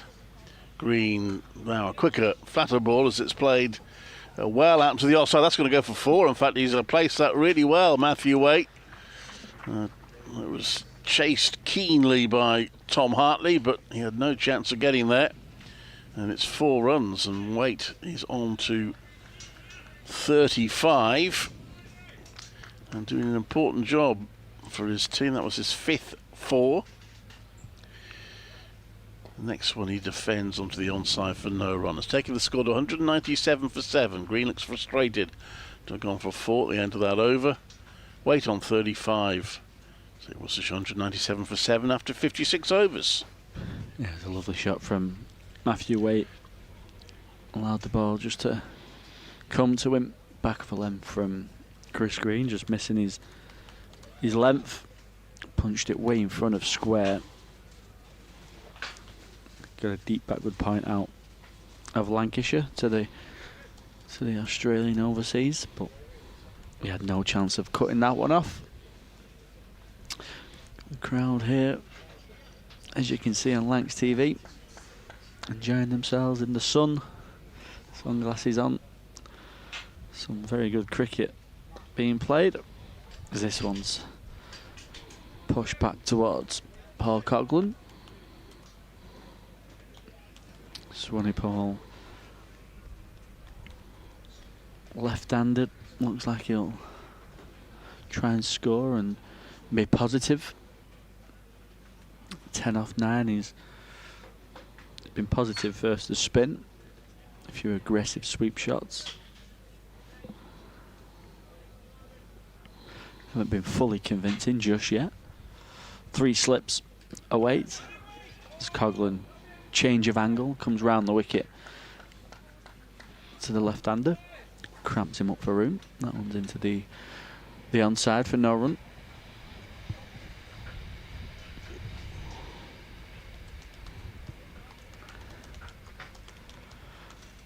Starting to see Tom Hartley just bowling a few looseners, just stretching the arms. Coughlin in. Swanee Pole flashing at that short and wide one. Looks like he tried to uppercut it in the end. But no connection, so went through to Matty Hurst. Yeah, he's looked to hit that one for 4, certainly. You see Tom Hartley being pushed back here now. Like a wide third man. Coughlin round the wicket, onto the hips. Should just be a single. It is. Cut off by Tom Bailey at long leg. Worcestershire have maintained a pretty decent scoring rate throughout. Well, 3.5 and over it is currently.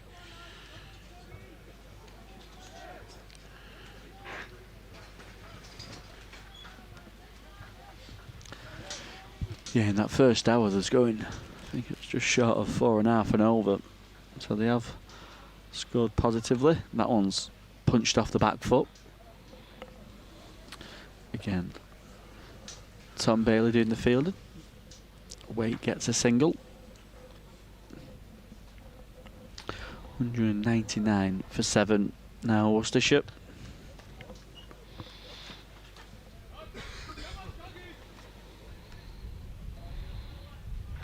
Found themselves 107 for 6 after a brilliant spell of bowling from Balderson and Bailey straight after lunch.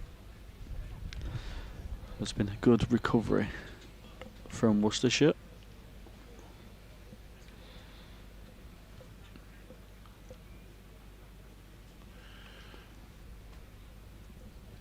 Coughlin back of the length, and that one's uppercutted by Swanepoel, and it's a brilliant shot, very delicate. He tried to do that a couple of deliveries previous. He didn't get any bat on that one, but this time he's got enough on it.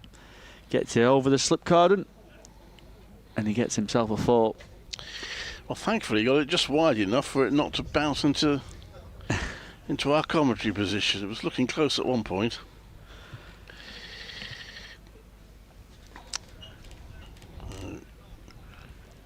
Keaton Jennings just having a word with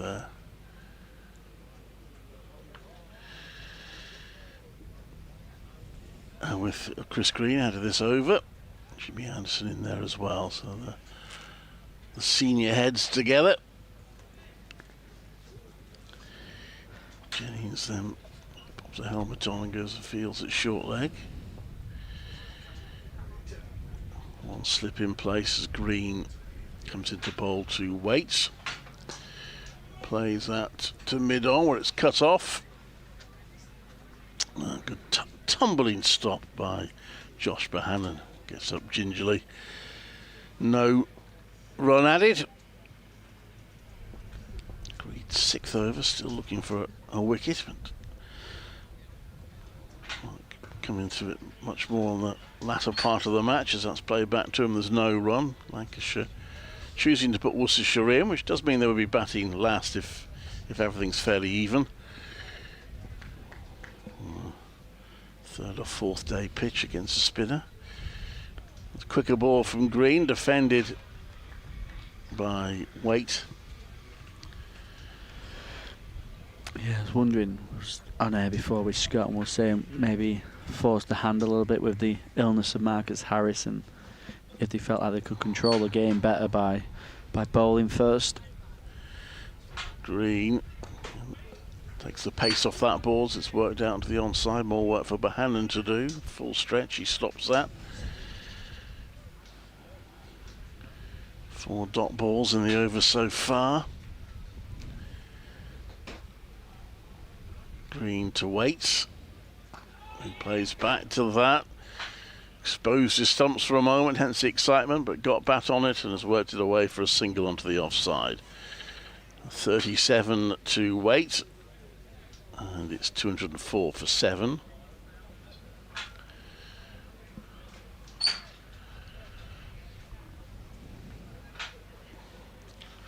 And Green just adjusting his field slightly. He's getting long leg to move a little narrow, so pretty wide. He's got a slip in a leg slip in place now, and boils that into the toes of Swanepoel, who digs it out for a single. It's 205 for 7 after 58 overs.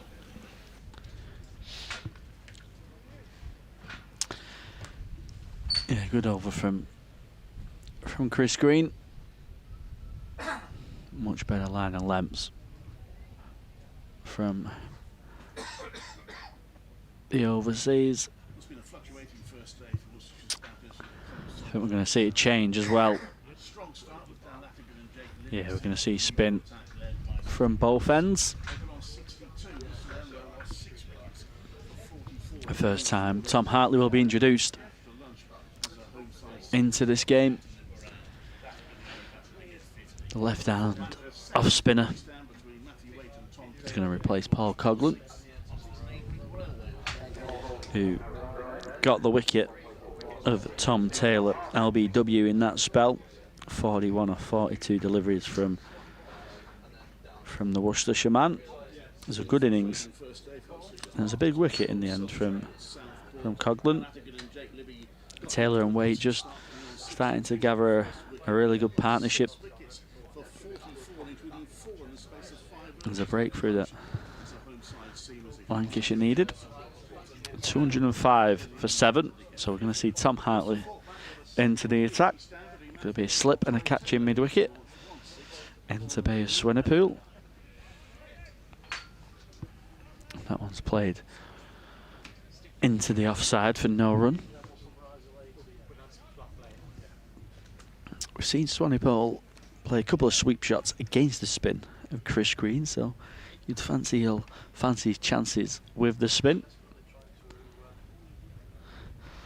Hartley just doesn't find his line with that one. It goes down the leg side. Swanepoel allows it to go through to her. She doesn't want to find a top edge or a glove on that one. Hartley nicely flighted and delivered slowly. Swanepoel defended into the onside. Matty Hurst doing the fielding. He's got a deep point out. Look to try and get the South African just defending into that offside, trying to search for a single as he drives nicely through the offside. It was in the air, but it was in the gap, and it finds its way for 4 over towards the scoreboard.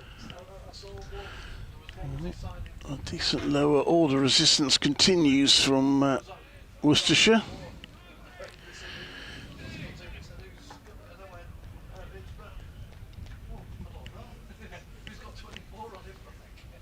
Yeah, it's been a good fight back from Worcestershire. It'll be certainly frustrating for Lancashire and James Anderson and his men. This one's turned into the onside. Balderson does the fielding, stops a single. Tom Hartley now changing his angle. Going to come round the wicket to the left-hander, so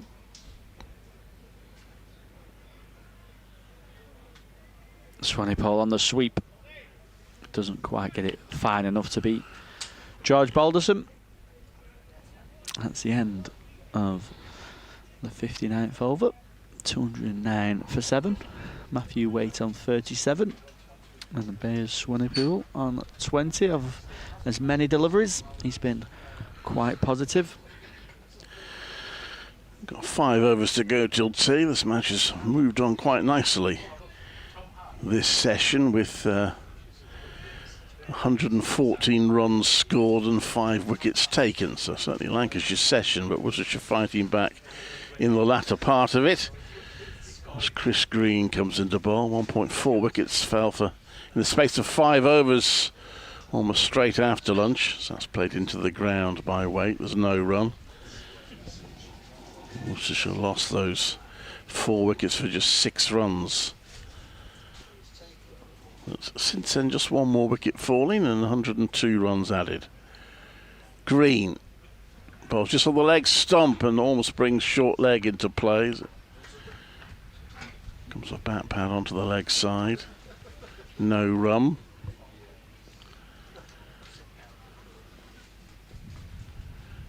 Green is in right arm over and it's worked away into the offside for a single by Waite. Let's have a little look at scores elsewhere. Leicestershire 226 for 5, so Essex have fought back a little bit there after Leicestershire accumulating nicely. 89 to Saul Buddinger. 226 for 5, that's Chelmsford. As this next one is worked out to the offside for no run.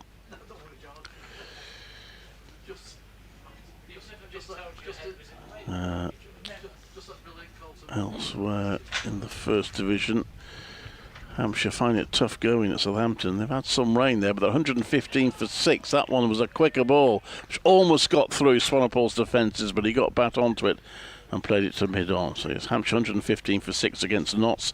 Glamorgan have gone from none for 2 to 190 for 2 against Warwickshire at Edgbaston. There's a big partnership developing there. That's worked away onto the offside for a single to Waits. And Yorkshire 206 for 4 against Surrey at Headingley. Somerset 236 for 4 against Sussex at Taunton. Second Division Kent have amassed 238 for 1 against Durham at Beckenham.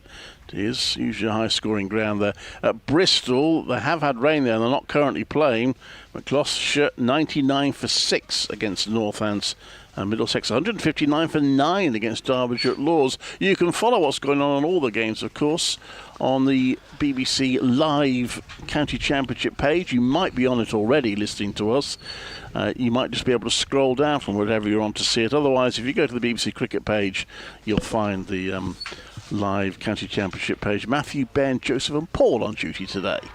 An appeal from Tom Hartley is given. Tom Hartley round the wicket to the South African Swanepoel. He's looking to defend. It hits him on the pad. There's a big appeal from the Lancashire spinner. And after a delayed appeal, it's been given. That's the 8th wicket for Lancashire. 211 for 8. Now Worcestershire. And that's the first for Tom Hartley.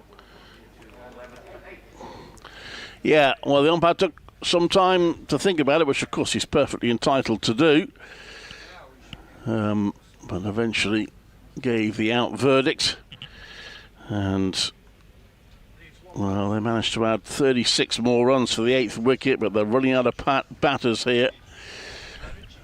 Hartley was around the wicket, straightened up a bit, didn't it? Yeah, we're seeing a replay on Lancs TV. Off the replay, it looked pretty good. Was certainly pitching in line, hit him in line, and even Matthew Way, often as you bit of an indicator from a non-striker, and he just keeps his head down. So the 8th wicket for Lancashire. 2 more wickets for Lancashire to get in this first innings. Yeah, and Worcestershire need 39 runs just to get a 1 batting point. The crowd seems to me to have almost thickened as the day has gone on. More people, a lot of people walking around the back of the seats. Now, a lot of young people, whether there's some sort of school group there. Brilliant to see. A lot of youngsters in. Hartley in. Drissel defending, the debutant. He is in now. A little bit of confusion before.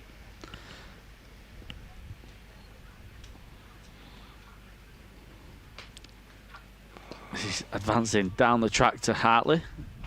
Tries to push it back past the spinner. Does the fielding. Throws it back to Matty Hurst. Yes, I was looking up his record before we realised it wasn't him, George Rothesay. I think he's got 3 first-class half-centuries to his name. Hartley flighted. This one's pushed down the ground for a single.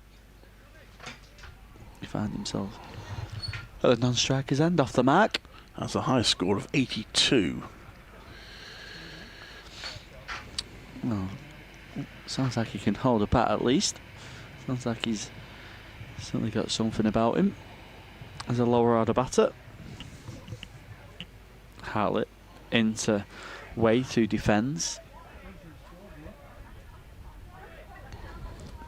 The bulk of the responsibility will be on Matthew Way to try and get Worcestershire up to the first batting bonus point. Hartley in, and that one's pushed towards mid-wicket. Michael Jones does the fielding. Difficult to judge George Rothesay's batting in T20 cricket. He's played 6 matches, had 1 innings, faced 1 ball, and finished 0 not out. Solid. Oh no, sorry, I do him. I'm being kind to him. He faced one ball and was out for doors. So that's his only T20 of these. Too positive. But anyway, he needs to get some runs here for Worcestershire. They need to try and accumulate a few more. I don't feel they got enough at the moment. It's Greens to continue. He might be slightly irritated to see the sort of more part-time spinner get the wicket when he hasn't got one yet. Slipping a forward short leg for him.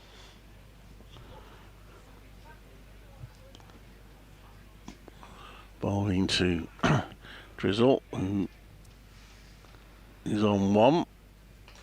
And that's a nice looking shot to the offside, but straight to Jimmy Anderson at mid-off. No run.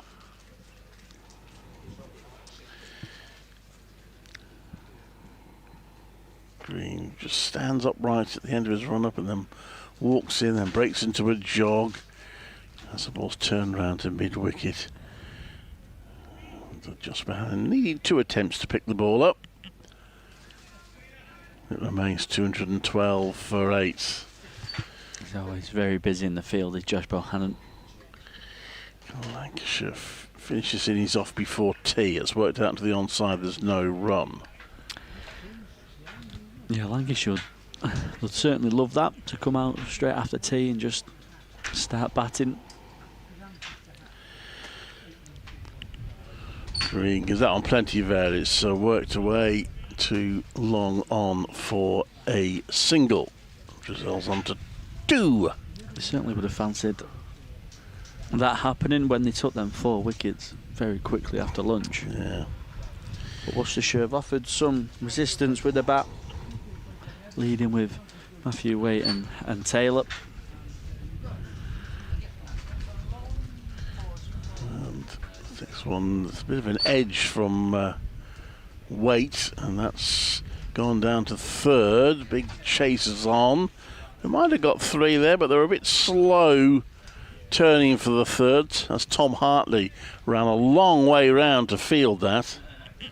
Yeah, I think the youngster wanted it, didn't he, George Dressel? Matthew Waite just sending him back. Well, there's a bit of an anomaly about the score here between the scoreboard and the screens. I need to work out who's on strike. As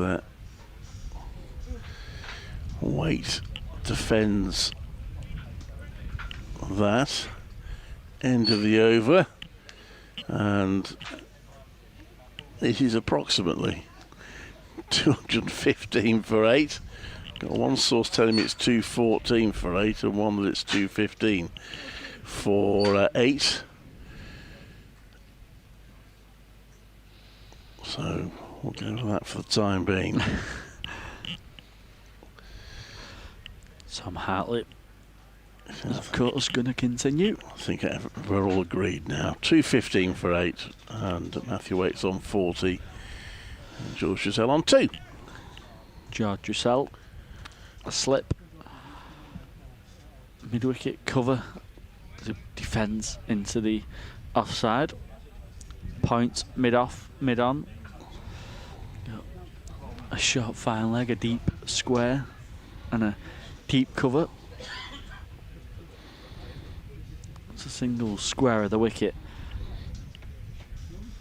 If they want to force it, that one hits the pad again. A gentle appeal, a gentle raise of the arms from behind the stumps, but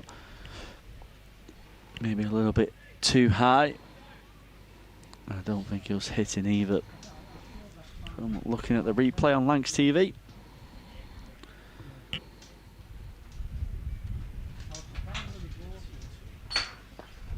Hartley in, Dressel solid behind his front foot defence. Battle of the spinners.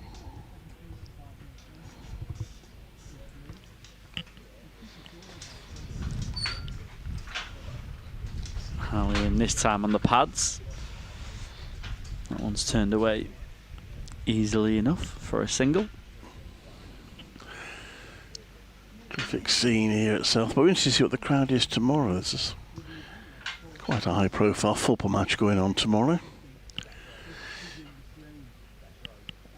But I've heard it suggest some people might want to escape that and come here. Hartley's in, Waite defending. Yeah, is it the cup final tomorrow? It's the FA Cup final tomorrow. Yeah, I don't think too many from this area will be too fussed about that one. I'm sure there'll be lots of Merseyside reds and blues. As Dressel down the track, Matthew Waite down the track, takes a couple of steps, hits it over James Anderson's head. A couple of bounces for 4. Take the score on to 220 for 8. Takes Matthew Waite on to 44.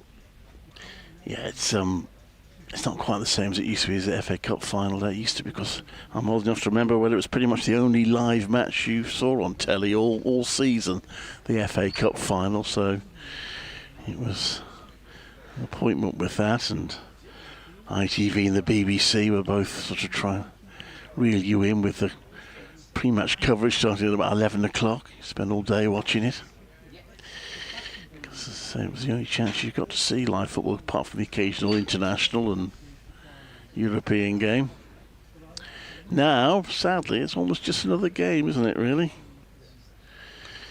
Anyway, Chris Green, towards George Dressel, slipping a short leg, and that's defended solidly. Dressel, there's no run. I don't know if there are many Liverpool supporters in these parts, but they're in action tonight. Yeah, for another Villa Park. These parts.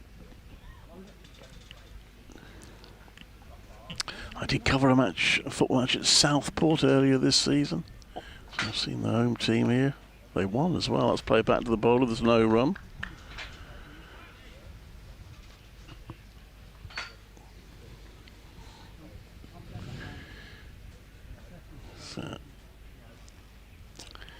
He comes in, Green, one of his quicker balls. Just vary the pace, Chris Green, and that's turned around onto the onside for no run.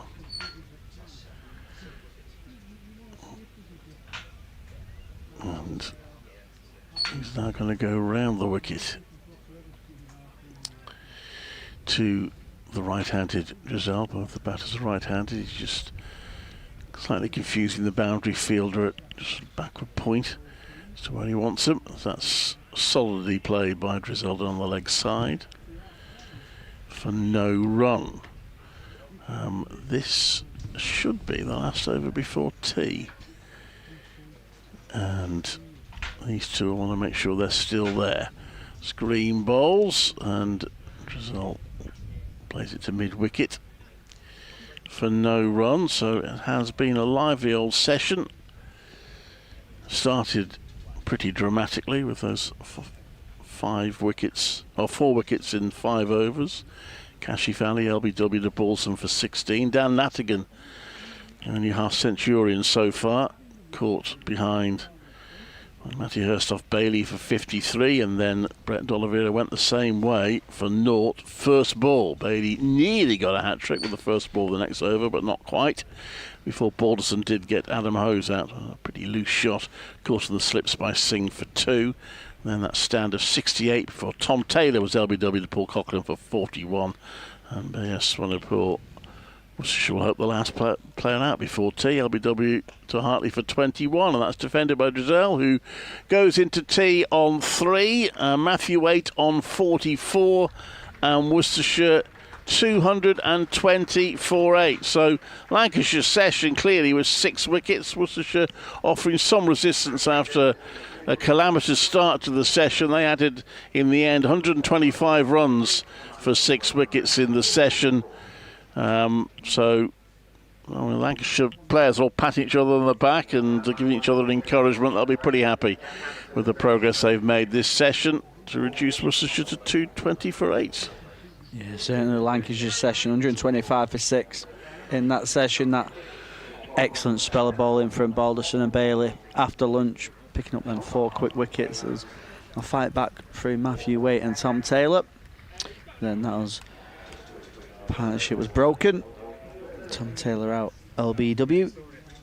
And then Bayes Swanepoel as well offered a bit of resistance, some positivity with the bat before he went for LBW against Tom Hartlett. 220 for 8. A lot of the responsibility will lie on Matthew Waite now. He finds himself on 44. And George Russell, the Worcestershire debutant, is currently on 3. So we'll see you pretty shortly after the tea break for the evening session. Yep, nice sunny day still, so join us for the final session. Just one tiny cloud in the sky. So it promises to be a fascinating final session.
Have you heard of United 2 before? Do you like exams? Because we don't do any traditional end of year exams. If you're having a bad day, that shouldn't dictate whether or not you pass or fail a year.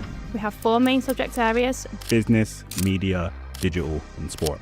You work directly with our industry partners to make sure you're ready for the real world. teaching across 4 different campuses: the Old Trafford campus, UA92 Business School, the Player and Media Centre at Lancashire Cricket Club, and the Old Trafford Stadium. You'll study one module at a time, as well as studying half days only. Making time for work, hobbies, socialising, or your side hustles. You'll secure a degree awarded by Lancaster University. So what are you waiting for? Join us at UA92.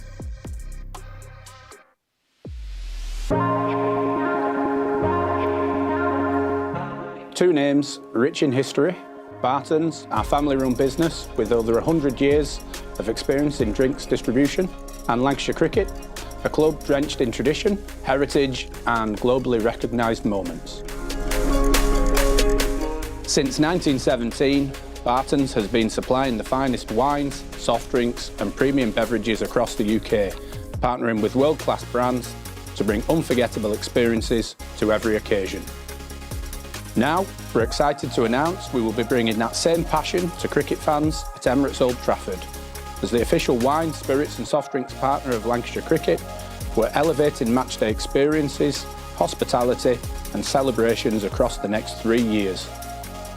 From the first ball to the final cheers, Barton's is here to make every moment one to savour. Barton's and Lancashire Cricket, a partnership built on passion, unforgettable moments and history.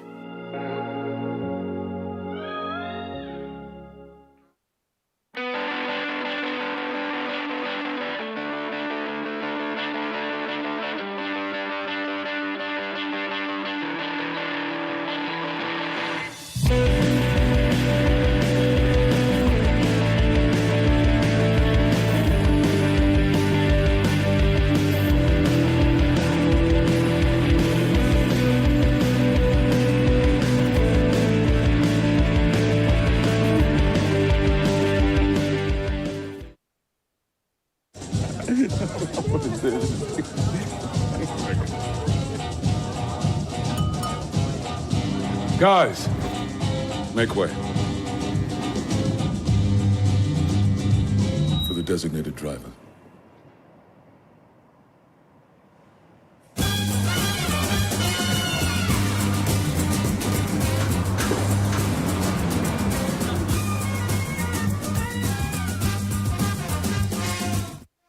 When I was a kid, there was no professional women's cricket. I didn't even think that women could be professional sports people. Especially early on, it just didn't really seem like there was a career in it. To support myself around cricket, I had to work at the petrol garage. I was the only girl, so I stood out.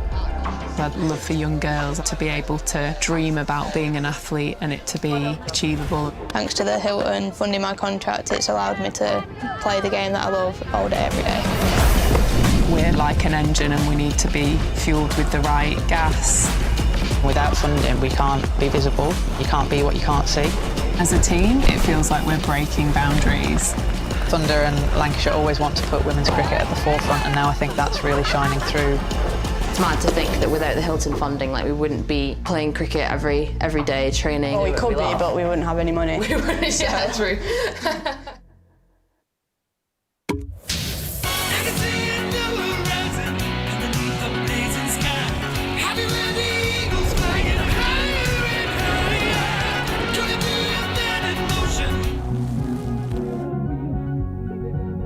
Pass the Pringles!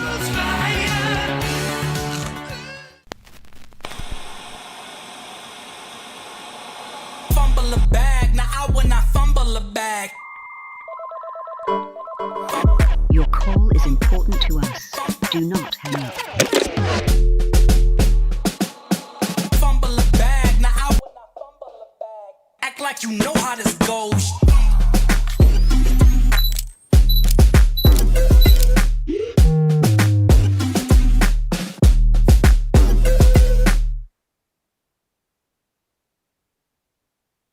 Welcome to the opening day. Oh, that is a wonderful shot.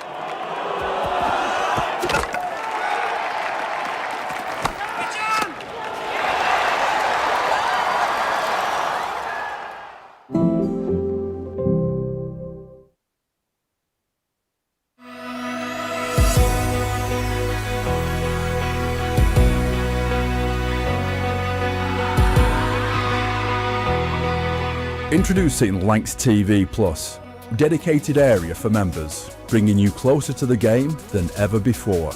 Watch every men's live stream fixture all in one place. Every ball, every moment, live. And this season, don't miss the War of the Roses. Lancashire against Yorkshire, streamed live for the first time ever. Unlock exclusive content you won't see anywhere else, from behind the scenes access to mini documentaries. This is Lancashire like you've never seen it before, all in one place. This is Lancs TV Plus. This is the Red Rose. This is cricket.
Hello everybody, and a very warm welcome back to a sunny Southport and Birkdale Cricket Club for the evening session, day 1, Lancashire Worcestershire in the Rothesay County Championship.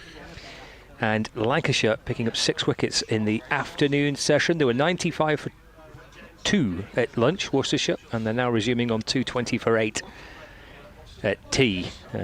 Albeit a couple of very handy partnerships this afternoon, and much needed partnerships as well this afternoon for Worcestershire. Matthew Waite still going strong. He's unbeaten on 44. We had spin from both ends prior to lunch, but we're going to start with Seam and George Balderson it will be to get us back underway. Scott Reed, Clive Eakin with you to kick off commentary in the evening session. Evening, Clive. Interesting accuracy. It's sunny and very cold, to be honest. Yeah, it is a bit bizarre, that, isn't it? Yeah, it looks like it should be baking. This Balderson's in. That's crunched away by Waite. Down to a deep backward point for a single. Yeah, it looks like it should be. Oh, look, if you're watching on Lancs TV, you're thinking, blimey, Southport's absolutely baking. And then occasionally we'll see supporters just beyond the edge of the boundary rope in their big winter coats. I was going to say the match day guide said, please make sure you're not uncovered tops in the clubhouse. I don't think that's going to be a problem today, to be honest. I don't think there's too many people braving. No, suspect not. But we'll take the weather it is. It's been very pleasant, and enjoyed a good day's cricket so far. Drizel plays a forward defensive, and there's no run. Yeah, it is. It's been a very good day's cricket. It will be very interesting to see how you feel that Worcestershire, unless they can really rally for the last couple of wickets, are short of what they ideally should be. Interesting to see how it compares when Lancashire come to bat. Yeah, Waite and Taylor put it on 68 runs. Now Waite and Swanepoel put on 36. A couple of key partnerships there for Worcestershire as that beats Drizel's forward push. And into the gloves of wicketkeeper Matthew Hurst. Lovely ball sent down by Balderson. He's probably played inside the line there, hasn't he? I think he's pushed at that too much. So 2-2-1 for 8. Yeah, we'll see. It'd be interesting how Lancashire bat. We would think they'll be batting at some point today. There's Balderson, 3 for 51 for him. It's deflected down towards third man. Moore's chasing after it. And they have got through for a single, so 222 for 8. There's the Worcestershire score. And it brings Waite back on strike. But yeah, Waite and Taylor was a real kind of counter-attack from those two, especially I think from Taylor, kind of got the whole thing going really with his approach. An important 68-run partnership, because Worcestershire was certainly rocking a bit at that point. And he's going to leave that Waite. It deflects down towards the slip fielders. Harry Singh stops it for Lancashire. Yeah, they'd lost 2 wickets in 2 balls and 4 wickets inside the first half an hour of the afternoon, so they needed a partnership from somewhere, and Waite and Taylor provided Worcestershire with just that. 222 for 8. Final ball of the first over after tea, and it's Balderson to Waite. Just pushed into the onside, and Matthew Hurst comes round to get there ahead of Paul Coughlin. And it is the end of the over. 2-2-2 for 8.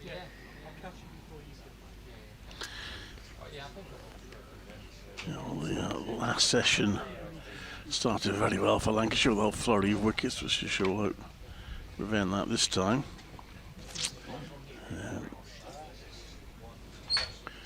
going to see Chris Green continue. Still 15 overs away from the new ball, so Lancashire hope they don't need that.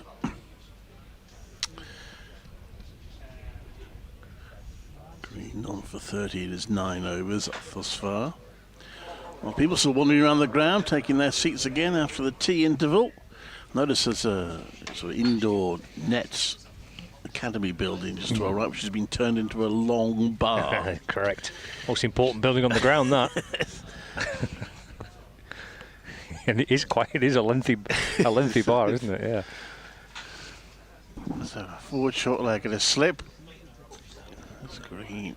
Ball he comes down the pitch, turns that into a full toss. Does Drizzell, doesn't really get hold of it, gets a single, but very attacking intent that will interest Chris Green to see Drizzell's trying to do that to him.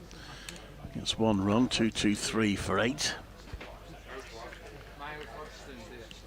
And here comes Green. Flatter delivery, it's worked onto the leg side by Waite. We'll certainly get one, it will just be one. So that's, excuse me, sorry, pulled in by George Balderson.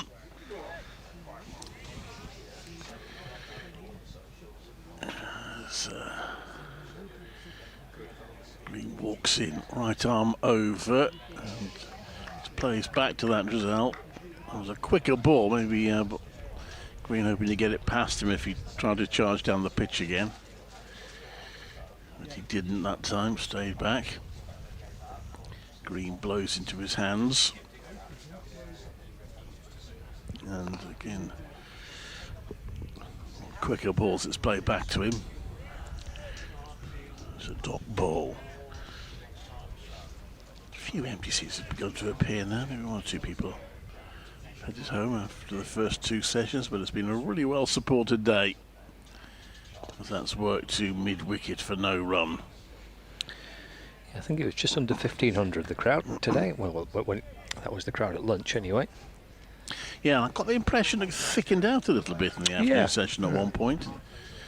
Might end up being a bit more than that, but at any rate, great to see Championship cricket supported this way as that's played back to the bowler, and there's no run. End of the over, 2 singles off it.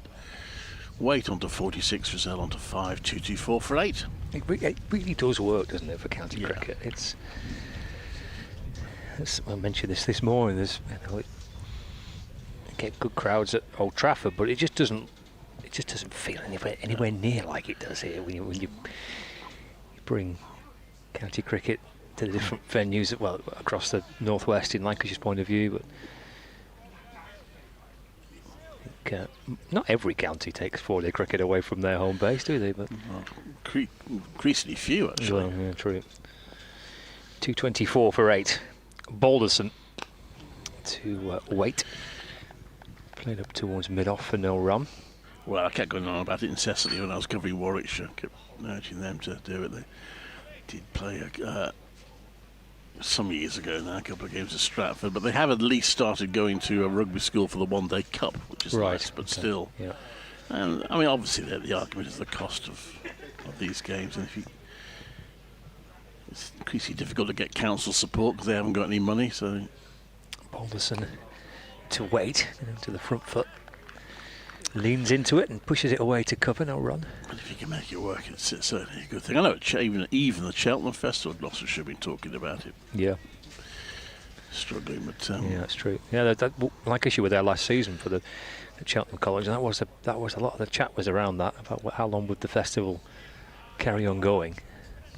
That would be really, really sad if that went. Balderson to Waite. Defends again, and there's no run. Well, it's my 16th season covering Lancashire, and I think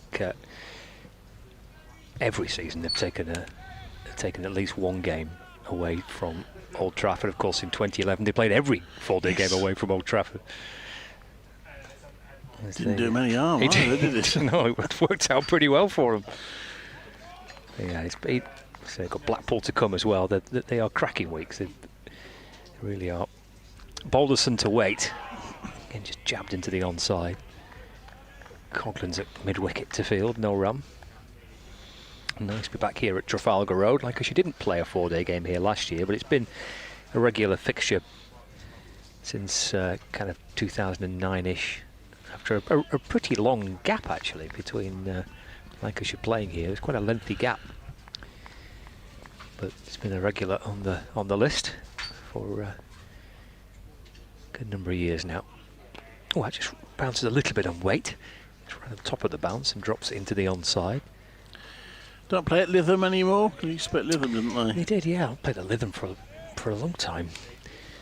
Now, the 4-day games have been here. They've been at Blackpool over the course of the last 20 years, say. Here, Blackpool, Liverpool. Played a 4-day game at Sedbergh School. About 2019. Balderson to wait. Carved out through the offside. There is a bit of protection there on the boundary. Tom Bailey fields for Lancashire. It's the end of the over that as well. Matthew Waite is nudging his way towards a very, very handy 50 here. He's 47 not out. 225 for 8. With Drizel at the other end. Unbeaten on 5. Handy venue as well, this one for the trains as well as Birkdale train station. Just easy walking distance as well from I'm the ground. slightly regretting not doing it by train. Yeah, I did think about it, but anyway. Yeah, Birkdale Village is quite nice. Where the train comes into. It's the nearest one to the ground. Green to continue to bowl to Waite. Green's 11th over, still looking for his first wicket. Waite plays back to that and to the onside for no run. 225 for 8. Just one slip in place for Waite. Also fielded at a quite close mid-on position, just in the neighbouring pitches. That's worked onto the leg side and they race through for a single. Waite moves on to 48. Looking for what will be his 3rd half century of the season. Yeah, good runs these, aren't they, for Worcestershire?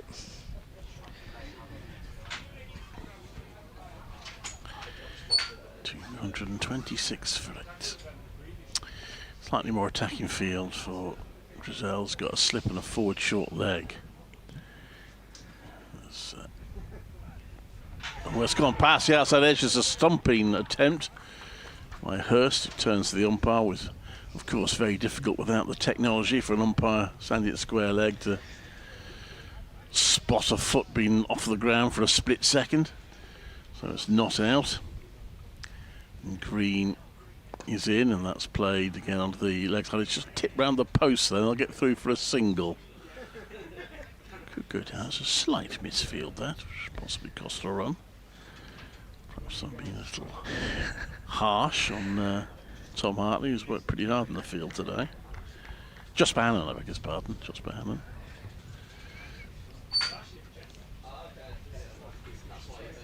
Two slips now in for Waite. He defends that one. Back to Green, there's no run.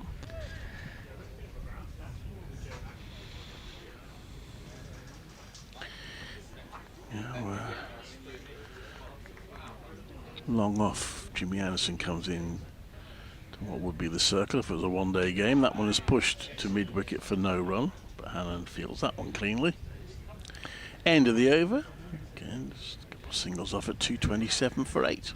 Yeah, keeps Drizel on strike, doesn't it, for the next over. Couldn't quite get a single there to get off the mark. To get on strike, rather. There's Mike with his Lancashire Red Roses hat on. Does he renew that? I mean, does he have to? Because he's had it for years, he has, hasn't he? yeah. Is it the same hat as he? Oh, it takes a bit of TLC, I reckon, to keep that looking prim and proper. And here is Balderson into Drizel. Well, it's gone through to the keeper and then flicks off the bails and spins round to the square leg umpire just in case Drizel's back foot lifted off the ground. Square leg umpire was sort of ambling, oh, I'm going to have to go and put the stumps back on, the bails back on, but the wicketkeeper's doing it. He's happy to leave it to him. You carry on, I'm staying here.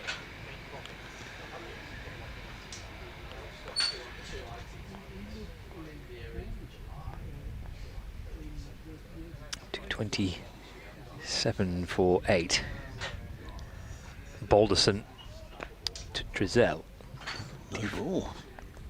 No ball. He defends it, just takes his bottom hand off the bat.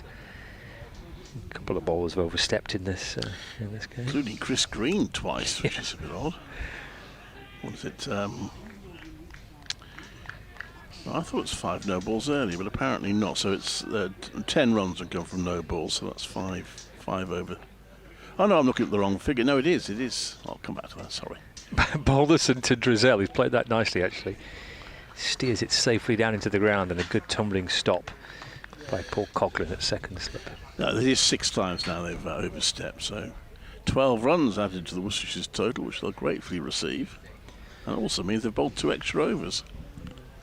1 extra over. I knew I shouldn't have had that drink. It's offered at tea. Balderson to Drizel. It's driven. Now Barnum will chase after it. He's struck it very nicely through extra cover. And Bannon's a match to it, as he often is. It's pretty rapid, Josh Barnum. They do run 2. Drizel moves to 8. 231 for 8.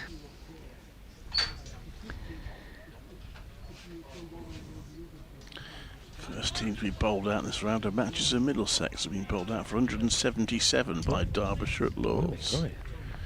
Do you think Derbyshire, they've started quite low on the table, but I do think they've got a good side. Balderson to Drizel. That's flicked up and high above square leg out towards the boundary. 1 bounce and 4 runs for Drizel in the air, and it had square leg leaping for it. Nicely clipped away in the end. Up and over square leg. There's Chris Green trying to stop it at square leg, and it has gone for 4. Ben Aitchison 5 for 47 in that Middlesex innings. Yeah, very nice.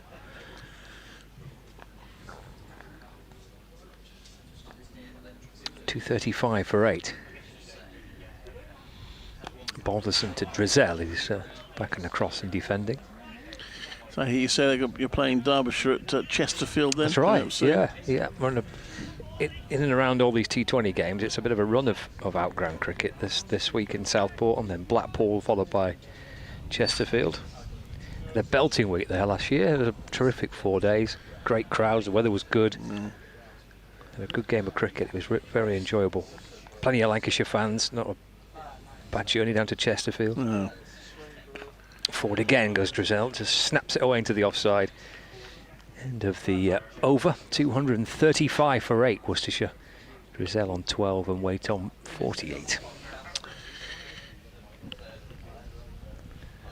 These two not progressing much, but they're keeping things reasonably steady. Have an eye on the 250 at least to get to that first batting point. So the last match, you did take a bit of lower order resistance for them to get to beyond 300 in the end against Durham, which was enough to give them a decent first innings lead, but not enough, unfortunately, for them to win the game. They skittled out quickly in the second innings and lost. Chris Green once again comes in and will be bowling to Matthew Waite. This time just 1 slip in place. He comes in and it's guided towards point. He took the pace off it, did Waite to give him plenty of time to amble through for a single. Let's move on to 49. 236 for 8. Brings Drizel to the crease. He has 1 extra catcher in the form of a forward short leg. And Green bowls, he plays back to that, back to the bowler. It's a dot ball. Polishes the ball rigorously on his white shirt. Green looks very elegant at the start of his run-up, standing up tall and straight. Drizel comes down the pitch, hits it into the ground, out towards mid-off, but Jimmy Anderson cuts it off and there's no opportunity to take a run.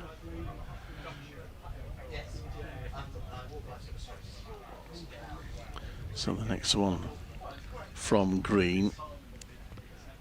Drizel defends that one in orthodox fashion, back to the bowler. And a dot ball, so just 1 run off the first 4 balls of this over. And long on is called in to come to mid-on. And Drizel guides it to mid-off. Going for a dot ball.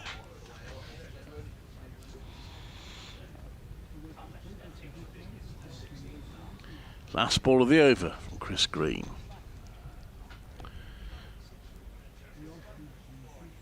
Ballsby loops that one, gives that one a loss of air, and it's played firmly out to the onside, but well stopped by Josh Bohannon. There's no run, just one single off the first ball of the over. Weight moved on to 49, Worcestershire to 236 for an 8. Yeah, tiny stuff, isn't it, by Chris Green? Sure how much you'd expect him to get too much help on the first day here, but doing a very, very solid job for Lancashire, keeping one end nice and tidy. Absolutely thrilled, Lancashire, to have Chris Green earlier than expected. He was due to arrive for the start of the T20 Blast, but they put out the emergency call and Chris Green answered the phone. They lost 3 players in 2 games. Ajit Singh Dale, Luke Wells and Araf Shetty. And Green agreed to arrive a little earlier than was first scheduled. Well, I was making the point earlier with Callum, that extraordinary career stat. He's only played 21 first class. Sorry, less than that. Balls into weight, that's defended, no run. He has only played. Hang on, I'll find it in a second. Yeah, 26 first class matches. And T20 games. 290. It is extraordinary career, that, isn't it? And he's obviously had a fantastic, fabulous white ball career. There's Balderson's in. They fancied the LBW here. They're up and down pleading, up by Jack Chantressay's not out. And there's an attempt to try and run out weight at this end as well. Quite a bit happened there, but in the end, actually quite a bit happened and nothing happened. It wasn't out. There was no run. It's a big appeal. Then there's potential kind of attempt to run out weight. 236 for 8. He's a run away from 50. Matthew Waite playing a miss. Taken by Hurst. But yeah, it's going back to Chris Green. He's obviously had a fabulous T20 career, especially. But when you watch him play with the red ball, with the ball, with the bat and in the field, he's a fabulous player. You think what a first class career he could have had to go along with that T20 career. He's been brilliant for Lancashire the last couple of years in both formats. Played back to Balderson by Waite. Yes, having to wait patiently here for his 50, 49 not out. Nothing being handed to Matthew Waite. 236 for 8. Balderson 3 for 61. To his 19th over. And the balls to Waite. Pushed away through the offside. Just be a single. Well, single brings Waite a half century. Very nicely done. This is a low scoring start to the match anyway. And in the middle of all that, Matthew Waite has shared a couple of very, very useful partnerships for Worcestershire and a very good 50. Yeah, so his 3rd of the season. Exactly 50 not out. Balderson into Drizel. It goes past him and through to the keeper. End of the over. Just a single coming off it that brought Waite his half century. 237 for 8. 15th first class 50 plus scores. Only converted 2 to centuries. Because batting where he does, he just get a few not outs. Both his previous half centuries this season have been not outs. So I'm sure he'll say he would have gone on to make a double century if someone had stayed with him. He's 66 not out against Derbyshire, 53 not out against Kent. Chris Green will now try and make sure the Waite doesn't have an asterisk by his score. in this innings. 237 for 8, so they're edging their way towards a batting point. Green bowls, and it's turned to mid-on for no run.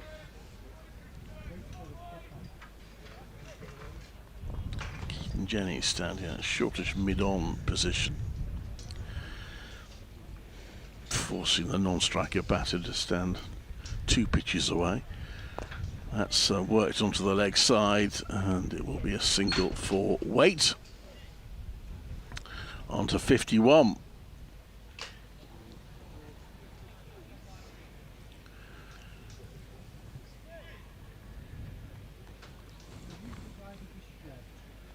There's Green into bowl. It's turned the onside. Somebody's shouting excitedly on the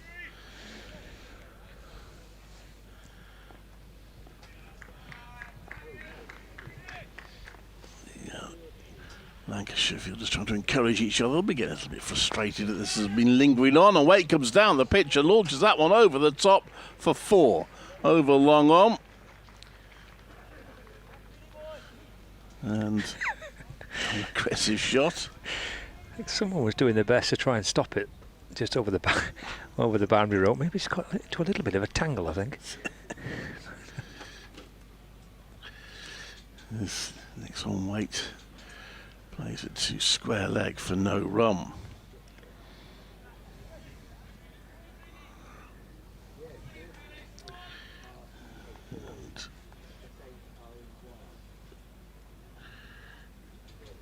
He's going to come round the wicket now. He's done a few times.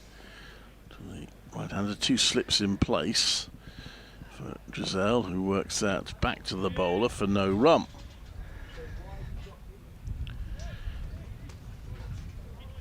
Well, nudging towards 250.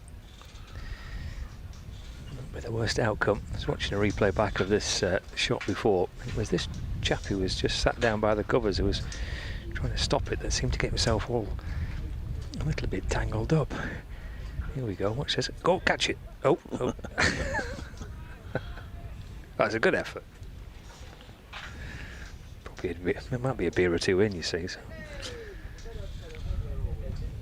It's a very relaxed way of watching the cricket, isn't it? Very nice, feet up in the sunshine. Spin from both ends now. So George Balderson's post-tea spell, 4 overs for 12 runs. It comes to an end, and it's going to be Tom Hartley. So left arm spin from the Harrod drive end. Picked up a wicket earlier on, Tom Hartley. 1 more would bring him his 100th first-class wicket for Lancashire.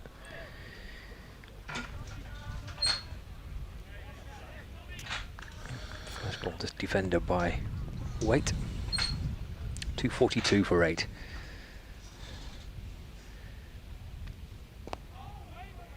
So a push into the offside by Waite, but there's no run. Spinners in tandem on the first day, bowling quite a bit between them as well. 16 overs of spin so far, and we've still got 23 overs left in the day. Hartley bowls again, forward goes Waite. Back down to Tom Hartley. Sunglasses are on. Tall left arm spinner. And slowly creeping in. Balls again. Be a single here for Waite. Played down the ground through mid-on. Comes Jimmy Anderson to field. Score ticks along to 243 for 8. Brings Drizzell on strike. 16 not out. Hartley in balls. Just dropped back down the pitch by Drizzell. Means that Matthew Hurst has to come from behind the stumps to field. A little tweak to the field for Tom Hartley. Pushing cover just a little deeper. Final ball of his first over of the session. Full of delivery. It's driven towards mid-off, and they'll scamper through for a single. he'll keep the strike as well. Drizel's on 17, Waite's on 52. Hartley collects his cap, his first over of this evening spell comes to an end, heading back out towards the boundary front of the train line. 2:44 for 8. Yeah, well, extending this innings. Won the second division title twice of Worcestershire. Most recently in 2017, because they were promoted 3 years ago. They finished second to Durham that year, but they won it in 2017. They won the first division 5 times. It was one of my early triumphs of my broadcasting career, was to help Worcestershire to the county championship title in 1989. Excellent. Glad you played your part in that title win. Definitely. Yeah. I always take credit. Well, I won it with Worcestershire, then I won it with Yorkshire, then I won it with Warwickshire. Oh, you've had a great run. Yeah. Chris Green bowls, and that's defended. Back to the bowler, there's no run. Last major honour for Worcestershire, of course, was just last season when they won the One Day Cup. With a dramatic final. I was in the studio pressing the buttons and listening to Frank Watson and Dave Bradley brilliantly describe the extraordinary finish in that final. And that's gone past the outside edge. Green can't believe he hasn't got a wicket again. Hurst whips the bails off, but batter had stayed in his crease, but that seemed to turn. Oh, that was too good for the batter. And Drizel plays a practice shot as if he thinks, well, I should have got to that all right, but he was well beaten. He's on 17. And he plays back to that. Back to the bowler, there's no run. That wasn't the final that went into the reserve day, was it? No. It was decided with a 6 right at the end. Oh, okay. Right, yeah. It's all played nicely. He did well to play that down, to be fair. Drizel bounced up a bit and he plays it down from high on the bat straight into the ground. It did get delayed by rain a fair bit, but they did manage to finish it on the day. And that one was defended. Now there's no run. Is it still in September, the One Day Cup final? Yes, I think it was, yeah. Not like you and I doing that match at Lord's in October, you remember? Yes. 5 days of it. Yeah. This one from Green. That's pushed out to the offside for no run. Yeah, I think Lancashire had absolutely zero interest in being there that week, having missed out on the title the week before. So Lancashire won the second division on 3 occasions, most recently in 2019. Yes, last year was the first time that Lancashire had not gone straight back up. They've been relegated on 3 previous occasions, and on each occasion they've gone straight back up. Didn't last season, but they kind of finished in promotion form. Really, the final 7 games were excellent, and they were winning games and playing good cricket. And the damage was done last season in the first half of the season, really. Miss Hartley into Waite. Worked out through the leg side for a single. Moves on to 53, 245 for 8. Feels like it'd be a real scrap this year to win promotion. It is, what I'm going to say, it's getting harder. I mean, teams like Leicestershire and Derbyshire, rather unsportingly, become quite good after years of being easily beaten, really, to be honest. It's not ideal. Hartley down the pitch, swinging the miss from Drizel. Yeah, he's been stumped. And Hartley picks up a wicket that brings him his 100th in first-class cricket. So congratulations to Tom Hartley for that. And Drizel coming dancing down the pitch, swinging a miss, stumped by Hurst. And now Worcestershire are 9 down, 245 for 9. There's a little side issue going on now, so whether Worcestershire can get a batting point, but good work by Hurst, good bowling from Hartley. Not a bad effort from George Drizel to score 17. He did manage to add 34 for that 9th wicket. Just Watch this back on the replay. Oh, it was a little bit agricultural, that swing, wasn't it? It's a bit of a yahoo. Down he came. Almost did the rest. Congratulations to Tom Hartley. 100 first-class wickets for Tom.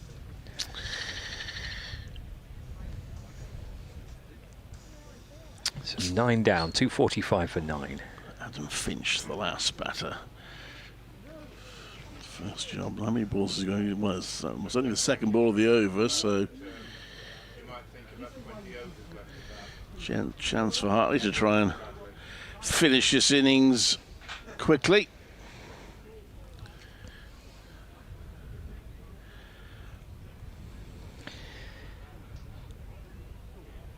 Yeah, nice this for Tom Hartley, 2 for 13.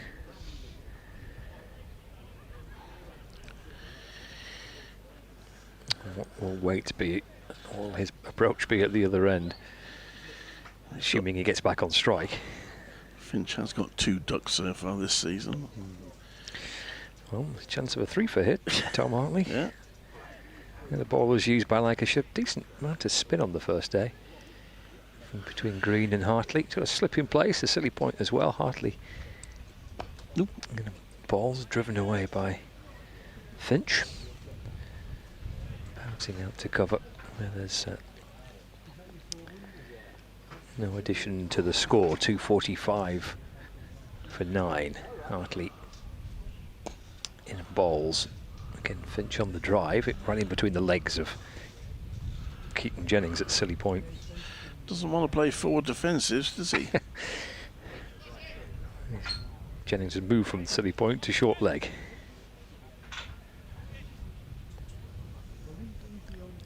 Still with a slip in place as well. Hartley in balls, and Finch just drops it back down the pitch. There's again, there's no run. Final ball of the over. Hartley in and balls, forward goes Finch. And that's defended into the offside. There's no run, and that's very tidy stuff from Tom Hartley. 245 for 9. If you're watching on Manx TV, you'll see the little VIP section. Look at this. Nice bottle of wine there, yes. This is at the end of someone's garden. This is like a raised platform at the end of someone's garden. Yeah. It's a brilliant setup, that. Yeah. Don't mind if I do. They are well wrapped up, but yeah. Very nice. Have a little taste. Oh, I think she'll like that. I think she'll like that. Give it a bit of a sniff. Oh, have a look at the bottle as well now. What do you reckon to that one? It's a lovely vintage, that one. You're not allowed to bring your own alcohol on the ground, but if it's in your own garden, you can. What a setup that is. Brilliant. Chris Green. Debona, how, as you were saying, Scott, does Matthew Waite approach this? Does he go for his shots, or does he try and eke out whatever he can get for this last wicket? Slip in place. And just tried to guide that away and misses it. Wicketkeeper takes it behind the stumps. Shout of anguish and Green. Might be getting slightly irritated that Hartley's got a couple of wickets and he hasn't got one. Not quite as irritated as Tony Locke got when Jim Leahy got those 10 wickets. This next one is pushed out to the onside for no run.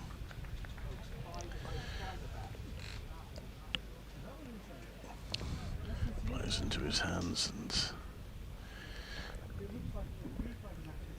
comes in to bowl a quicker ball. Waite works it out to the onside. 3 balls faced. I'll get this cat and mouse now as to whether he'll look to get a single on the 4th ball, the 5th ball. Will the field change? And he's worked that away onto the onside. I think he was looking for a single 4th ball. That's very well fielded by Josh Bohannon, scampering away and then dive full length to stop that and prevent Waite from getting down to the other end. And next So when he guides out to the offside, he will get a single this time, which potentially gives Green 1 ball to bowl at the number 11, Adam Finch. Weight on to 54, 246 for 9. Lancashire, of course, have secured their 3 bowling points.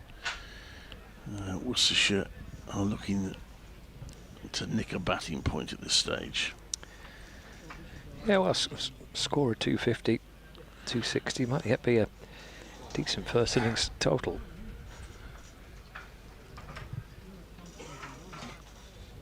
Let's squeeze out a batting point here and see what they can get out of that. You never know. I might.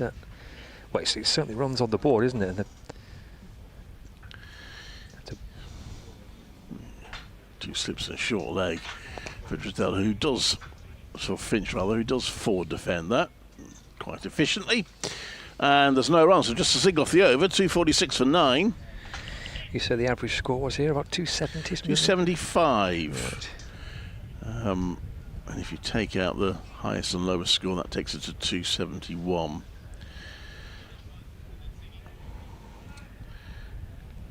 Trying to work out what the mean or the median score is. Well, there'll be 2 because it's 10 innings. It's a long time since I did my maths O level. Well, don't ask those to do any maths. They're 3 bottles in. I think it'll be about 222. That's the middle score out of the 10, if you see what I mean. It'll be Tom Hartley into weight. It's chopped away to the offside and there's no run.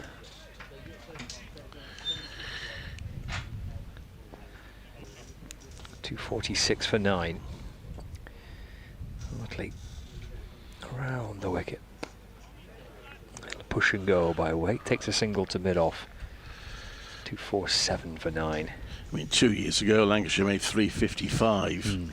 Batting first and bowled knots out for just 126, but couldn't bowl them out a second time. Yeah, the pitch got flat. Which has been a trend here in the last few seasons. It's got kind of better to bat on as the game's gone on. Just dropped out into the offside. There's no run. I think, as I mentioned, Lancashire asked Southport to prepare 2 pitches. There are 2 county wickets here, and they've asked them to prepare them both, and then they've made a reasonably late call towards the middle part of last week. Pushed into the offside for no run. As to which pitch they will play on, and both, it would appear, have slightly different characteristics and are expected to play slightly differently. This is the same wicket that was used on Wednesday for a women's 50 over game. Again defended by Finch, and there's no run. 247 for 9. Final ball for Hartley. Looking for his 3rd and to try and wrap up the innings. Finch has dealt with these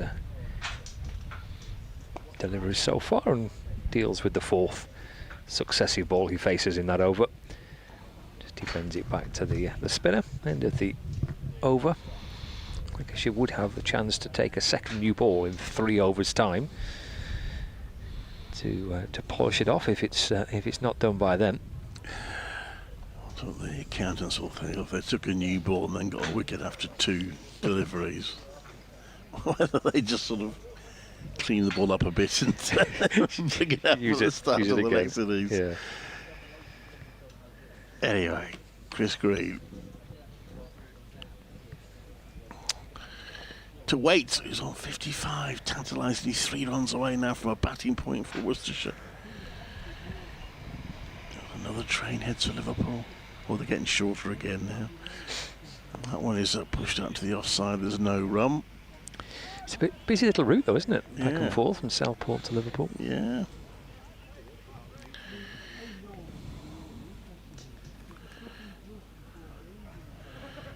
It's probably the quickest trip to the seaside for Liverpool folk. That one is off a bit of an edge. You'll get a single. Wait, so happy to take a single early in the over. Moves on to 56, 248 for 9. Yes, sadly you can't walk down the pier. Southport Pier's closed. Oh, is it? Yeah, it has been for some time now. Quite a few years. Demand that it opens. So, and it's quite a long pier as well. Oh, I think it's the second longest pier in the country. Well, it's not much good if you can't go down. Well, you're though, quite is right. it? Southend, I think, takes the crown as the longest pier in the Okay. country.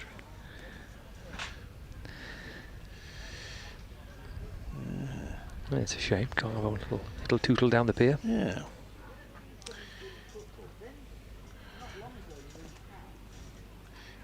Green then to bowl one slip and a short leg, and again that's comfortably defended by Finch. So Worcestershire at the moment just thinking about edging their way to that 250. Maybe when they get to the 250 they might start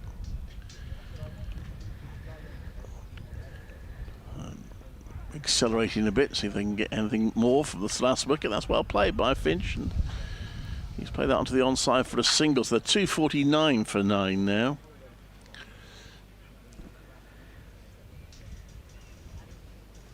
And the field spreads out for the most part for Wait. There's still a slip and 2 fielders in to save the one, but the rest are on the boundary. 3, I've spotted another one. That's played away onto the onside for a single, and Worcestershire have managed to get themselves a batting point. 250 for 9. And, well, some little bit of relief there. They needed 5 runs for the last wicket to get to here, and they've done that. Now 2 slips and a forward short leg for Adam Finch. He's got 1 off his 11 deliveries so far, and he defends that one. Too short the excitement was there, but end of the over, 3 singles off it, and Worcestershire 250 for 9. Yeah, into the 78th, so a couple of overs potentially of spin, and then maybe a second new ball if it is required. I reckon our camera crew are quite thirsty today. Every time I look to our monitor, they've picked out someone with a drink in their hands.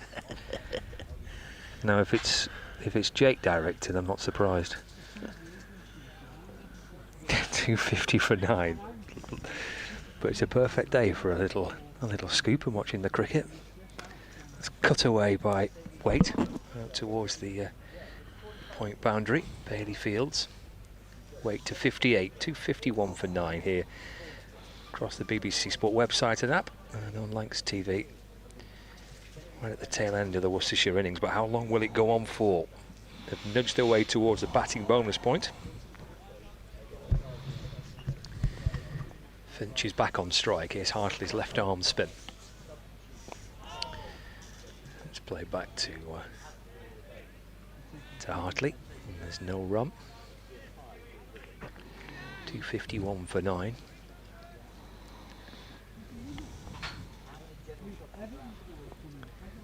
Hartley 3 around the bat, in and balls. Finch drives on the bounce back to Tom Hartley. Again, there is no run.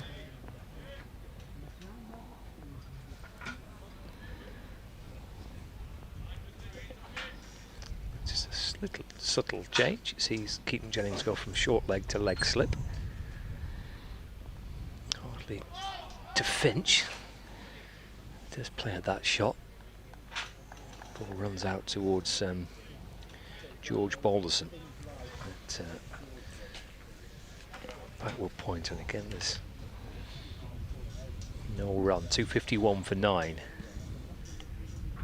Hartley balls, it's pushed away by Finch. It's just underneath the body of fielder at extra cover. 251 for 9. 1 ball left of the 79th over. Now a 3rd place for Keaton Jennings. He's been leg slip, he's been a short leg, and now he's a 2nd slip. And balls flashed out towards the offside. Balderson does very nicely. Good work to stop the ball. End of the over. 251 for 9. 79 overs gone.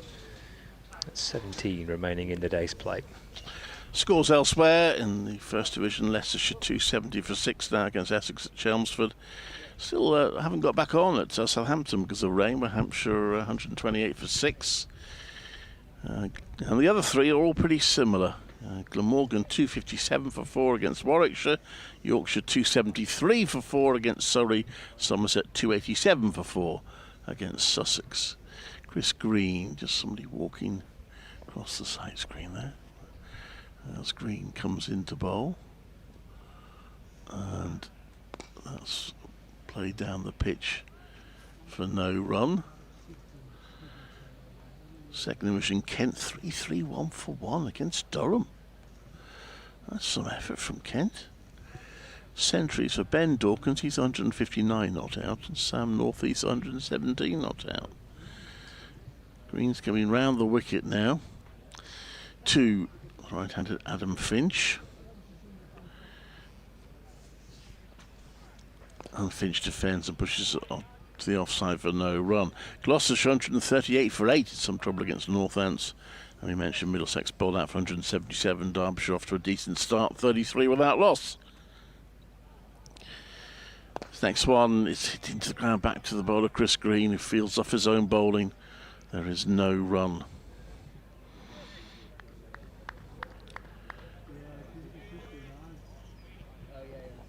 Slipping a forward short leg in still for Finch. Green. It's a flattered delivery. It's pushed out to mid-on. It's another dot ball. Lancashire putting Warwickshire in. Putting Worcestershire. Twice I've done that today and I must stop that. Putting Worcestershire in. As this next one is played back to the bowler, and there is no run again. So 1 run off the first 5 balls of the over. Here comes the last one. And this is the 80th over, so the new ball available. Jimmy Anderson is indeed loosening up. He's probably had enough of this nonsense. He's going to take the new ball to finish it. And that's a forward defensive shot. There's no run. 59 to Matthew Waite, 1 to Adam Finch. Worcestershire, put in by Lancashire this morning, are 252 for 9. Now, will they take the new ball straight away? Jimmy Anderson's marching to that end. Umpire's just asking, do you want the ball? Oh, yeah. Unwraps it, shows it to the scorers. Nice shiny ball for Jimmy Anderson to take.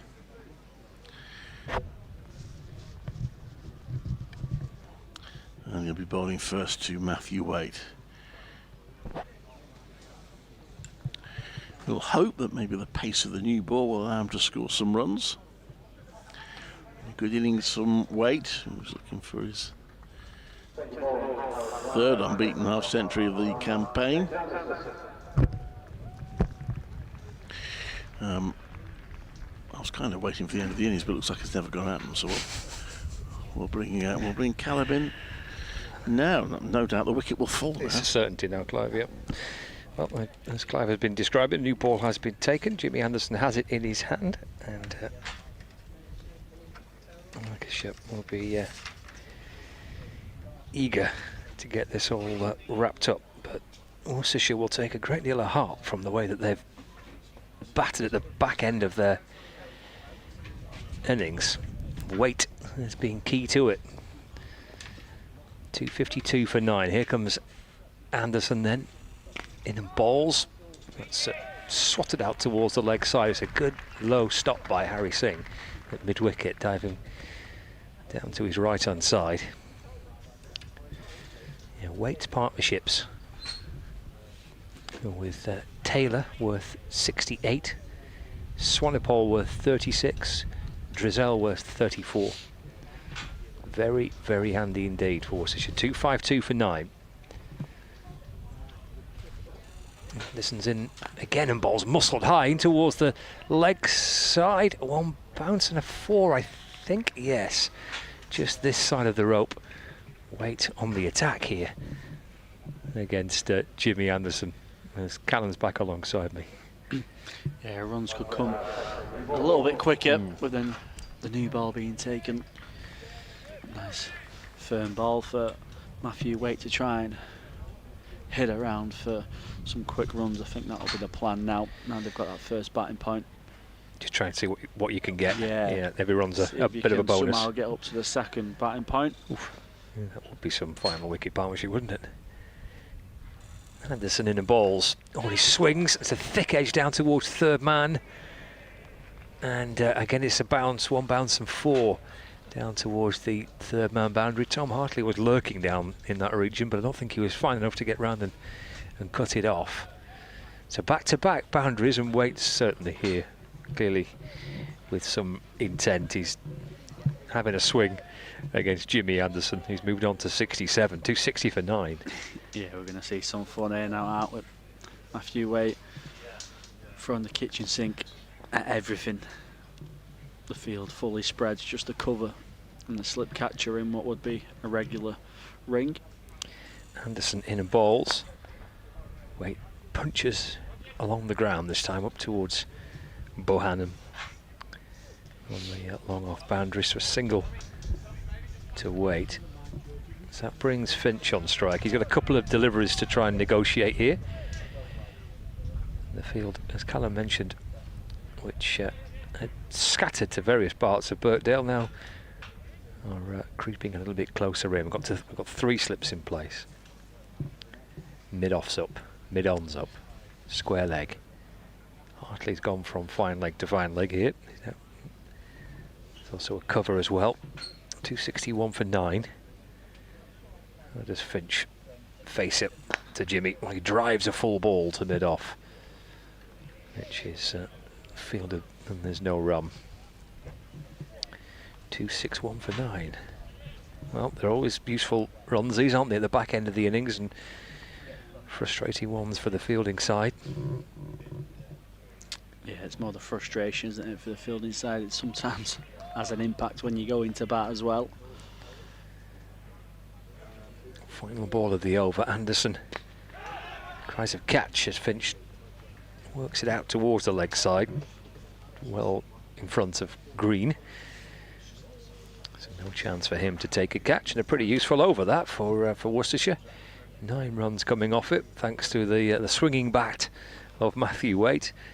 It's 261 for 9. We've got 15 overs left in the day's play. There'll be a couple lost for the change of innings. So we've got in the region of about an hour's play, maybe a little bit less than that potentially.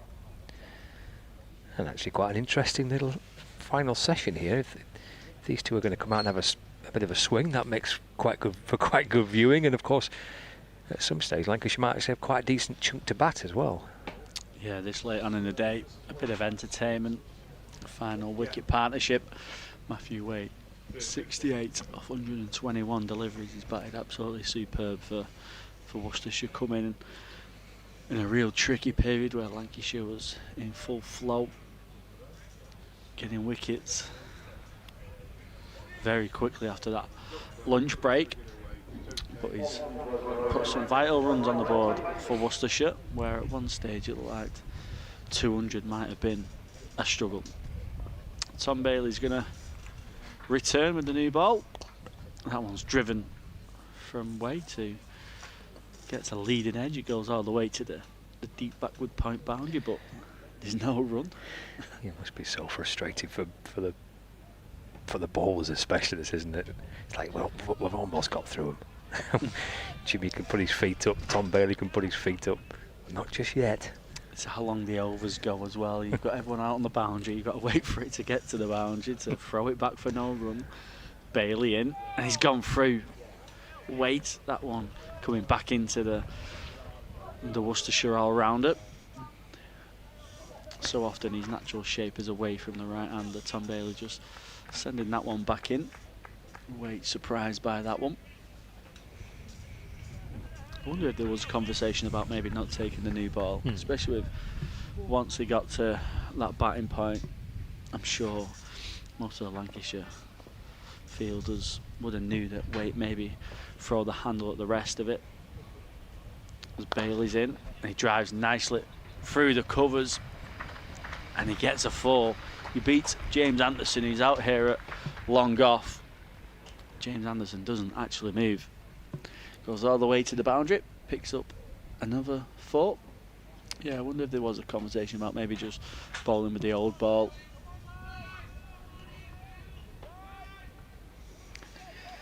Yeah, with the idea that if they're going to have a swing, a bit softer. Yeah, not as easy to hit to the boundary.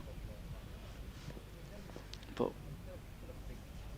Bailey's in with that new ball, back of a length. Wait, ducks under that. Doesn't fancy taking the short ball on. I think Worcester should be delighted with this one. They've got already this is a decent first inning scoring potentially. We'll see when both sides bat, and we'll see how Lancashire progress. But we've seen enough cricket over the years here at Southport, and Birkdale, that if you're getting 270ish in your first innings, I think you're in the match, aren't you? Yeah, if you're getting stuck in as well, and you're getting close to that 300 mark, you're very happy. You've got something that you can bowl at. You've got, well, certainly going to have a bit of momentum going into the change room with where they was at. That one's again short. It's been pulled.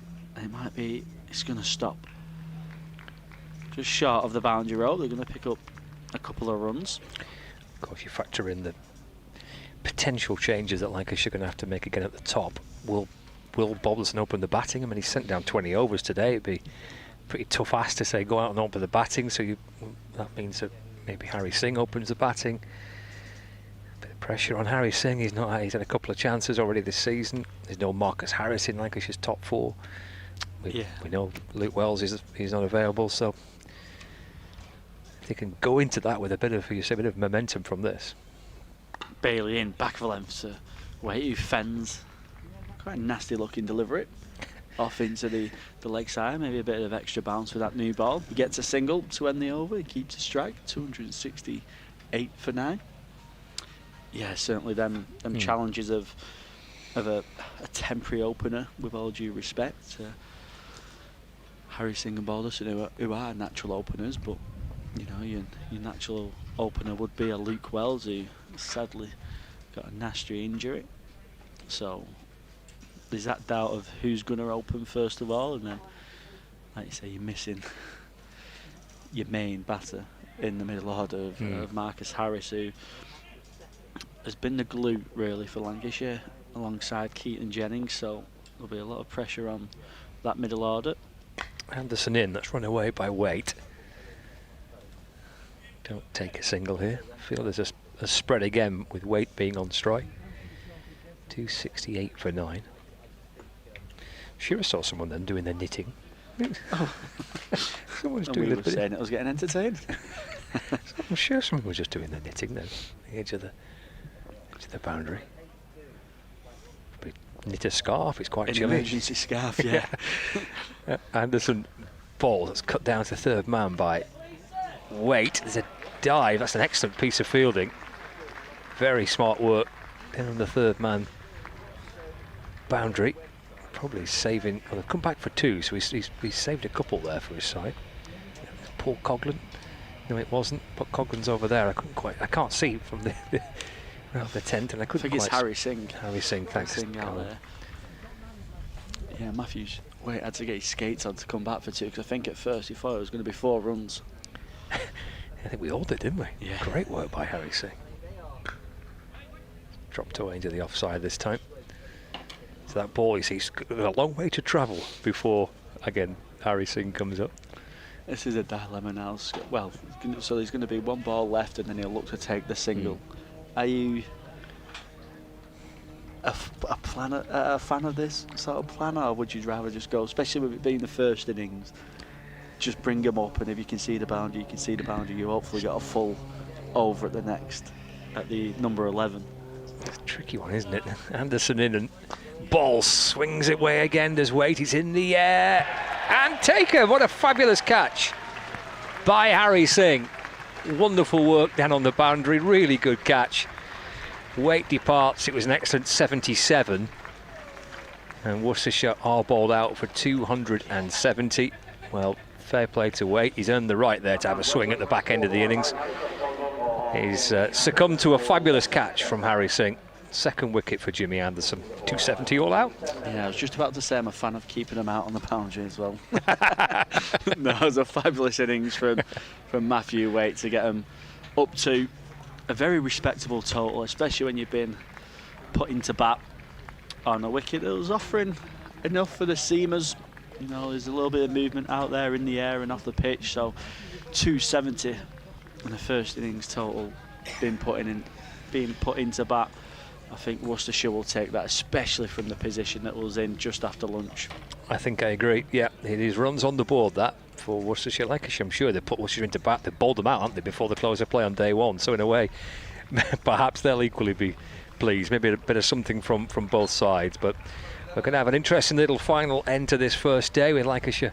Decent number of overs to bat. Players of Lancashire players and their bowlers heading back to the pavilion to put their feet up. There's that lower order there for Worcestershire, and anchored by weight. Partnerships with Taylor and Swanepoel and Drizel as well. Weight 77. The headline act in that on the batting card, but I mentioned certainly for Daniel Latigan. He made a very fine 53 opening the batting in tricky conditions in the morning session. So 270 all out. Quite a bit of spin used on the first day. Green sending down 17 overs, Hartley picking up a couple of wickets from his 7. Seamers picking up and doing the bulk of the work. 3 for Balderson, 2 each for Bailey and for Anderson as well. So 270 right on the nose, all out for Worcestershire. Innings break, so we've got a decent chunk to go tonight. And we'll take a little break and back with you for the start of the Lancashire first innings.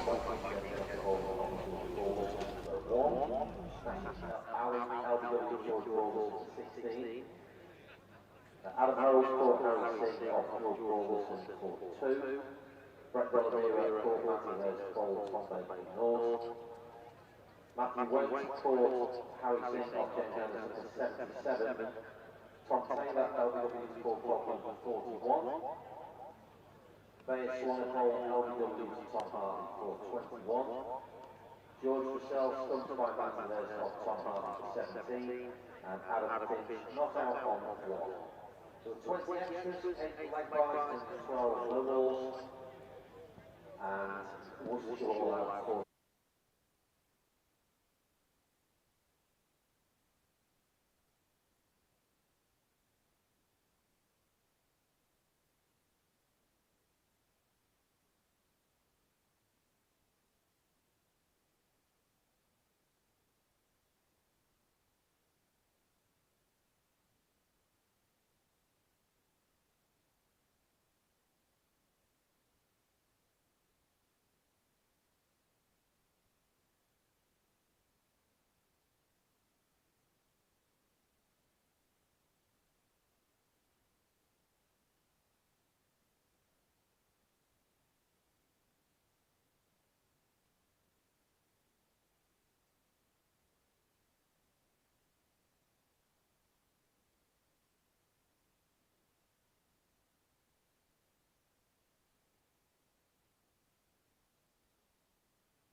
So here we go again.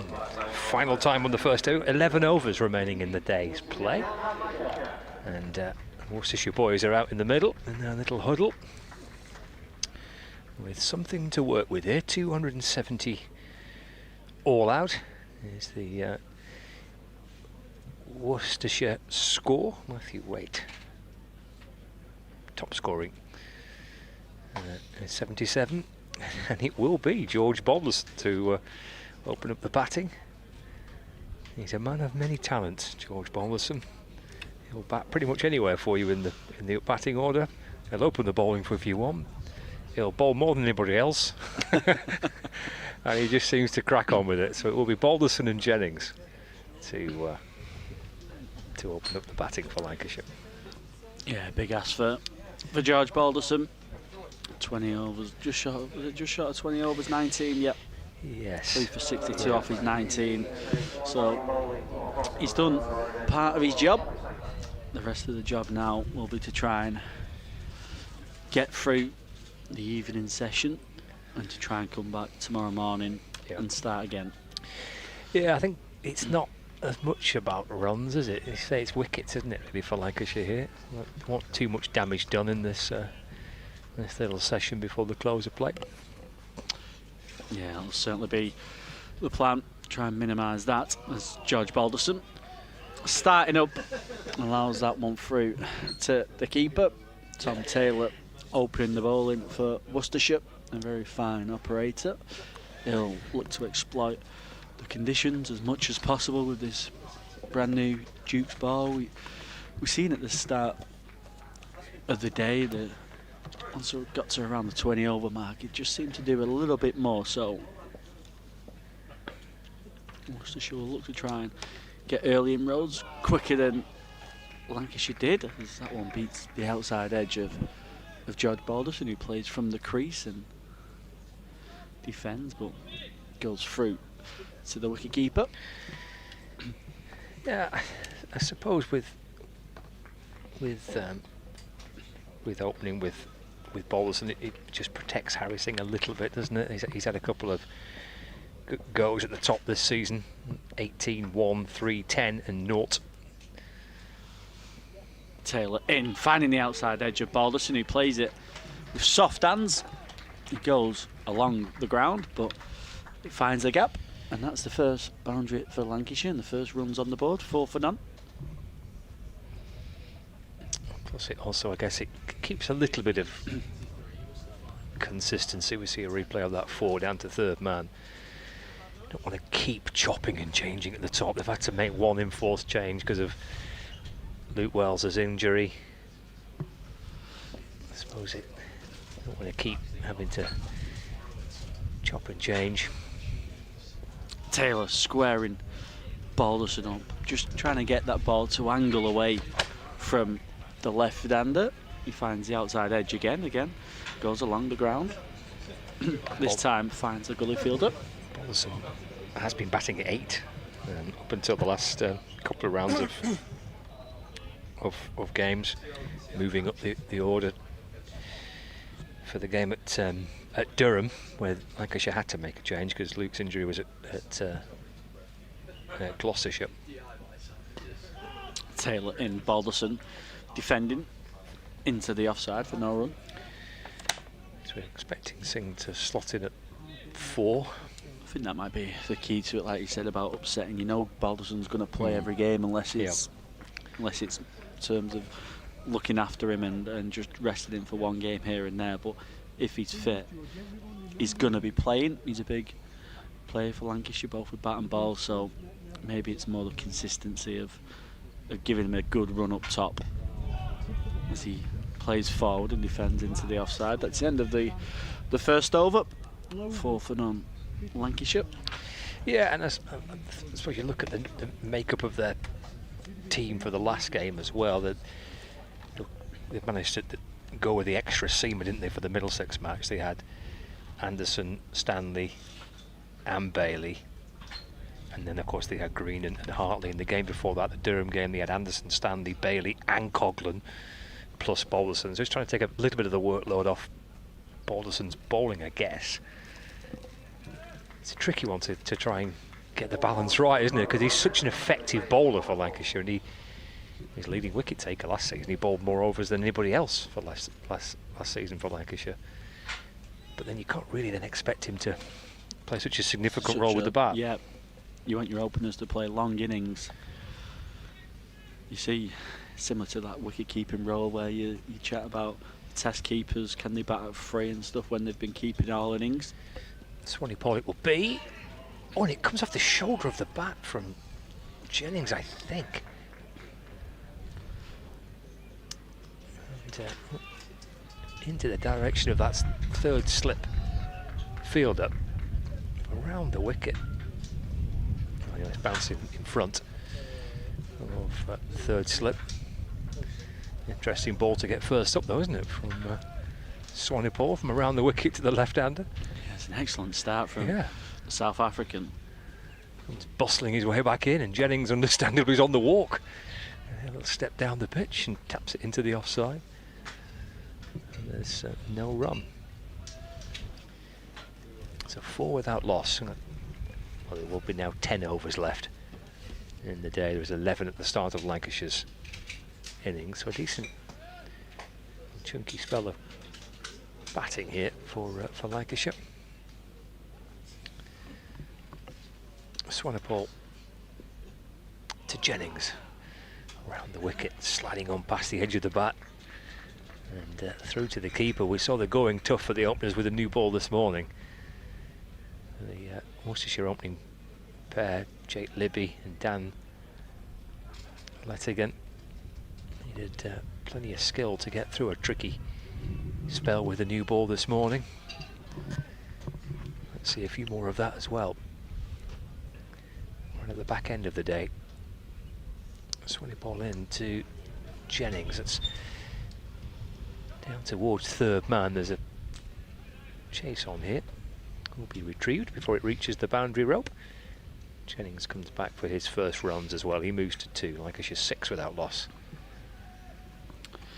Yeah, Jennings just signalling to his partner Balderson. There's just a little bit of movement in the air, but also off the pitch. Looks like both of these openers are going to try and shape it away naturally to the left-handers.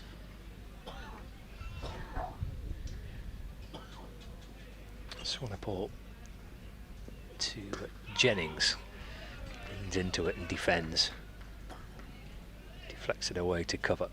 And there's no run. Taking his guard from umpire Watts. Again, or retaking his guard here, Keaton Jennings.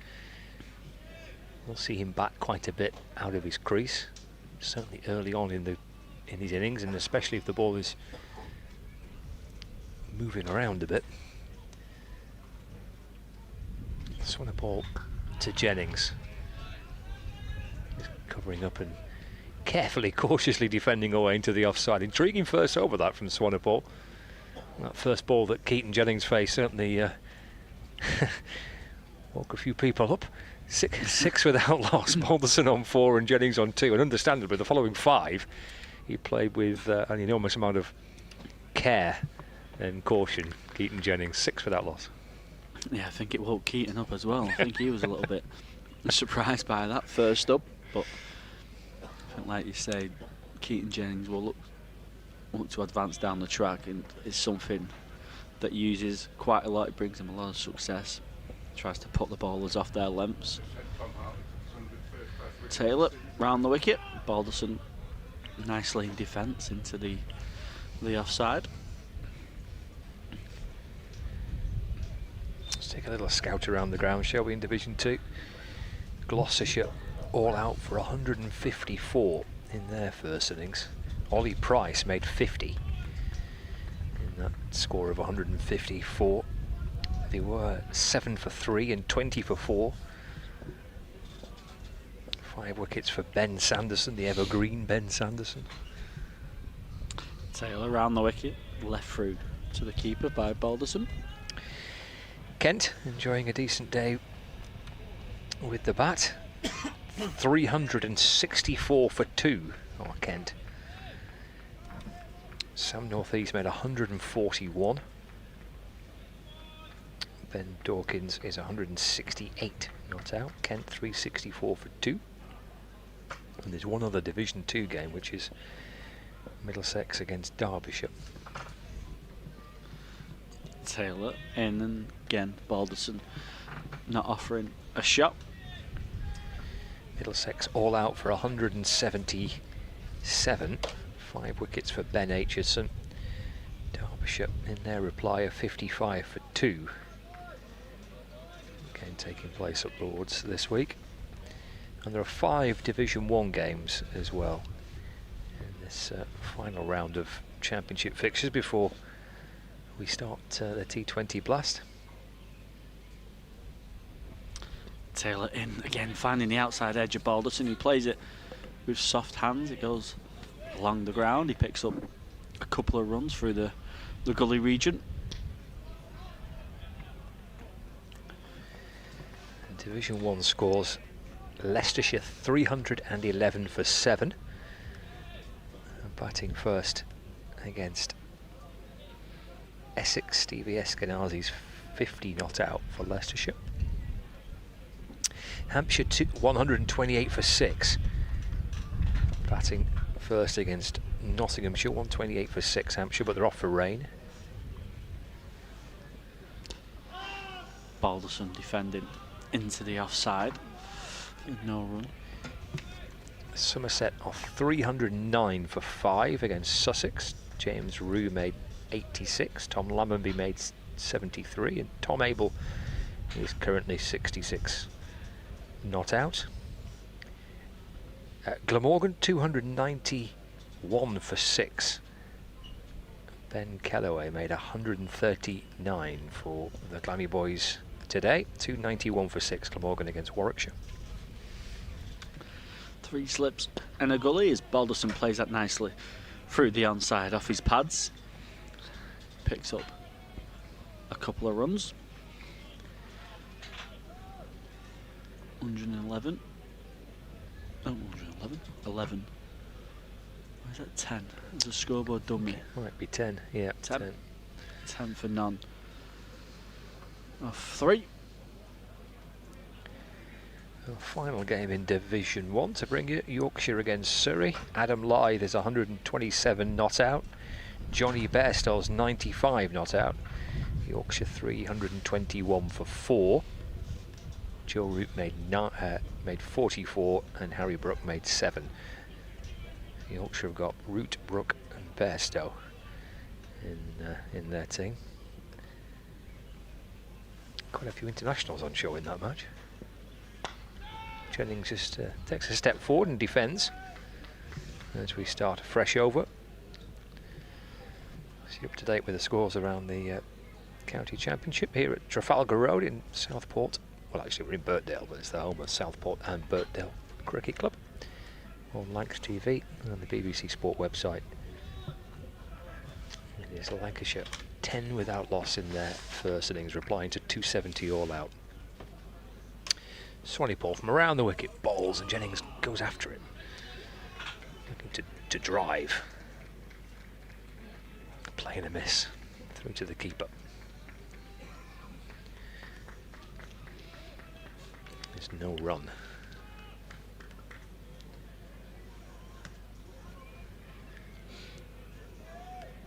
Three slip catches are in place. Jennings chasing that delivery. Swanepoel in, leaves this time. Tall Lancashire left-hander instantly comes down the pitch for a closer inspection. Swanepoel from the Grosvenor Road end. Kind of a bustly approach to the crease. Here he comes again, shuffling his way back in. Defended by Jennings into the onside. He's guided up towards mid-on. And there's no addition to the score. There's a real running, isn't it? And a real hustle and bustle kind of run up and action.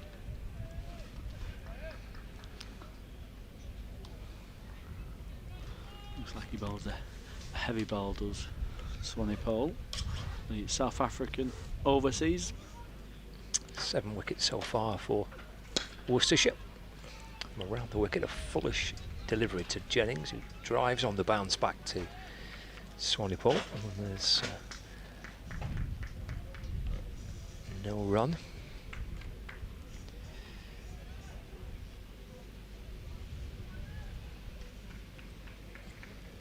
He's played exactly 50 first-class matches in his career.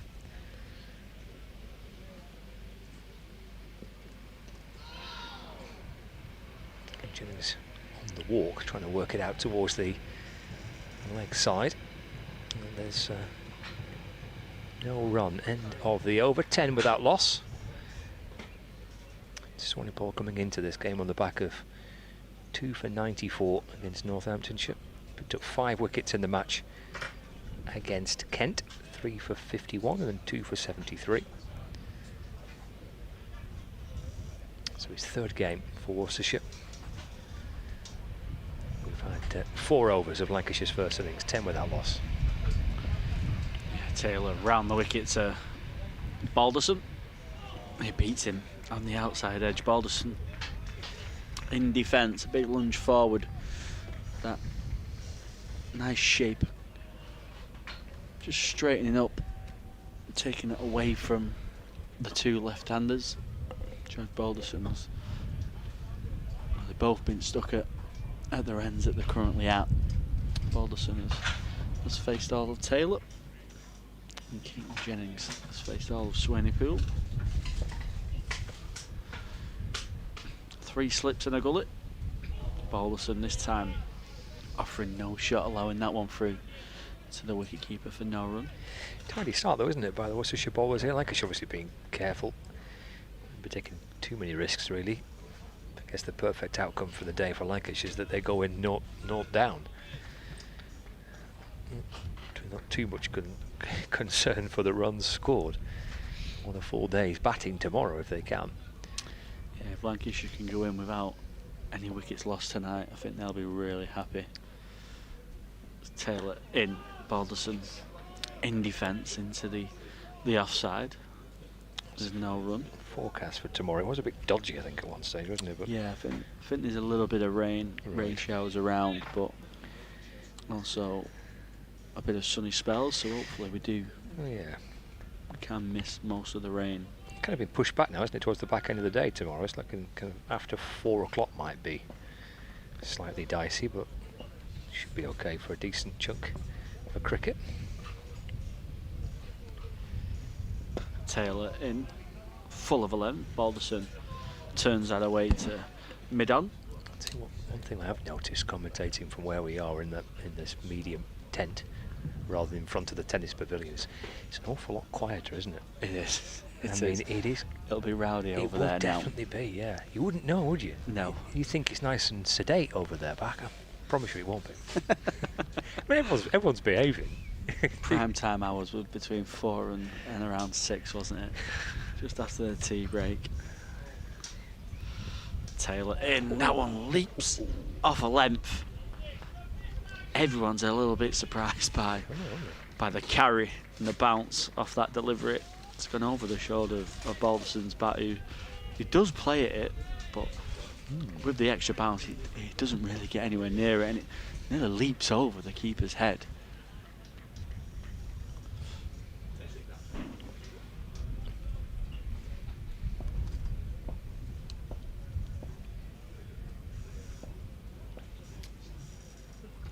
For none. Lancashire as Balderson this time playing no shot.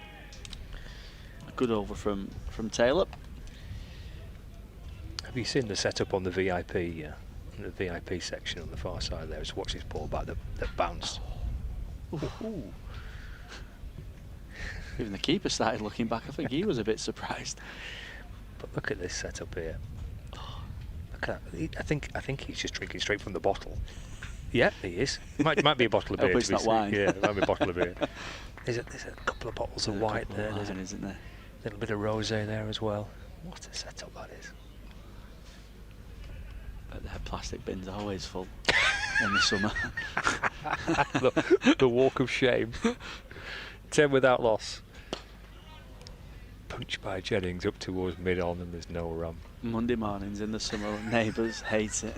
You hear all that Clink, clatter in clink, it clink, clink. as the bin gets emptied into the recycling bin. It's a great setup, that, isn't it? That's at the end of someone's garden. I love that. Imagine saying to the My missus would never see me, I don't think. You'd If just I be had there all that the on time. back, yeah, we had the cricket club on the back of my house. So when you pull into Jennings, cut away for at least a couple. It might run away for 4. Now it just slows up towards the edge of the boundary in front of the pavilion. 2 to Jennings. He moves on to 4. 12 without loss. It's been on the slower side, hasn't it, the outfield? Yeah, it's not been quite quick here, isn't it? Quick as usual, yeah. I don't know if the rain throughout the week has hampered it. It did. Belted down You was last there night. Wednesday, was you, as well? Came here for the 50-over match on Wednesday. Came back over last night. And it was fair belting it down. We had hailstone last night. Jennings defends to mid-off. Absolutely threw it down. So yeah, maybe that's just slowed things down a fraction. Are you in a hotel or are you in like an Airbnb? It's an Airbnb. Airbnb? Yeah, Airbnb. It's busy, Southport. I didn't know if there's, apart from the cricket, whether Someone there's said another event was going on. I But think Clive was saying when he was booking his hotel on the Saturday it was really expensive. defended into the onside for no run. Yeah, my usual B&B, which I've stayed at now 5 or 6 times, completely booked up. Couldn't get in. And this was, I don't know, I'd inquired months ago about it. So I don't know whether there's another event taking place in the area, or whether everyone's just flocked to Trafalgar Road to watch the cricket and all the B&Bs are all booked up. That's when he ball into to Jennings. It's run down towards third man. Just be the single. 13 without loss. Couldn't find the Airbnb yesterday neither. Couldn't. Oh, was it? Oh, they can have to be very tricky, can't they? Airbnbs. You can lead you right up a garden path, and it's never the right one. No, exactly. It's always someone else's garden path, isn't it? Yeah. Couldn't find it. It's going round in circles. And the little side streets in Southport. You know, you just couldn't work it out. Must have gone round the block 3 or 4 times. But I was pretty sure I was at the right door, but then you're not 100% certain. Left by Balderson through to the keeper, end of the over. 13 without loss. And you had to put in a key code. Oh, yeah. They give you a key code. Anyway, got there in the end. And then there was another code to get the key. So there's a key code to get through the door, and then another code to release a little kind of lock to get your key for your room. Major job. Most secure Airbnb in the country. Yeah. Plenty going on though in Southport. Plenty of pubs. Not that much. Yep. Have you got a favourite over the years? There is. I don't know what it's called. I know where it is, but I don't know what it's called. But I know exactly where it is. Ken Grime recommended it a few years ago. It's an absolute belting little pub. Is it just a beer pub or is It's it just beer a and food? No, it's just definitely just an beer. ale pub. Yeah. I mean, it might do food, but I wouldn't recommend it. It's a proper little boozer on the corner, yeah. Ken Grime knew about it. 3 slips in a gullet for Taylor, who gets his first opportunity. Keaton Jennings, whose shoulder and arms allows that one through to the wicketkeeper. Again, some good carry from Taylor. Right across the road from the Airbnb is the curry house. Taj I was Mahal. literally just going to say, is there a curry house planned in for the next few days? Yeah. What's your go-to curry? Or are you? Again, depends on the mood. Are you a bit of a mix? Yeah, a bit of a mix with that.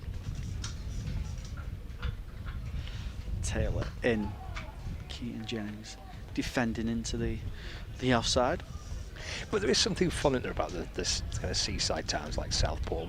When Lancashire travelled to Blackpool as well, it's just it's a completely different feel to it, isn't it? You know, know, proper seaside towns. You've got your arcades and you've got all your amusements and your candy shops and your pick and mix shops, and there's just loads going on that you just don't normally see at other towns that are not kind of seaside venues. There's a different kind of feel. Feels like to a real weekend away, doesn't it? No. As Jennings advances, playing inside the line, I don't think he actually pushes at that delivery. Shaping away again from the left-hander. Yeah, we got lucky again with the weather. It's been a beautiful day. It's not been as warm as the pictures do actually look. There's been a gentle breeze throughout the day. People have stayed wrapped up. But it's been dry, and that's the key. Taylor around the wicket into Jennings, who gets an outside edge. He's going to pick up a couple of runs. Goes through the backward point region. Jennings so often advances to seamers, especially when they're moving the ball around, to ply for him just to try and put the bowlers off the line and lounge. Try and drag it shorter. That way you're taking the swing out of the game.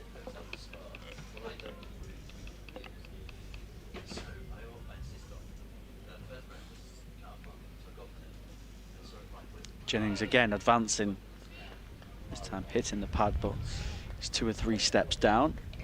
He's very, very tall as well, so there's never any real appeal for LBW.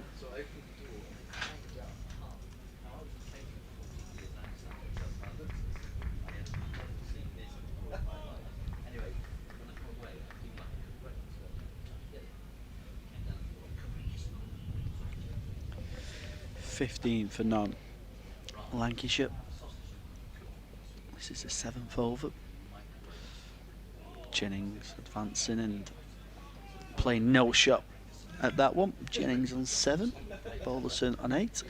4 overs remaining today.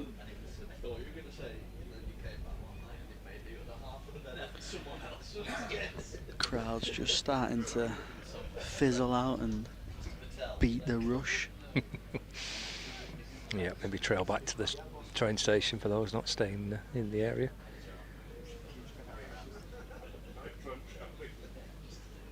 Good crowd in today, just under 1,500. And, I've watched a bit of Jimmy bowling. Looks like I should take some wickets. I mean, a little bit of a bat at the back end of the day. It's been an ideal day, really. There's been a few Worcestershire supporters around as well. It's defended by Balderson into the onside for no run. Yeah, imagine you often get on the outgrounds, you often get more aways supporters at the outgrounds because maybe it's just a ground they've not ticked off before, and like you say, they're coming to a Southport and a Blackpool where you can make a bit of a weekend of it. Yeah, Worcestershire last here in, I think, 2018.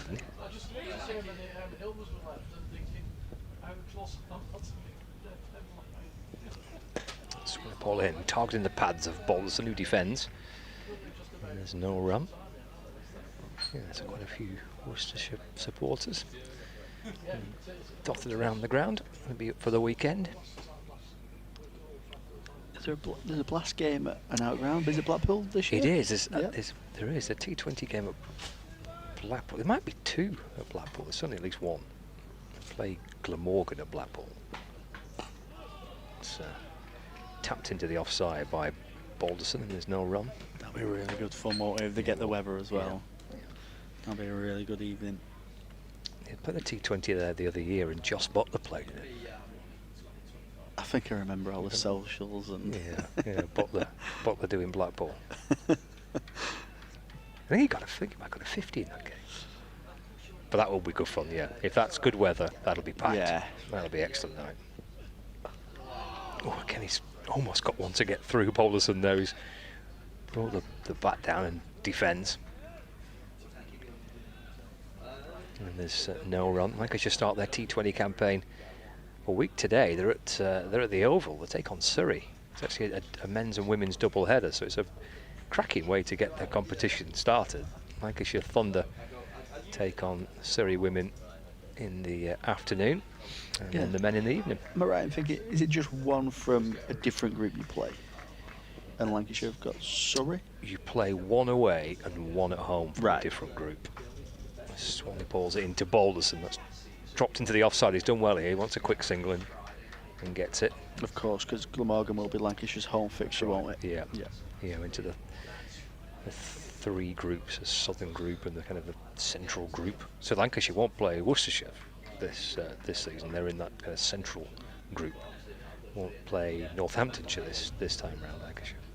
Derbyshire as well, are they in the... They're in the North group, yeah. Final ball of the over. Jennings on strike. Guides that away behind square leg.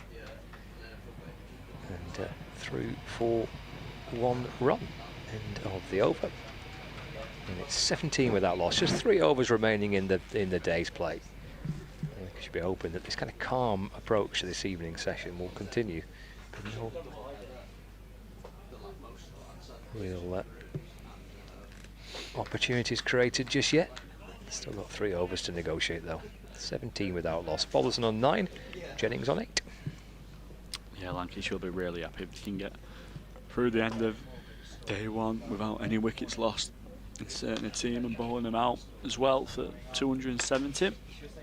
Worcestershire by no means won't be disappointed. They'll have another opportunity to come back in the morning with a relatively new ball. That'll be 11 overs old, so they'll get another go with virtually a new ball. So, but they would love to take a wicket. It's Taylor onto the pads of Jennings. That's going to be a leg bye. Brings Balderson back on strike.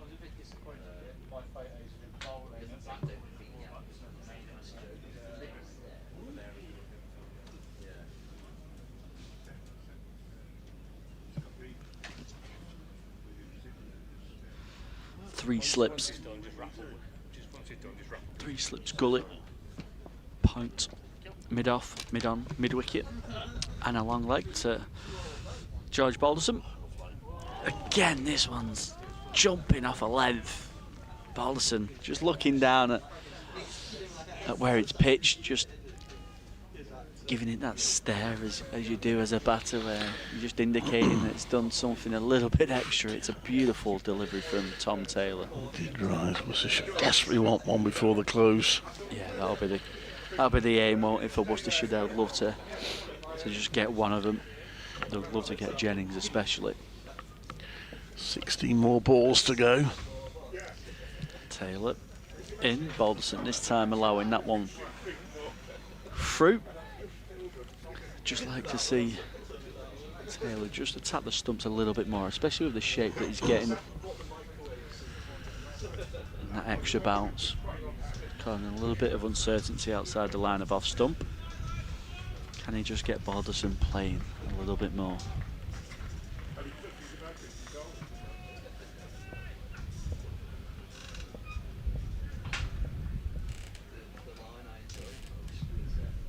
Taylor in. Again, outside the line of off stump, allows George Balderson just to shoulder and arms, allow that one through to the wicket keeper. Yeah, a bit of bounce, but she's saying the problem Taylor's got is Balderson isn't going to play at them unless he absolutely has to. Approach the close. Yeah, it's a nice line of length, isn't it? But in this tricky little period before the end of the play, you want to play in as much as possible. Give yourself as much opportunity to get that wicket. This time he's getting Balderson playing, who defends into the offside for no run.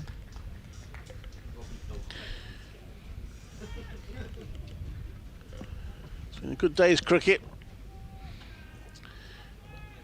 If Lancashire get to the close without losing a wicket, I think they'll feel they're happy with the two sides. It looked fairly even if Worcestershire can nick one out. John, will you bring in Matthew Waite over here?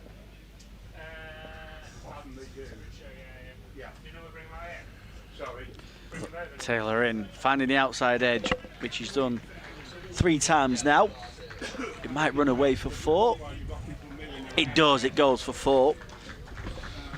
Kashi Valley with the effort, but doesn't quite keep the ball inside the rope. It's a 4 for George Balderson, 22 for none, the score. So 2 more overs to negotiate. A few people are heading for the exits. It's been a well populated, I think I heard the crowd quoted from 1,500 and something on this first day. And Swanepoel, his last chance, his last over to try and get a wicket today. First ball does beat the bat of Jennings. It's a fairly airy shot of that one. Keaton Jennings scored 187 here in the last time Lancashire played here 2 years ago. It's not. That was a good delivery. Bounced a bit. Really no need for Jennings to nudge at that. He did. Yeah, very unlike Jennings to play a bit of a nothing shot outside off stump. Pull in. That time he turns it round his pads. The ball travels quickly off the bat. Kashi Valley, gosh, he's gone. He's gone from one corner of the ground to the other to field that. 1 run, 23 without loss. Story of the day was to put in to bat this morning. Got to 62 before they lost a wicket, but then they suffered 2 wickets in quick succession before lunch. As Swanepoel comes in, that's left as no run. But the real damage was done after lunch, where they lost 4 wickets in the space of 5 overs for 6 runs. Balderson getting 3 of them, Bailey a couple. Among those out was Dan Latigan for 53. And the lower order did rally. Tom Taylor hit a 1/6 of the day. He made 41. Matthew Waite, right at the end, contributed 77, and they managed to get 271. That's defended to the offside for no run. A couple of wickets for spinner Hartley, and Jimmy Anderson finished with 2 as well. And so far, Lancashire have negotiated the last 11 overs they were due to face of the day. And they've now got 8 more balls to negotiate. They're 23 without loss. Balderson on 13, Jennings on 9. Swanepoel in to bowl and tucks Balderson up as he works it onto the onside for no run, angling the ball into the batter. Actually just taking his glove off it, just nicked his hand that and caused a bit of discomfort. Hopefully it's not broken anything. Yeah, again, just a little bit of extra bounce, isn't it, with this new ball, and yeah, real backhand, isn't it? Back into the 2 left-handers. That looks like it's the surprise ball from Swanepoel, just back into both the left-handers sharply. Last ball of the over is clipped off his toes. That's a good shot, just over pitch by Swanepoel. And Balderson, however much discomfort he might be in after being hit on the glove, the previous ball has worked that away very nicely for 4 runs. 27 that loss, 1 over to go left today. So we've had 297 runs for 10 wickets today with 1 over to go. Yeah, beautiful shot from George Balderson, especially the previous delivery, getting one on the hand.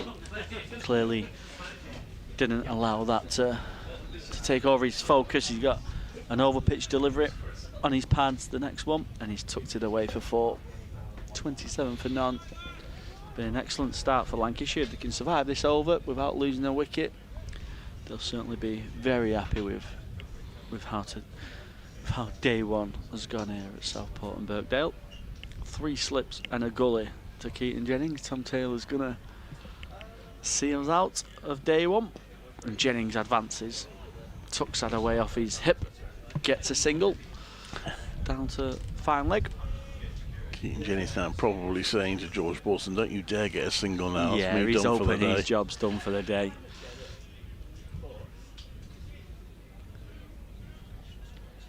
batters just doing a little bit of gardening meeting in the middle, probably just a little bit of a word from Jennings to Balderson, making sure he just sees it out now. Don't play anything you don't need to.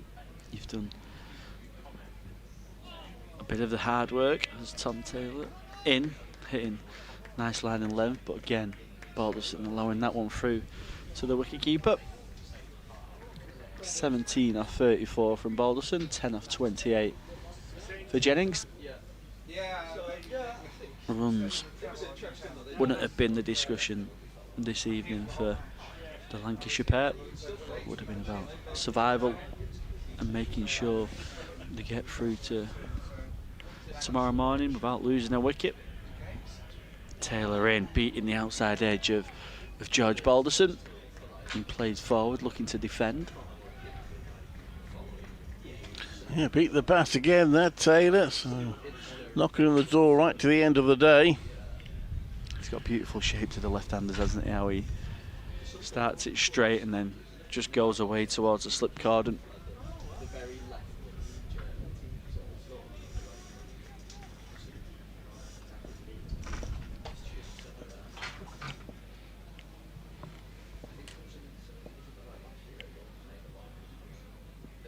Taylor in, Balderson defending into the onside for no run.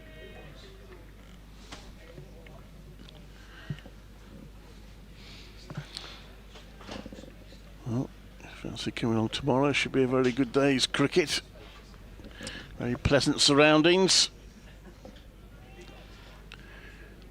You should see how many people come in tomorrow, Saturday. Yeah, a bit of local sport going on with football, cricket.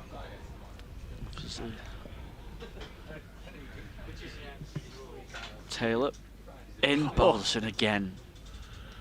Coming forward, trying to play in defence, beaten outside the line of off stump. That one goes through to the wicketkeeper. Tom Taylor will be wondering what he has to do to find the outside edge. He's found it a couple of times, but it hasn't gone aerially. It's gone along the ground, so it's not really produced a chance as of yet. The slip cordon is strengthened for this final delivery of day one. 4 slips, a gully, point, mid-off and mid-off. As this one's bowled outside the line of off stump, and that's allowed through from George Balderson. So Lancashire will finish day one after bowling Worcestershire out for 270, inserting Worcestershire into bat. They're going to finish day one on 28 for none after 11 overs. It's what could have been a tricky little period for Lancashire. They've got through this evening, no wickets lost, and it's a good day's cricket for Lancashire. Yeah, it is. Good job done by Balderson and Jennings. Just congratulate each other as they go off. Also, I feel maybe a little unlucky not to have made a breakthrough, but they'll have another go tomorrow. The ball will still be nice and new, just 11 overs old. 28 without loss, Lancashire applying to Worcestershire's 271. So there we are. It's been an interesting day, 270 I should say, Worcestershire's total. It's been a good day's cricket, and we look forward to bringing more tomorrow as the patrons head for the exits. Hopefully plenty will be back, more will be back tomorrow, but good first day. Worcestershire all out for 270, Lancashire 28 without loss. We look forward to seeing you again tomorrow from 11. From us all, we'll say a very good evening.